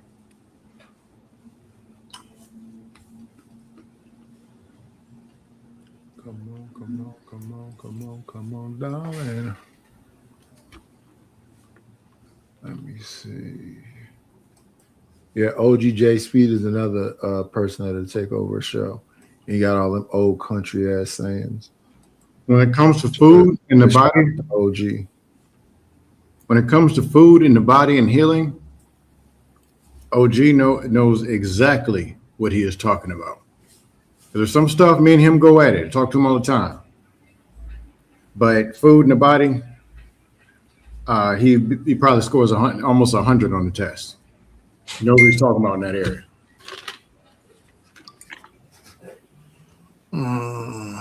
Let me see. And that's why I was trying to ask those questions. Scam.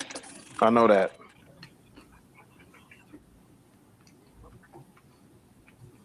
Yeah. Simply put, if it didn't come from the earth, water, plants, real animals eating the real thing they're supposed to eat, vegetables, herbs, if it's not natural, it's probably not in your body. Hey, Scam, if it doesn't have a seed.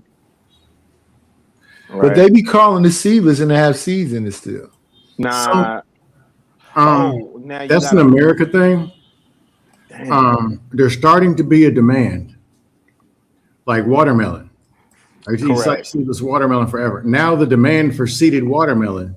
Yes. You can find seeded watermelon during watermelon season. People are demanding it, and they will pay for it. Yes. So therefore, because the money says so, people want seeded watermelon. Oh, other thing with watermelon, the red is cool. The seeds are cool. You can eat the white and the green. For y'all who can't please your woman, wait. If you want to make your lady happy. Wait, I got a question. because I haven't heard that part. I've heard, so here in Chicago, we have the red seeded watermelon. And it's important that I see the stem attached. So I'm like, okay, cool. But they have a yellow watermelon. Yeah, that's the one my father used to always bring me. I don't know anything about. Just being honest, I don't know about the yellow watermelon. Okay. Yeah, we have the yellow watermelon. Now, the selling point when I talk to the young bloods, because they coming from Mississippi, and you know, from Chicago, we have lineage to Arkansas, Mississippi, and Yeah, it's direct line in Memphis. Yeah. And so when they say that, that's the selling point. Oh, Mississippi, so on and so forth. So, but now you're introducing something different. You're saying for the men with ED, they should be looking at what watermelon? Watermelon increases blood flow. Of course, it's one of the most hydrating. Number 2, I think, hydrating food. Number 1 is cucumbers or pickles or something. Cucumbers and watermelon, I think, holds water content. 90-something%. Yeah. Onions is up there too, but oh, I didn't know that. Yeah, I run a lot of long distance. I do a lot of running, so oxygen and blood flow are very important. I'm trying to get a half marathon in this year. Oh hell yeah! I'm trying. I'm trying. At 52, yeah. I'm trying. But yeah, beets, watermelon, but mainly the green and the yellow, the white and the green part will turn you from Chicago Rilla into Woody Dickens. What old ass country nigga name did you just say? Woody, it'll turn you into Woody Dickens. Woody Dickens. Yep. Yeah. I gotta look up that. That's a joke. Woody is and Dickens. No, but it's not Major Taylor. It's not John Henry, who used to drive the steel. He'll turn you into Dick Longwood. Damn. Hey, they say the way you make your corn name is you think of the earliest street you was on and your first animal. I would. So my name would be Lockwood Boobs. No, because my grandmother had a dog named Sly and a dog named Boobs. So it would be, and she lived on what's her street was called? She lived on 6th and East Lawn. My name would be East Lawn Boobs or East Lawn Sly. Because she had 2 dogs. And then when Boobs ran away, she got a new dog named Mitzi. So Sly was an old ass dog when Mitzi got there. Yeah, I'm just telling you, scam. It's the competitive nature for me. And yeah, I got to get these 13 miles because I just missed the Chicago half marathon, man. I'm competitive, and I got to get that out the way. Oh damn! Yeah, I never ran it. The most I've done, I think 2 years ago, I did 7.5. I did it for time. I did it in an hour. Yeah, you could definitely do 13, and you know it, but you doing what you do. I understand. Yeah, being a health guy, how important are eggs? The better person to ask, I'm still learning. Better person you talk to is J Speed. You can spit this stuff off the egg whites, great. There's an argument on should you eat the yolk or not. I don't know the answer. I'm just being honest. They say the yolk is where the most cholesterol is. That is true. If you have high cholesterol and you're not active, might want to avoid eggs. And if you're going to do eggs, get the best ones possible. Cage-free, organic, like actual coming from a real chicken.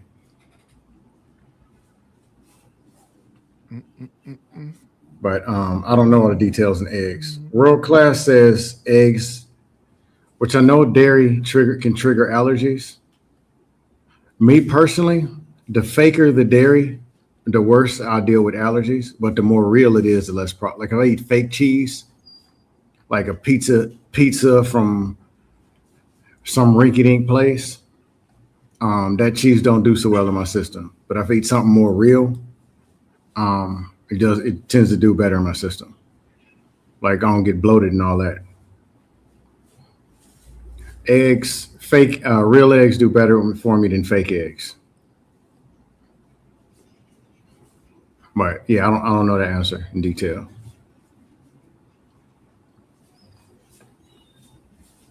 But the other question, if you're not eating eggs, what are you eating? At least eggs is a real animal. But between a pizza and eggs, you might want to eat the eggs. Or a pig gizzard throat and egg. Eat the eggs. But if you're super active and are just burning, shouldn't have to worry about cholesterol. But I want to say talk to your doctors, but you can only trust but so much from doctors, depending on who you got.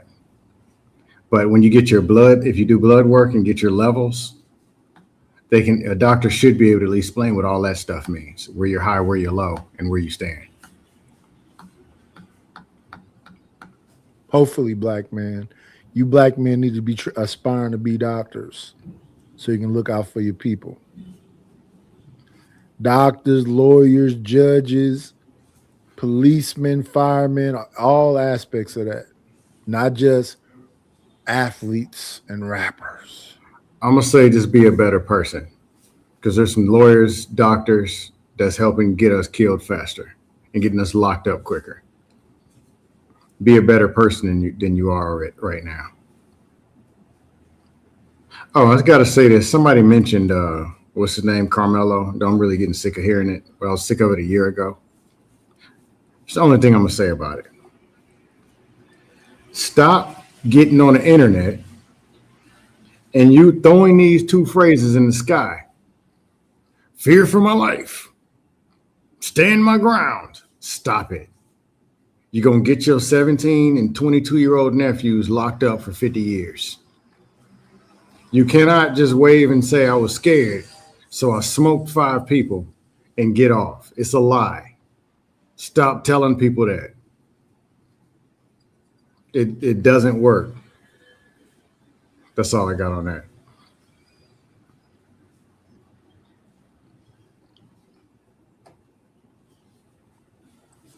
Since he stopped there, I guess that'd be a great time to bring up Mr.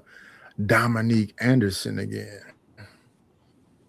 Years deferred adjudication. He could have received 5 to 99, right? Sound familiar? His goofy ass could have got 5 to 99 for causing serious bodily harm and injury to that child. All he had to do was stay out of trouble for 10 years. With me, because you go straight from being a goddamn child abuser to a fucking activist. And maybe that's not important to some, it's important to me. That was your way out, was to turn activist after injuring a child. Nigga, fuck you. Judge Lewis sentenced him in June 2011 to 10 years deferred adjudication. He could have received 5 to 99, right? Sound familiar? His goofy ass could have got 5 to 99 for causing serious bodily harm and injury to that child. All he had to do was stay out of trouble for 10 years, and that felony would have went off of his record. Hey, who's he talking about? To all of us, so we kept catching him, right? But people like him, who it's in the beginning of the Carmelo Anthony trial, they had a black activist named Dominique Alexander who made them have a press conference where Jeff Metcalf came in, and the guy had security push Jeff Metcalf out because they said it could have been an incident. Jeff Metcalf was coming there back then to say he don't blame Carmelo, and he just want to wait until the trial, is what he said once they ushered him out. What he said was he was a grieving father, and he didn't understand why he couldn't be in this public meeting. I'm gonna just be honest. Some people going too deep in it. They going like, what was it last year? People arguing, I can't remember what panel it was. They all the way up to the uncle's Facebook page. Great granddaddy had 2 slaves, one in the like, dude. Two people arguing, 17 years old, one cut. Let's talk about the stuff that's real right in there. They talking about what kind of car the aunt drove in the parking lot at a press con. Like, some of it is just too deep and don't matter about nothing. Just being honest. Hey, Tootie Bug. Tootie Bug says she got a duck. She gonna ask her some duck eggs. Oh, Niners, I got a question. Yes, sir. Hey, can you hear all this background noise where I'm at, or am I It good? sound like a motorcycle just went by or something? Yeah. Yeah. But it's quiet now. Oh, okay. So I guess it tunes out a lot of it. People disagree with me on this. Do you think the initial altercation between Carmelo and the dude was based on race or anything to do with race? No. Okay. Not at all. Because I'm just not with this. Well, you know, Texas. Yeah, I lived there 8 years. I think this was just two young, adrenaline-filled men, and it's a freak accident. I don't think it has nothing to do with race. They're making it into race now. Yeah, I'm not. My thing is this. We've been teenagers. Yes. When somebody sits at the lunch table, there's they got spots. They got spots in the lunchroom. You got the goth side, you got the square side, you got the cool kid side, you got all this bullshit. So if the nerd sits over by the cool kid side, it's gonna be like, oh my God, why are you sitting here? That kind of thing. Yeah, or just somebody wasn't here yesterday. I'm coming and talking tonight. Hey, what's up, man? And I go sit down. Dre comes. Hey, man, you're sitting in my seat. But see, that's where he usually sit. That's a regular argument. That's a regular teenage whatever argument. That's just what kids do, exactly. And that's exactly what this was. Hey, that's my stuff. Why are you talking to my girl? Just anything. It's a regular argument. Yeah. Or even when it came to people saying, no, man, get him out your tent. I know such and such, whatever. That's a regular, just like in the cafeteria at lunch, sitting in somebody's seat. Or an organization, Qs versus Kappas, this R section. Or a parking space. It's nothing to me other than two people arguing over a parking space. You don't know who's in the car until they get out. So nobody's going 80, 60 miles an hour, then pull off the highway, take somebody's spot at the mall parking lot and saying, you know, I'm gonna take a black man's spot today. I'm gonna take a white man because of the rate. No.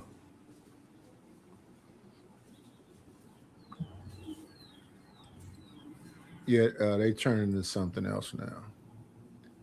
Yeah, but I'm not a fan of, I'm not slamming Carmelo. I'm not slamming the other guy. So the dude started whatever, pushing, getting in fight, whatever, but it is a altercation, is what it is.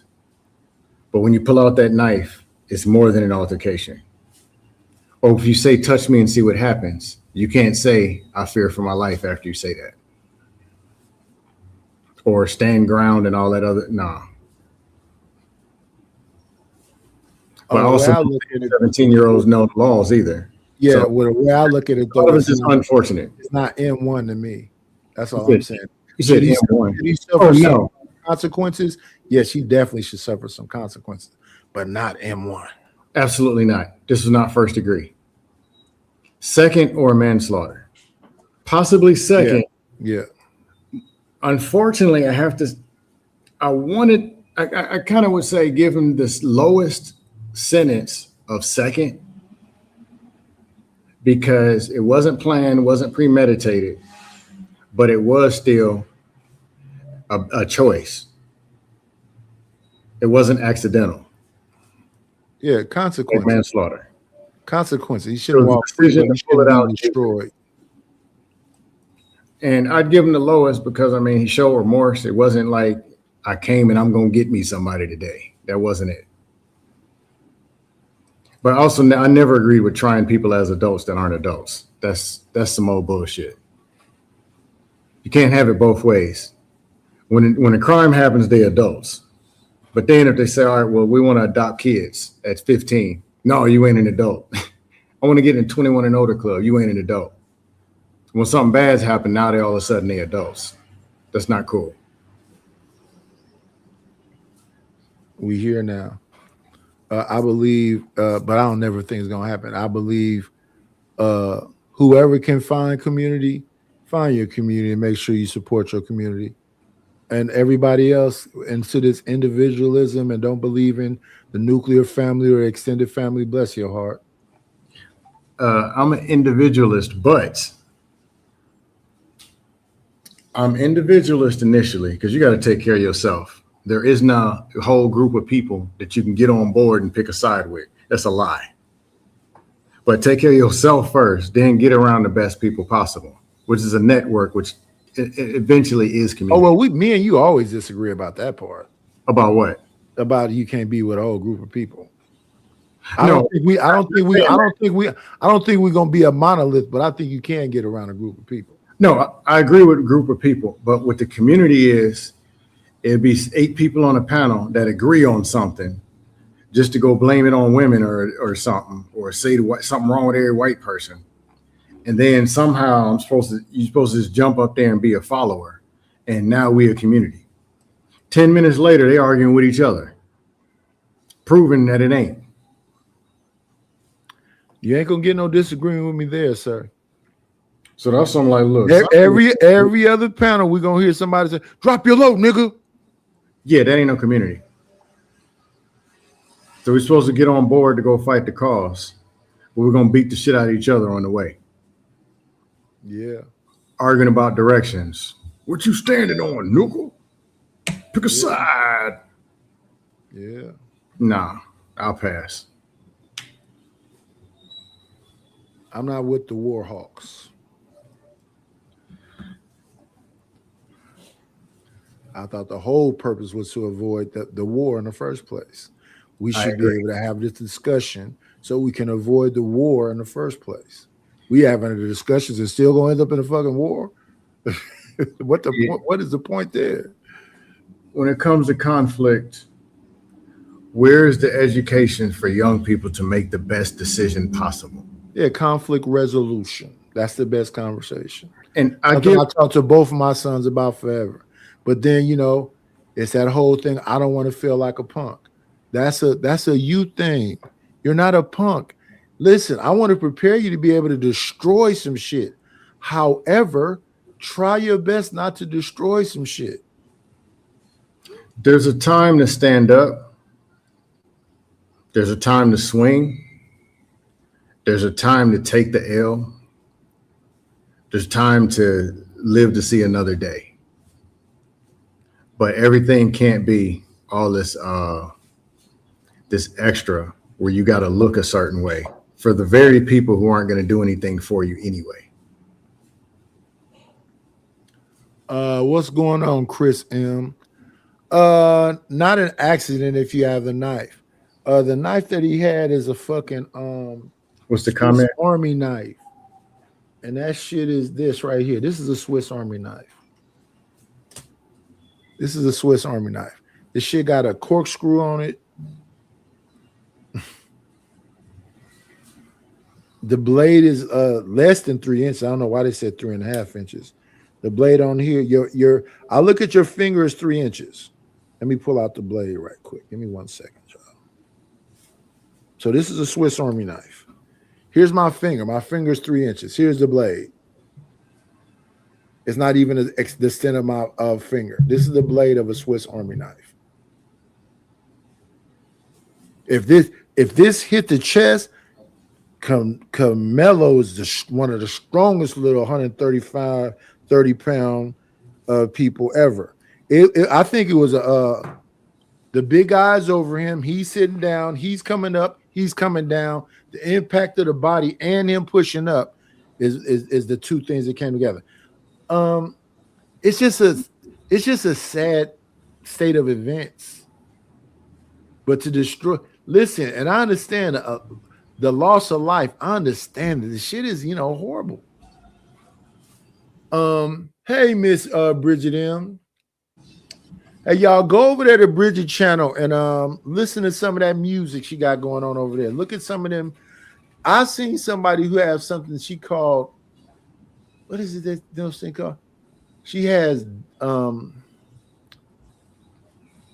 it's a fucking, it's bakery shit, but it's all AI shit. It's not no, she don't sell no food.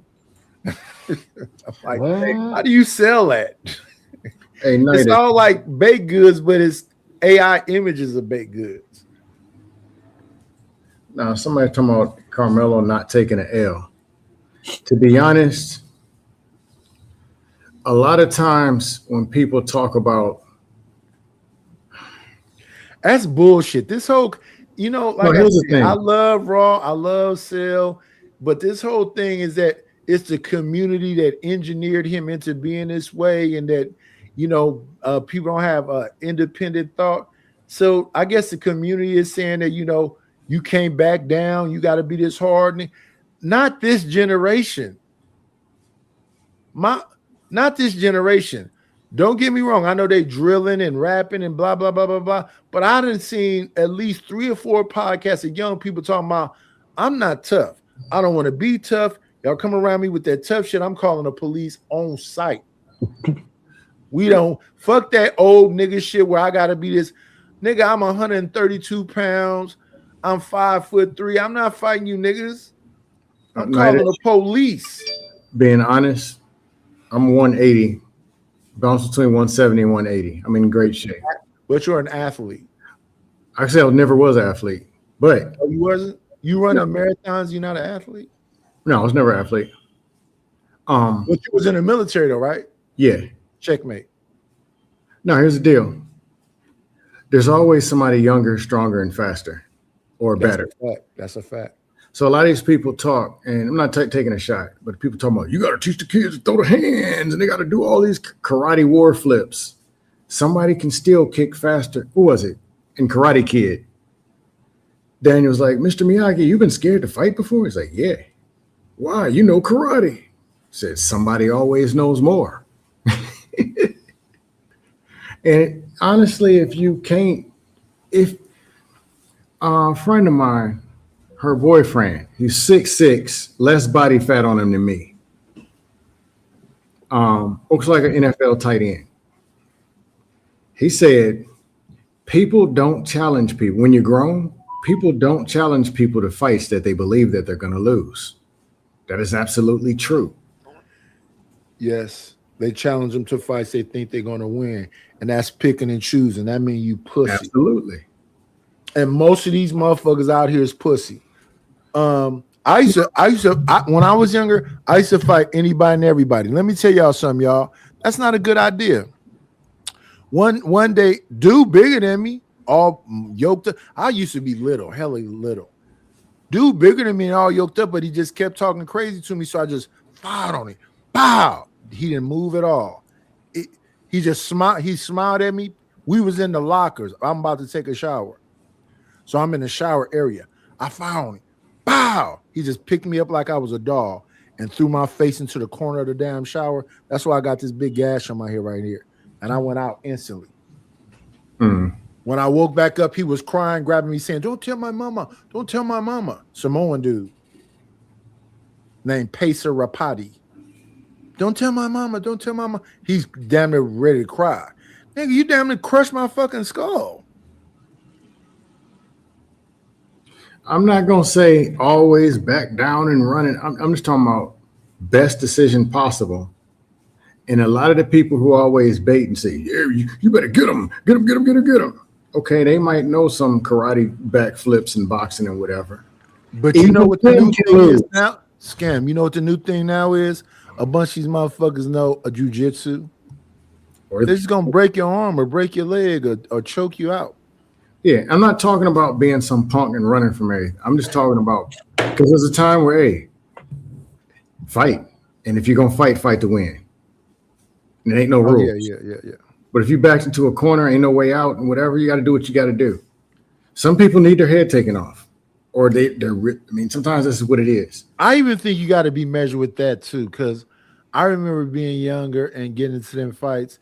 And motherfuckers, first of all, if you hit somebody and don't hit you back, that should be the end of the fight. I seen a lot of motherfuckers hit a motherfucker, they didn't hit him back, and then they went, "Oh shit, I can have my way now." Yeah, that's pussy. Give me a second. Let's show some love to the people that support the channel, and I need the support. While I call 1,000 numbers tomorrow, trying to figure out how to not be homeless. Let me see. Let's hit them with.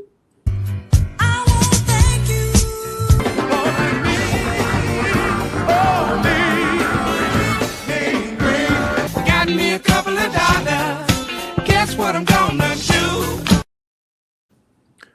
Thank you to the brother Maurice Jones for the Cash App. I appreciate you.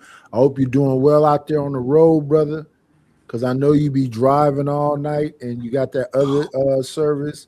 Yeah, shout out to Maurice. Yeah, man, all this gung-ho old shit, I hope my son is not into that. When I was younger, I thought that tough shit was stupid too. I'm going to the party to dance. I didn't, but see, he went up under a tent. I used to go to other people's like barbecues and shit and fix a plate and like what Tupac did in Poetic Justice. Poetic Justice. yeah, like that.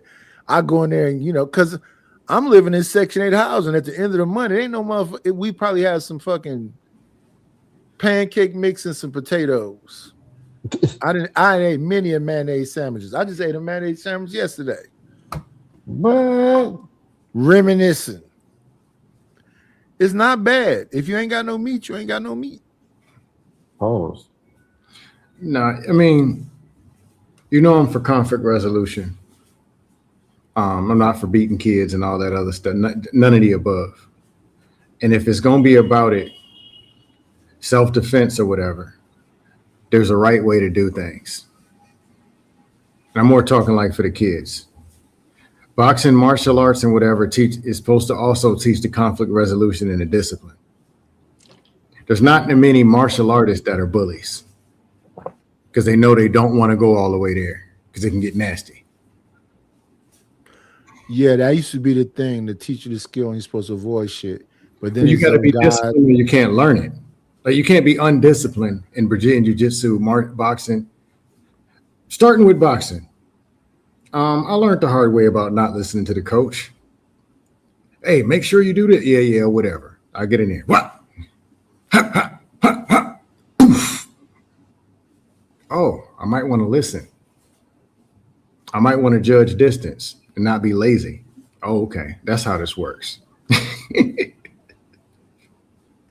But that also comes like a reality. Like, okay, let me size this scene up. There's a dude over here barking, but I don't see the other dude in the corners looking at me funny too. He might have something on him. And he might have that section. It might not be 1-on-1. It might be 1-on-6. Excuse me. Like it can run together. But I don't know many martial artists that are bullies or that get out there and put themselves in the dumber situations. Yeah, when I was younger, I found that fascinating too. All the guys I knew that could fuck you up was the nicest, calmest. I used to be like, why don't you just beat that? He'd be like, nah, brother. And they don't have nothing to prove. Yeah, because they already know what they can do. Yeah, like Jay Speed, 60-something. I already know if I saw him in real life, I got to shoot him. I ain't fighting that. What he knows, Mandrell, I'm not fighting that. Oh, yeah, Mandrell is dangerous. No, you got it, bro. I got to wait the next day and run him over with a car. I ain't fighting that. If I had to, like no choice, I mean, if you ain't got no choice, yeah. But yeah, it's going to be a problem.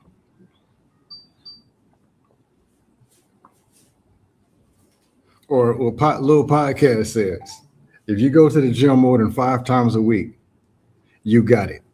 But I'm going to come back tomorrow with my brothers and we're going to stomp your ears together. Fuck podcast. Oh, here we go with that. Yeah, fuck that goofy. I ain't never gonna be in Chicago. I've been invited to Chicago plenty of times. I've been invited to Chicago plenty of times by podcasts. But I mean, I've been in the space long enough that I have certain love-hate relationships or whatever it is. They know me, I know them, and it's just whatever. I was I got nothing against podcasts. I steer clear of motherfuckers I don't like, but fuck podcasts. I ain't got weird no ass nigga. That's a weird motherfucker right and there. I just kind of understand. And over shit. time, I understand them. Well, anytime I see a grown motherfucker go on another motherfucker panel, go, "Y'all left me." Shut your bitch ass up, nigga. You dangerous. Shanika. No, I didn't know you had smoke for. I know y'all had dust, but then again, I fuck him. out of these spaces and then pop up and somebody else gonna beat up this person. These two people who were cool ain't on the channel no more and beefing, and here we go. I didn't say I was gonna beat him up, but fuck him. A nigga with no neck anyway. I'm just saying. The intellectual standard. No, nigga, you just go over people's channels and won't shut the fuck up and share the mic. Oh my God, you on one today. Am I lying? Hey, listen, if I lie, drop me, y'all. The bounties, let me help y'all. I know what to do. Y'all understand how this works. Give me 1.27. I just got different grace when I understand people. Yeah. Let me let y'all know. I agree with everything. No. The bounty is now in effect. The bounty is now in effect. If I'm saying something out of pocket, y'all can drop. Who's gonna take over the show? I'm running from behind. Why would you try to stop me from getting that motherfucking money, LA? You fucking eyed midget. Who gonna run the show? Why do you care? Who runs the show when Night is asleep? The guards. The guards. Hey, where Granville at? He all right? I ain't seen him. Granville is over there on This Might Be Risky. He got tired of night and shit too. Just like everybody. I apologize. You know what happened? He was talking about what happened in because he's from New Orleans, right? Mm-hmm. What was that big storm where it was just flooded everywhere? Katrina. Okay, so he was telling a Katrina story, and I had my David Banner shit on. You know that doon doon doon doon doon doon doon doon doon. And I don't know who was on the panel. I think it was Hink and somebody. It was like, Nidus, cut that shit off, nigga. This shit is, what the fuck is you doing? I was asleep. I fell asleep and I forgot to cut it off. So while he was telling that story, that shit was playing.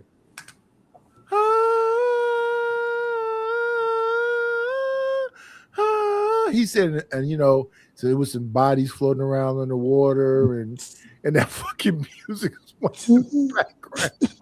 So listen, I apologize, and I was not woke while that shit was playing, while he was telling those horrific stories about what he lived through during Katrina. But hey, man, what can you do?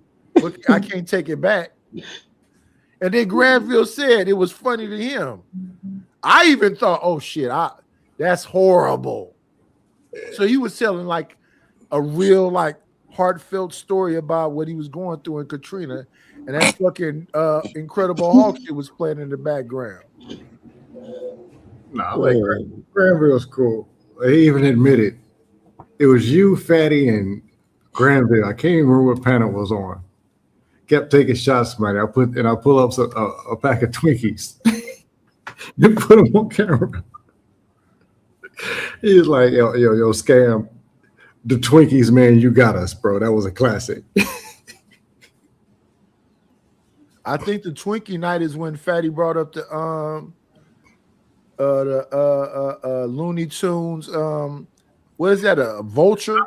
I thought the whole time you created that. I didn't know you got that. No, that was Fatty that pull up the Looney Tune vulture. Because Ali been wearing it out. Me and Ali was going at it on some show. I took a shot at him, and he fired back with that. I was like, yeah, whatever. Then he took it down and had another one. Like I made a weird face. Somehow he found one with the weird face that I made, and then put the caption up there that said dust. I'm like, all right, man, you got me. I'm gonna take the L. LA, do you know what we even talking about? I know you out there with all the bitches and your cigars, but do you even know what we talking about? That's what Fight Club was. Fight Club was the roast capital. Serious part in the beginning, the rest of the show is just all roast. Yeah, I didn't got cooked a couple times, but I'm at least on a 5-1. How many people I done took down? I definitely got a winning record. Yeah, that was a hard place to, that was a hard place. I think I done got blasted a couple times. But no, I ain't no victim. I ain't no easy win. I'll be back. I think the person who got it the most was I think his name is E. Lamb. They used to say he was E. Black's doppelganger or some shit. He used to be drunk sitting in front of a garage. It was a few people over there that they used to just, lean into. Yeah, you definitely have some people that just hate it.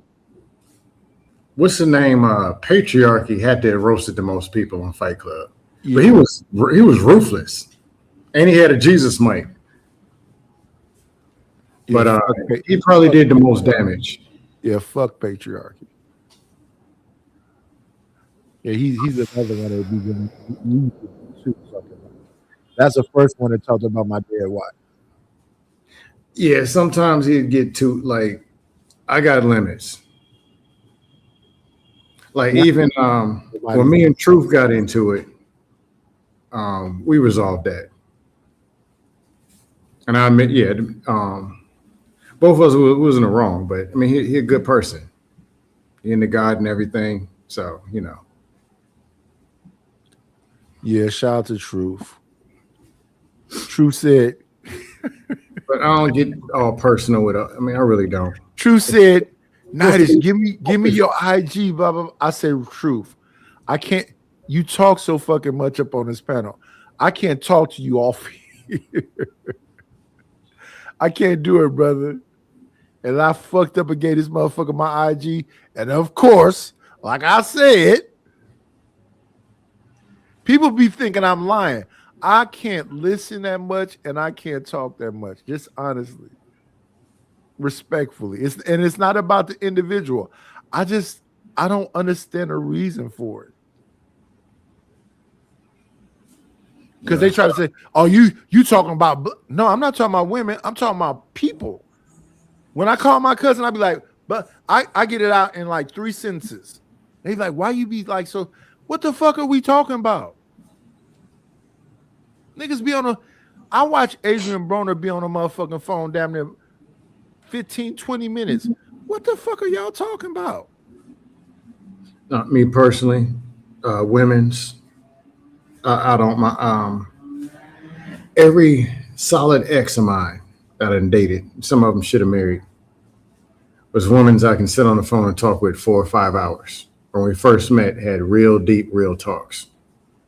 But honestly, as humans, the number one thing that we do is we communicate, we talk. So when you talk about these relationship conversations and all this other stuff, like, look, we talk, we listen, and we need to be better communicators. That's how this world operates. It's not going to change. I never really been a talker like that or a listener like that. Not a talker or a listener? Yeah. I remember my mother punching me in the chest like, I literally, once you get past a certain point, you talking to me, it's like Charlie Brown teacher talking to me. I'm looking at you. You have a panel. I ain't gonna say I'm not a talker and I'm not a listener, and you running it. You be listen. Once Ruthless started talking, I tune out at some point. That's once different. Truth started talking, I tune out at some point. It's certain people that come up here, I'll be like, I see them. And as long as I'm looking at their mouth, once their lips start moving, I just start talking. I don't know what the fuck they said. No, Ruthless, another one. I disagree with 136% of everything he says. But I ain't got no smoke. Hey, he cool. I ain't got no problem with Ruthless. No, Ruthless my brother. But I'm just saying, I can't listen to that nigga for no long amount of time. Just troll him. Just troll him and get it over with. And I don't really troll my brothers like that. Like I don't really troll LA. I mess with LA. You don't troll? A little bit, just a little bit.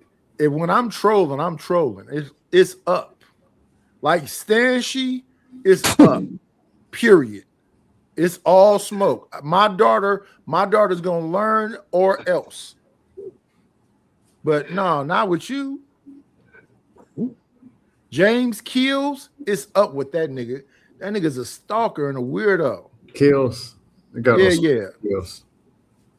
But I kind of understand Kills. This motherfucker always want to take you down a memory lane of what the fuck the space is. Nobody gives a shit.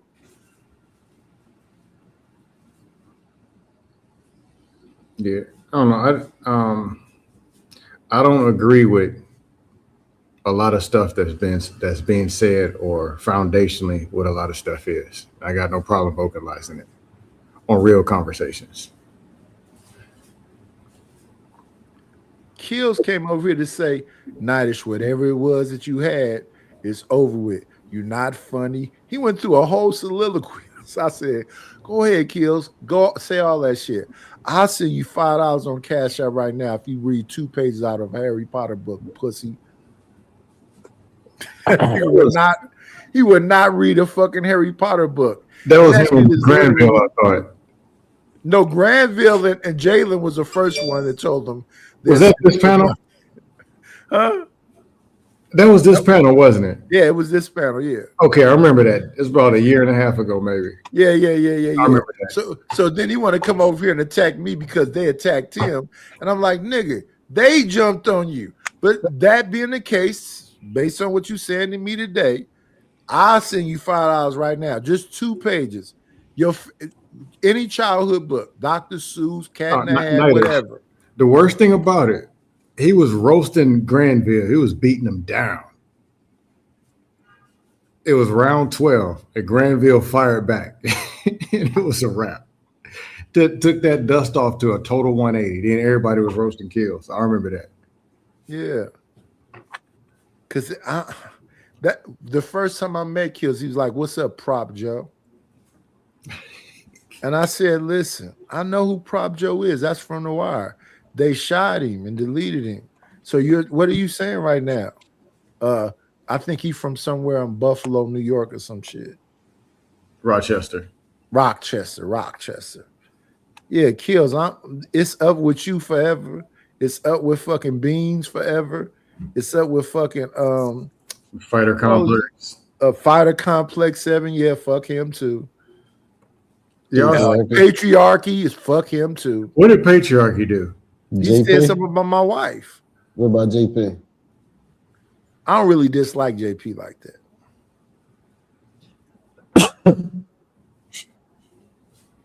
I don't got in fact, to be honest, it's not that many of us. It's Patriarchy, it's Beans, it's Kills, and it's not really a whole lot of people, to be honest with you. Hey, I need to walk to the grocery store and I cannot remember what I need to get. It's one thing. And I can't remember what it was. Yeah. Is it pepper jack cheese? Nah. Sardines. And I'm gonna remember it at 9 o'clock when they close. Smoke oysters.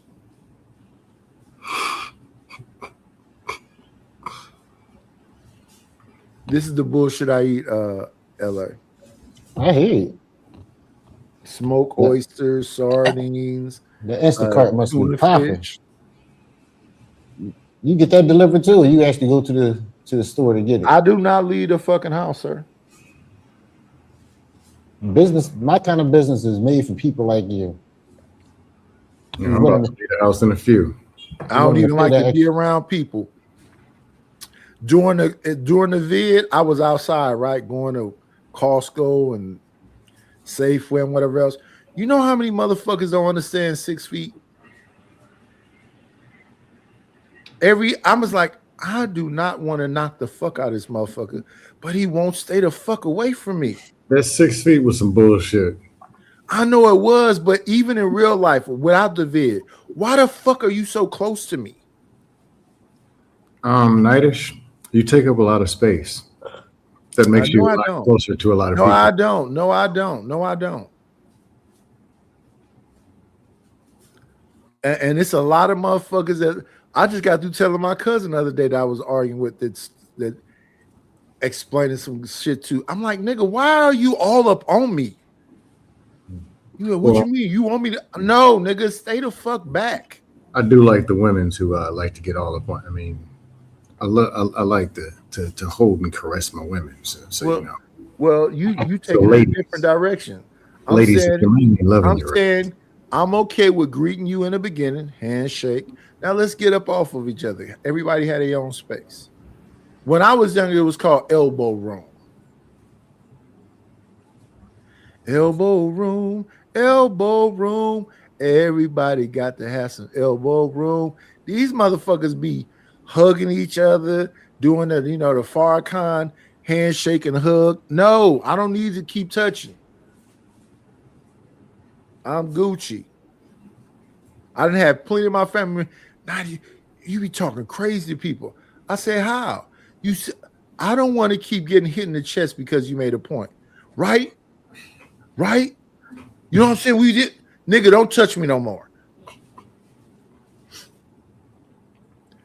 That's probably what LA be out there in the DR doing, because I seen some of them pictures when they all in their purple shirts, circle jerking and hugging all up on each other. That shit look weird to the motherfucker. Hey, And LA, then you say they're not even doing the work right. I can LA, see if the work was going on right, but no, he said they fucking up the job. So why are you hugging on them like that? Why are you rewarding them and they ain't doing what they supposed to do? Trying to give you confidence. Yes. LA, where you at in DR? Cabarete. Huh? Cabarete. Cabarete. Yeah. I just gotta ask this: can people start? Did the passport bros and the movement and all of whatever? Can at least one of them just tell the truth about what? Stop lying to people. Tell the truth about Or can what? they tell or can they start telling the other side about what though? What part? Oh man, passport bros. All you got to do is show up, and all these women's love you. That's partly true, as long as you got the money. Do they love these men or they want their money? And do they do them worse? When people gonna tell the other side these other stories? You know what stories I'm talking about. When they gonna tell them? But that's the thing is, these dudes, they do experience that, right? And I'm not gonna tell you that it doesn't happen. But the problem is, it's for the money. And then also, you gotta imagine, these dudes only seeing these girls 3 or 4, maybe 4 or 5 times a year. It's not a lot. So of course, when they come in here, they're giving them an amazing experience. So to them, it is all these women up on them, and they are spending money. Not gonna tell that side, they are spending money, but why don't they really believe why that. don't they just call it hoeing and tricking? They do. No, here's the Right. thing. So that's the thing. I the can't trick. have no sympathy for a trick. Just keep on tricking. No, I'm not saying that. If you paid $37.2 for some rental buns and you got a receipt for it, hey, that's whatever. I'm more talking about the people who get up here, grabbing the mic, talking about, man, they hate they own me. All you got to do, dudes is having 58 problems in the U.S. with women. Like they gonna show up in another country and ain't gonna have problems with women. Yeah, because it's not the women, it's them. Right. So they get ragdolled. Now they got to pay an attorney, a translator. It just gets worse. Western Union transfer fees. It's the same thing. People either like you or they don't. Well, That's now the English wait. Don't come up here and be a Wi-Fi activist, though. What do you mean Wi-Fi activist? You know what is an activist? No, I'm just saying. No. You said what is a Wi-Fi activist? What is an activist? What is it that you're saying that I'm doing? All I'm asking for is people to tell the other side too. Tell the truth. No. Why would you take away the illusion? They want to believe in Oz. If they're not gonna listen to you. Anyway. No, wait a minute. No. Let me. I want to hear what Scam got. Wait. Why would you want to take away the illusion? They want to believe in Oz. They want the blue pill. L.A. Wilkes, I can't lie and say you're not right with that. As far as they don't listen anyway. There's Wait, LA, but aren't you saying the same thing I'm saying? Yeah. They want to believe in the. Listen, I'm saying there's New some York City. Wait. Let me say this. Let me say this. regular questions. Let me say this. Let me They say just this. When wanna I know. was, well, let me say this. Let me say this. In the 80s, New York City used to be looking like bombed out buildings and like, some devastating travesty happened. And then all of a sudden, Rudolph Giuliani, who they say was the worst person, turned New York into Disneyland. Anybody can go anywhere. You don't have to worry about nothing and blah, blah, blah, blah, blah. People want the bells and whistles in Disneyland. Why would you take that from them? Okay, I'm just not for. If I know it's Compton, I'm not going to tell them it's Disneyland. I'm not going to do that. Here's the thing about Compton. Even all that gangster shit happening over there is palm trees. It's beautiful than a motherfucker. Oh no, what I'm saying is it. Okay, listen. LA is literally the tropics. No, what I'm saying, you can let them know that there's palm trees, but also let them know what's on the other side. That's all I'm saying. It's a whole lot of gangster shit and backdooring and robbing and whatever else. But it not still to where doesn't take away from the glitz and glamour, Rodeo Drive, and all of this shit. But I'm just more like the goofs who don't want to listen and they all in whatever and forming militias to go attack black women. Hey, it's whatever with them. Yeah. I understand what you're saying. But I'm just saying there are neutral people, never travel, 28, going to go somewhere. You know what though? A scam when I've been people lie to them so much and they're thinking it's something that it's really not. But listen, scam. You know what I've been noticing lately? A lot of people ain't really falling for that grift like that no more. Shit. Passport bro moving pretty much done now. It's not like it used to wait. No. And see, the passport, I think that was a bad name from the get-go. It's not enough niggas. See, here's what happens in the space. And I want y'all to listen to me right now. Mostly every single thing we talk about is minority groups. Most niggas will never travel. That is true. No, I'm just talking most about most niggas will never get the woman they really want. No, I'm just talking about reality, scale of it. Like, hey, this is paradise, this is vacation, this is bullshit, and this is a nightmare. Expressing all sides, so people need to know. So let me go along with you. LA is literally a nightmare based on the people there. At the same time, it's a nightmare in paradise. That's expressing all sides, at least, or in some kind of form. It's not just. It's a beautiful place to die in. It's not telling people. LA, why won't he let me get my jokes off? Let me ask you, LA, because you're from Philadelphia. That's a shithole. Is LA not a beautiful place to die in? The Dominican Republic. Palm trees. It's like the tropics. LA got some badass bitches. It's some of the nicest, what people don't understand about LA is Hollywood is there, Rodeo Drive is there, some of the best fashion, all of this shit. It's a great place while at the same time being a fucking nightmare. It's both. Nightish. All I'm saying is express both. But people are acting and lying. It's acting like the other side doesn't even exist. Well, that's them lying to themselves. But that's them lying to themselves. No, I can't remember who it was, but the topic on the dust panel was passport something. Mm-hmm. And it was 10 people, 10 males, a host, 8 people, and me. And I'm like, hey, man, when are we going to start telling the truth?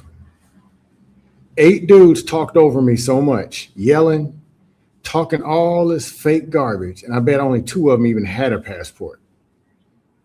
All they were talking about was some internet bullshit that ain't true. I'm positive the niggas with them passports. Real conversation. I'm positive them niggas with them passports never took a fight that was longer than 3 hours. What's going on, Savage? Savage, you got to set up the day where we're going to do that interview so we both be in lock so we can get that shit out the way. I haven't done the 14-hour flight yet. But that's what I'm saying. So these niggas go to Tulum. And how long a flight is it to go to the DR, LA? Philly's about 3 4 hours. 3 to 4. So that's what I'm saying. That's about the furthest they gonna go. You go to Is that Thailand. a passport, bro? Really? I mean, they go to Thailand.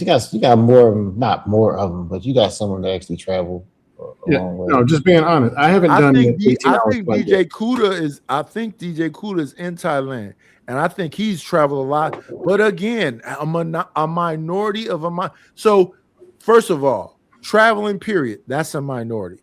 Motherfuckers that take 20-hour flights and all this shit is a minority of a minority. Motherfuckers don't go to Stuttgart and England and all that. No, them motherfuckers, a lot of these motherfuckers they be calling passport bros take about a 4-hour flight. They're not gonna go no further than that. And they take a 4 wait 1 second, scam. They take a 4-hour flight and then they get stuck. You need to send them some cash to get their ass back home. That happens a lot. LA, okay, now we're talking LA Wilkes. There are people come out, then get hooked on the bullshit, end up getting women that run their pockets so bad they got to go borrow the money to get back home and sleep on a couch somewhere. That happens. Yeah. Hey, man. You think they can live off of $300 a month? Listen. It might be some good pussy in that house. They got to sleep on the couch yet. Ain't you better off doing that in the city the that you question is this. in? Here's the question, scam. Do them niggas own luggage or do they got motherfucking black hefty bags? They came here with luggage. They come back with hefty bags. And I'm not trying to demonize traveling or demonize whatever. I'm just more like, okay. That's right, Shicey Bum. Tell them where all them scamming ass niggas at. Spin that shit. Niggas spin that shit. That's right. Young Miami, yeah. I don't know what scams up this thing. No, I'll say a few things when it comes to traveling. Number one, there's a good and there's a bad. 2, speak the language so you can know what or you're limited and you're depending on else for the language. And that comes with a price. Cool. 3, whatever you are in the U.S., you are that same thing when you get on to that other country. Yeah, if you're lame here, you're lame there. Yeah. But if you're a winner and everything is cool, hey, pick your country, do your thing, do what you do. Now, people who renting buns, I don't care. Get a receipt. I'm not on the hating thing, and you're only supposed to get black women. No, but stop lying to these people and tell them that it's a pie in the sky. That's my only thing against passport bro stuff. Well, there's people coming back with no suitcase. That fashine look like a pie. Shicey Bum, do you think Diddy wrote that song? Do you think Diddy wrote that song and gave it to Young Miami? Never heard of a Young Miami. She's a part of the City Girls. Don't know. I'm sure you haven't heard of none. Listen, a lot of this I only hear on dust panels. I do deep dives on modern stuff because I don't want to talk about Carol Burnett and Don Rickles and all those other different people. There we go, Shicey. It doesn't matter because it's a hit. I'm positive that Diddy wrote that song now. Oh, hey, LA dropped. I had another question for him.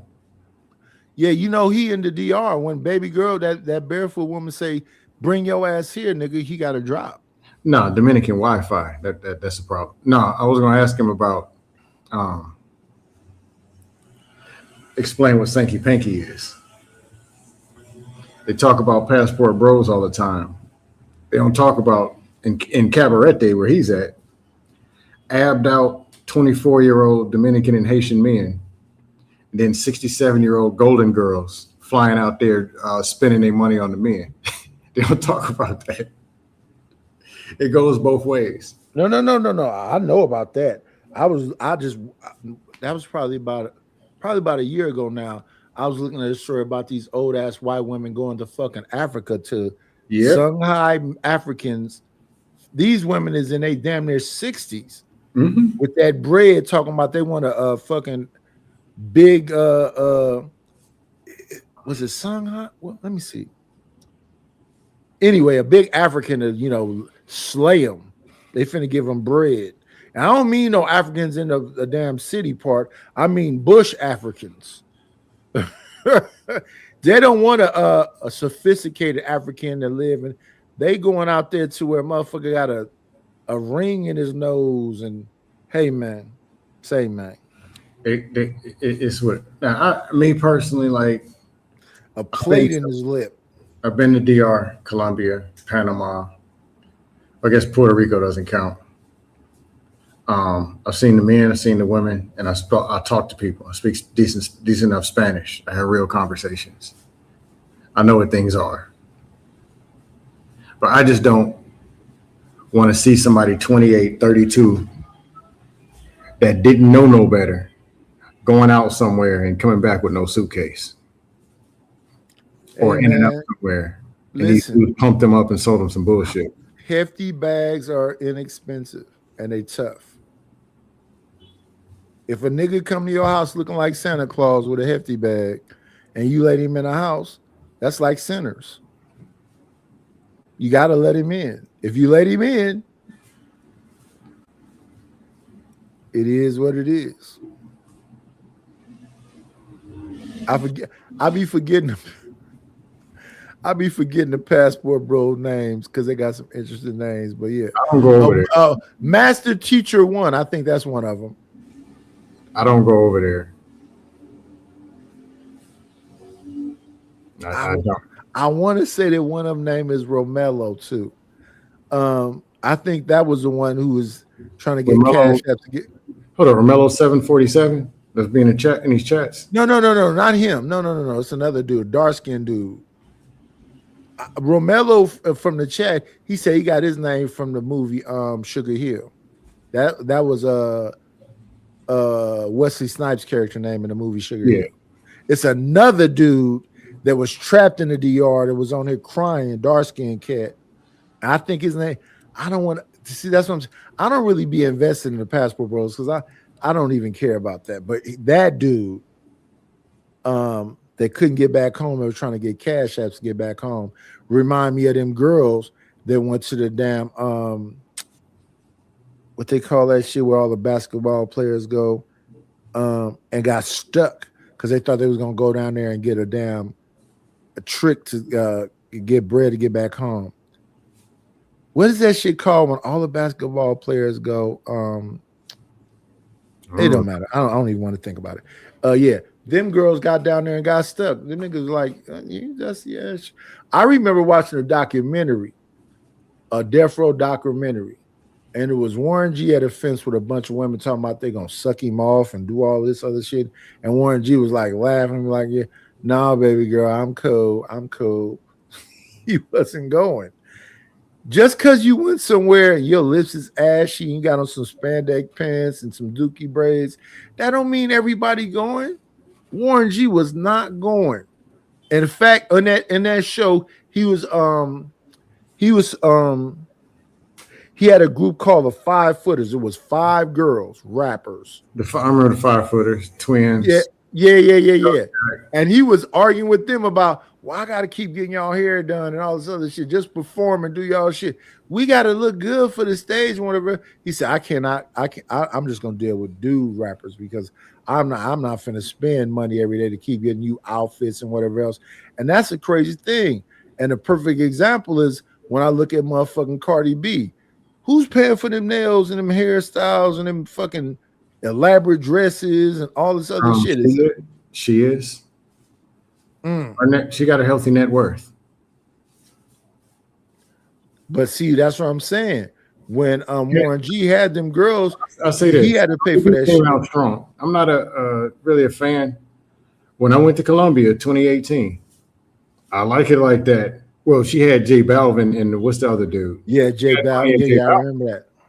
But J Balvin, that was a strong album. And Partisan Fontaine, who ended up being Meg Thee Stallion boyfriend, wrote most of that album. Well, you talk marketing.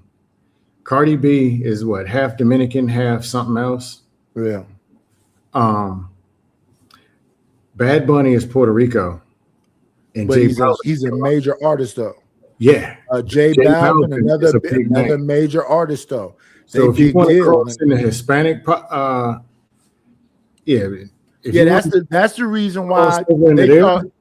But that's the reason why they thought 6ix9ine was going to be over, and that motherfucker went over there to that Latin side and stayed alive because he just did all Latin music. They don't care about him snitching. He started singing. He stopped rapping altogether. He started singing and doing other shit. But J Balvin, what's the other dude? What's the other Latino dude? The Latino market is enormous. It's bigger than the black market inside the U.S. Number one. Yes, but outside the U.S. is even bigger. Mm-hmm. So the dude 6ix9ine went outside the U.S. because they like, how the fuck he got some money? The motherfucker left the U.S. and went out there to, the Latin market and worked with all these different artists that I can't think of right now because I'm not. But yes, it's more than J Balvin. It's more than but Cardi B, that was a smart move. That's good marketing. That's good business. And she's already half Hispanic. And she's Yes. New York? Yes. Yeah, get in that market, get your money. Yes. But there was I can't remember, a long time ago, somebody was like, Bad Bunny got on Cardi B. Like, no. No, Cardi B got on Bad Bunny. Yeah. I think it was them asking, well, she might be, I don't know who's bigger now, but who had the bigger name and bigger net worth? Bad Bunny. Who had the bigger name and net worth? Bad Bunny is still a big deal. Wasn't that him that went out to the Super Bowl just recently? J Balvin was he wasn't a headline, but he was at the Super Bowl, I think when Shakira performed. And again, see, that's what I'm saying. These people don't be knowing what they be talking about. The top 2 or 3 or 4. Mark Anthony, I know, was up there. Shakira's net worth got to be $500 million. Mark Anthony old as fuck now, though. Yeah, he been in the game a while. Shakira worth a good $300-500 million. Jennifer Lopez, though she's from New York. Shakira's from Colombia. Yeah. Romeo Santos, though he's from New York. What's the dude with the big mole on his nose? Daddy was a big singer before him. Latin market. That's something I can't think of it right now. I know the names. Famous though. Super famous. Elvis Crespo. Ozuna. What's the not in movies and everything. They in Fast and Furious and yeah. Damn, but that's what I'm saying. I'm not thinking about it right now. By the time I realize it, we'll be done with this shit. But yeah, it's a bunch of Latin artists that's fucking dumb rich, and you don't even know their names. Well, I listen to but this dude with the big mole on his nose, his father was famous before he was famous. This motherfucker dumb rich. I just can't think of his name right now. Damn, different. I'll be like American and Spanish channel commercials. Like, there go Becky G in this commercial. There goes such and such.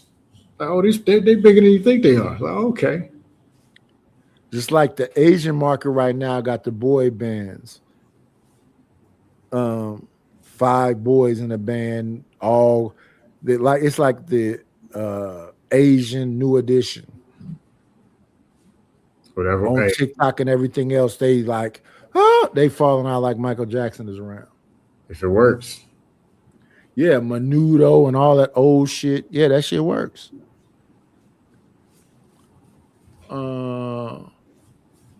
Nobody in the chat know who the father-son combo, the son got the big mole on his nose, Latin artist. They sing all that love song shit. And the son been in movies too. You talking about they're singing this in English or Spanish? English and Spanish. They sing both. Super big in the late 90s. Oh, you talking about some old people. I'm more into the new but stuff. they still big now though. Santana? No, Santana's a guitar player. I'm talking about singer. Oh, okay. No, Santana. I didn't know that was Mexican. And if we figure out the name, you're gonna be like, who? I think his daddy had a song called "The One I Love" in English, and then he sang it in Spanish too. I don't know who you're talking about. Damn. Yeah, generations of wealth. Just like Robin Thicke, father is Alan Thicke. Robin Thicke. Santana goes generations deep. Yeah, Santana been around since the fucking 70s. I didn't know. And that's my point about this. The dude I'm talking about with the mole on his nose, if I can think of his name, his daddy was famous in the 70s and been around all the way up until the early 2000s. Then his son took over from the early 2000s. And but I can't think of his fucking name. I didn't know Santana was the One I Love. I didn't know Santana was the same family that did Maria in 2000. Yeah. Carlos Santana is the one. Yeah. I didn't know he was connected to the band. I didn't know he was connected with the band Santana. I didn't know that. Yeah. Nope. Yeah, Carlos Santana. Yeah, for sure. Didn't know. Damn, I don't know why I can't think of this motherfucker's name. Let me see. I can look it up right quick. The motherfucking Latin artist that sings The One I Love. Let me look right quick. Nah, but who's on the top of the game in the Latin market as far as dudes? Romeo Santos is damn near Michael Jackson. Damn near Michael Jackson and Thriller. And Prince Royce too.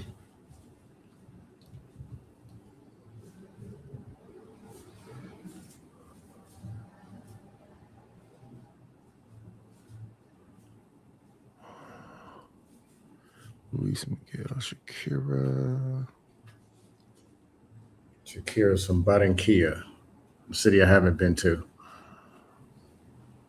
There we go, right there. That's his face. Who is his name? Put him on the screen. So you recognize him. You're not talking about Maluma. Enrique Iglesias. I don't know who he is. I'll put him on screen. Give me 1 second. But I'm more into the new stuff, like from 2015 on. Let me see. Stop that. Share this. You gonna recognize his face though, and his father was a big ass star too. Let me see. Where's he from? There you go, right there. Is he from? He looks like he's from Spain. More. He's from Spain. I don't know, but that's the son, and this is the father. Yeah, he looks more. That looks more Spain. Enrique.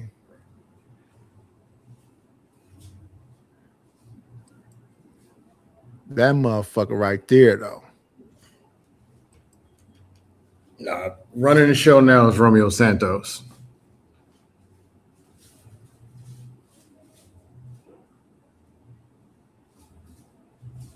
And that's what I'm saying. They be rich than a motherfucker, and the people don't recognize their face or their name. But his father is, I think, Carlos Iglesias, and the son is Enrique Iglesias. So they've been famous forever. Yes, there's some people who know that Diddy knew about Hispanic market and went and got J-Lo.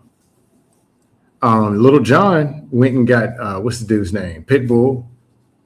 Oh yeah, Pitbull. Yeah, shout out to Pitbull. Jay-Z secretly got some artists. Peso Pluma. I look up some artists and be like, hold up, they on Rockefeller? Yep. Hey man, you got to be smart out here in these streets. You got to be smart. Anyway, I'm about to drop. I got to take a stroll to the grocery store. Salute. Thanks for coming up.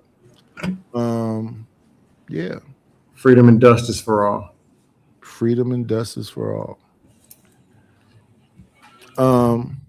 While I deal with the audience, I want to say this. No matter where y'all see me, no matter what y'all hear, I don't give a fuck about none of that shit. Shout out to the shout outs. And we've been here 5 hours. Listen, y'all, I'm gonna always end the show the same way. Be great.